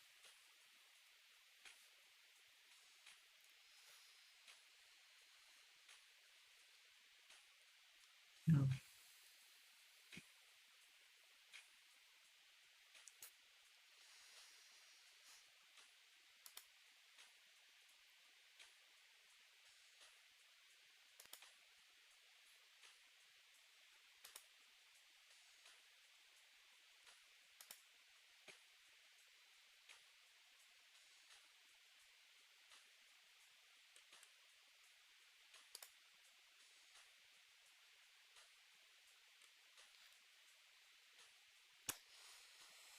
I am from California.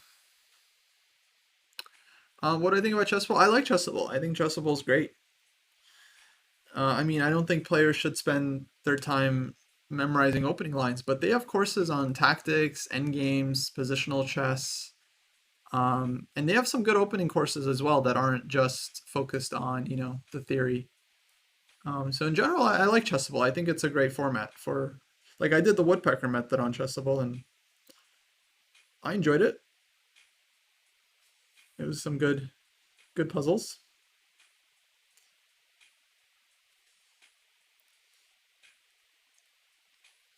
So chessable's good. Very convenient.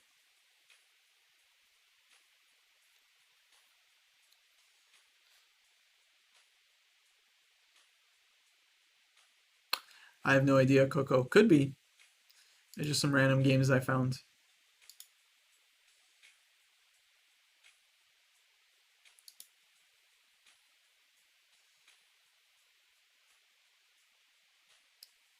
Cardi Tech, I'm going to be going on break here in just a sec. So I think I'm going to be teaching a lesson, and we've been streaming for 4.5 hours.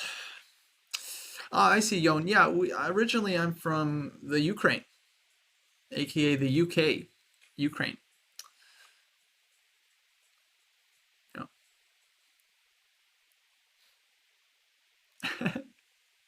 Unbelievable, Pravid.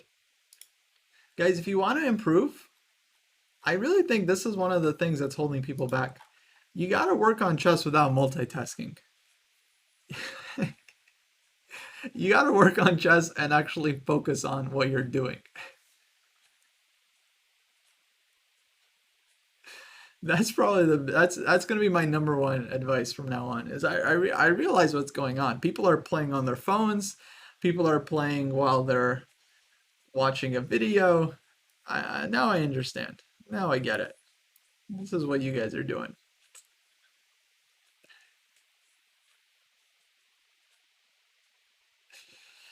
You can watch our stuff later. I'm sorry. I'm sorry. We have VODs that are saved for 60 days.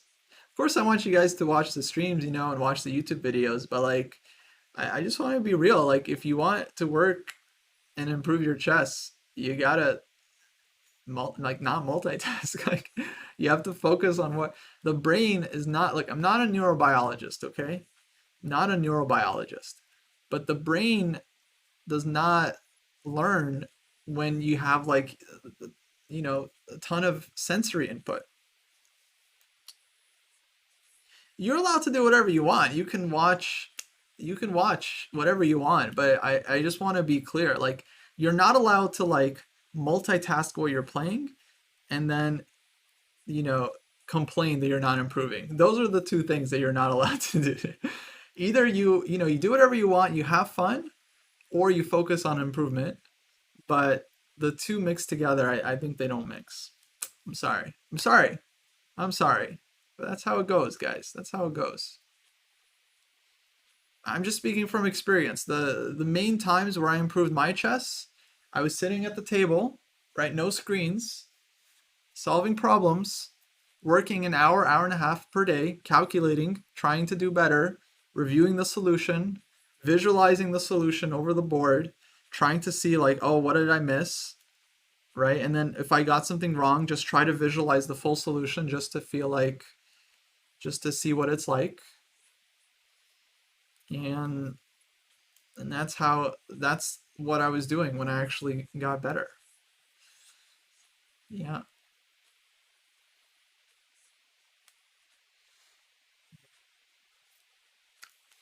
That's just how it goes. Because otherwise, it's just like you're just absorbing passively, you know?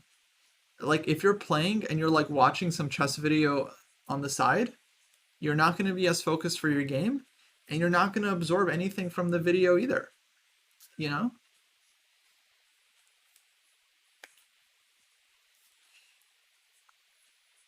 If you guys want, you can experiment, you know? Watch a video, you know, and then see if you can even remember what happened a week later. If you can even recall what position was shown. Like 1 week later, right? Just see if you can even remember. I think it's very hard. Oh, you guys are leaving now? Where are you going? Where are you going? No, I'm just kidding. No, look, I'm saying you can watch the stream, you can have fun, but like, just keep it separate, you know? Be very clear when you're just watching chess for enjoyment. Like, I like watching commentary, I find that very enjoyable, but it's a difference between watching chess for enjoyment and actually working on your game in a serious way, you know? They're just two separate things. I think you'll be much happier if you learn to separate them. Dedicate time when you're just studying, you know, 1 hour a day, hardcore calculation, no distractions, no screens, no Twitch, no YouTube, no Instagram, no Twitter, just you and the chessboard. And then once you've done your hour, then you can, you know, have fun, like watch some streams, you know, play some blitz chess. You can have fun, right? But don't confuse the two, because I get the feeling that's what a lot of people are doing. They're playing a lot of blitz. They're playing distracted blitz. They're watching stuff during their game, you know, or they're like they're on Reddit, you know, while they're playing a classical game. Yeah, like that's not good focus, guys. You know, and over the board tournaments, you're you're not even allowed any electronics, right? So if the goal is to one day play over the board tournaments, they're not going to let you multitask. You can't have your phone on you. It's just going to be you and the board. So you better get used to like some quiet time. Better get used to some quiet time.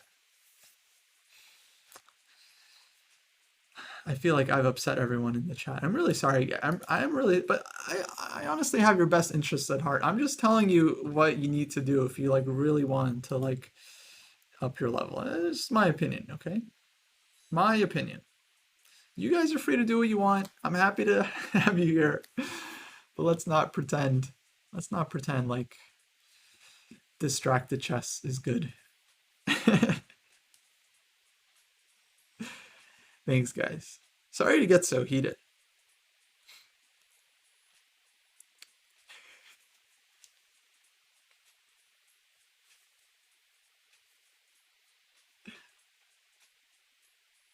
Do you think you get more out of analysis of classical games with a real board as opposed to with a computer? Arjawa, what do you mean exactly? Do you mean analyzing on a board versus analyzing on a screen? Or do you mean analyzing specifically with like an engine, like Stockfish? Or are you just talking about physically whether working on a screen or on a physical board is better?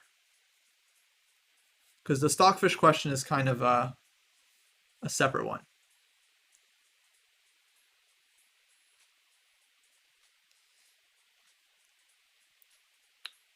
Yeah, I mean, I would say like working with a physical board is really good if the goal is to play over the board tournaments, right? Or to improve your performance in over the board tournaments.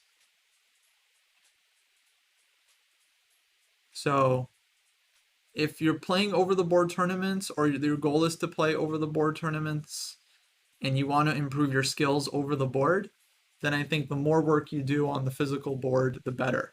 Especially if it's like calculation work, like you're calculating something. Most players find that there's a difference between calculating on like a 2D screen versus a 3D reality. And myself included, I do feel like it's different. Um, when I first started playing online chess, I felt like I wasn't as good because I was used to calculating over the board, right? So the 2D screen was different for me. I think a lot of players have the reverse problem.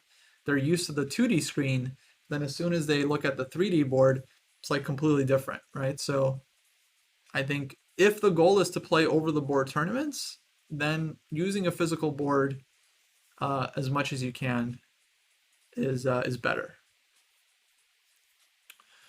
When I visualize, I think I visualize a 2D board.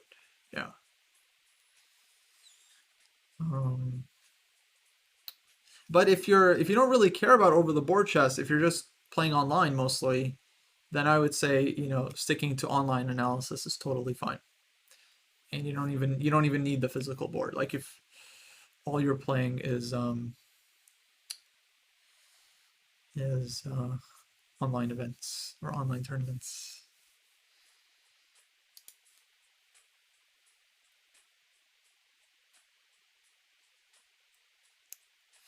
Yeah, unfinished games. You mean like in the arena? I think they get X'd. It kind of depends. Gratify it depends on the sub battle. They have different rating ranges.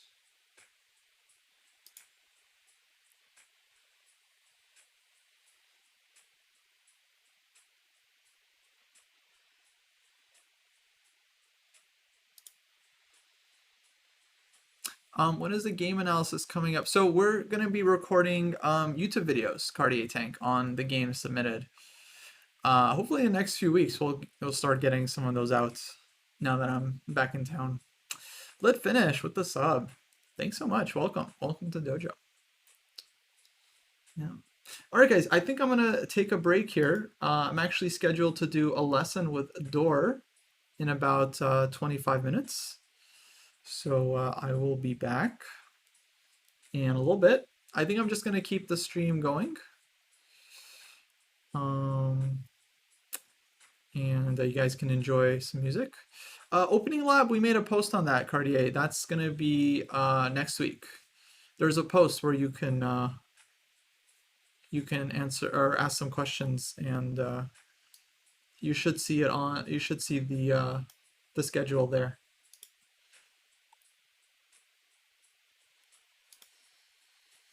All right, guys. So 25 minutes. Go play some focused chess. I'll leave the music on. You can listen to it if you want. You don't have to. Go do some serious training, and then we'll come back for the fun stuff. But all right, I'll see you guys. See you guys soon.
Hey, what's up, guys? So I'm not sure if we're gonna actually be doing the lesson because our friend Dor is not online, and frankly, I don't know where he is. I don't know. So I'm gonna take a quick look at this game that Cartier posted, and then we're going to just end the stream for the day. Okay, but let me get analysis board going here. I'll just take a quick peek. It's not going to be a full post-mortem stream. Just going to look at this one game. And yeah, see what happens. Okay, actually, I don't want the analysis. Let's hide that. All right. Hello, how's everyone doing? Welcome back to the stream. So what we got here, Benko? Okay, good. I like the Benko. E7, knight takes E4. Beautiful, I think. Let's see, takes, bishop D2, takes. Oh, you had to take on D2, huh? Had to take here, so you could take on B2. That was the key. Yeah, because after knight C3, takes, bishop E2. We can take on A1, but oh, this one's just hanging, right? So yeah, we're kind of done. Oh, it's line you studied on ChessWeeb. So did it give knight takes D2? And this rook takes B2 idea? Okay, I guess white can also take with the knight, and then white's move is given as queen D3. Queen D3. And this is actually, is this actually playable for white? Let's see.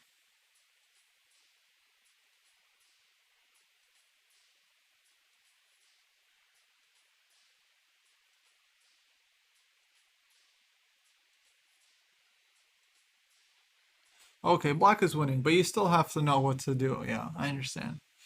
So what can we do here? Maybe, so take, what's the line? Take bishop D2? And then, oh, rook takes B2. Oh, I see. And then you got your piece back. Yeah.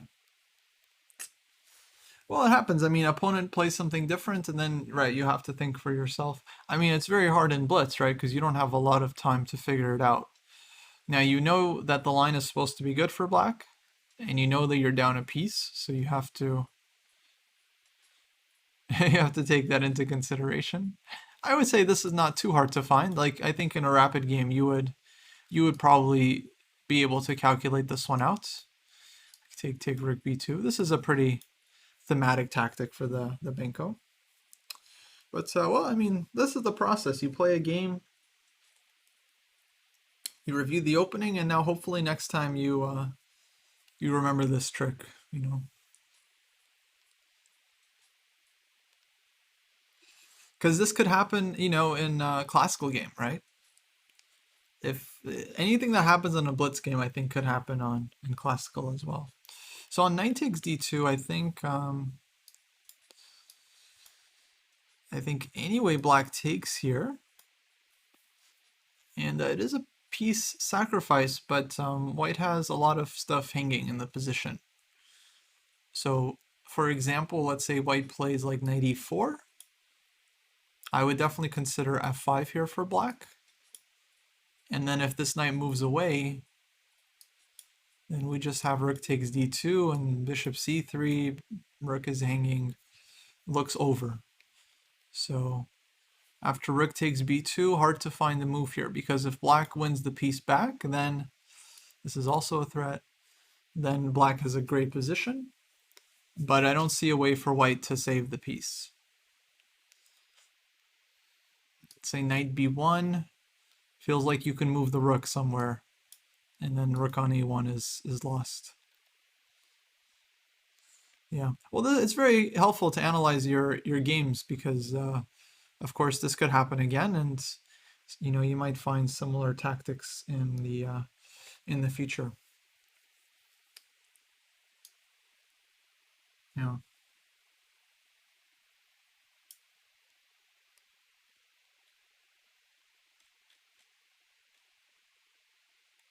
How long have you been playing Binko Gambit?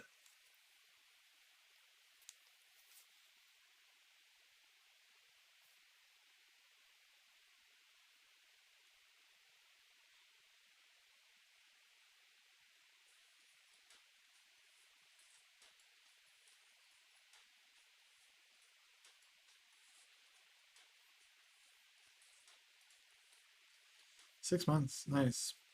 Are you enjoying it? I feel like it's a great opening. If I could start chess all over again and I didn't have to play against like IMs and GMs, I would just play Binko Gambit all day. It's so much fun. You just get like open B file, you get all these tactics. It's great. Oh, thanks, Charlie. Thanks. All right, guys. Well, I think that's gonna do it for today. It's been about 5 hours. I think that's pretty good. David will be back. He's teaching some lessons tonight according to our schedule. So I assume he'll be streaming tonight at I think 8 p.m. Pacific time. That's what he said. So you guys should stay tuned for that. But okay, for now I think we're gonna find someone to raid. Yeah, thanks guys for tuning in. Hope you had fun. I think David has some couple of private students he's working with on stream, so I don't know what the lesson will be about exactly. Okay, well let's you know what? Let's raid ChessBra, because they're doing the most educational thing right now. It looks like they're doing building plans with Aman.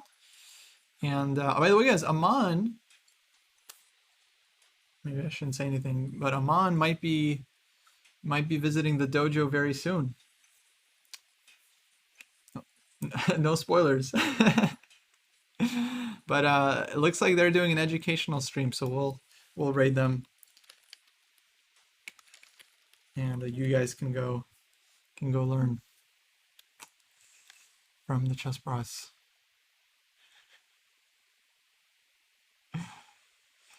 All right, guys, have a good one. Catch y'all next time. Take care.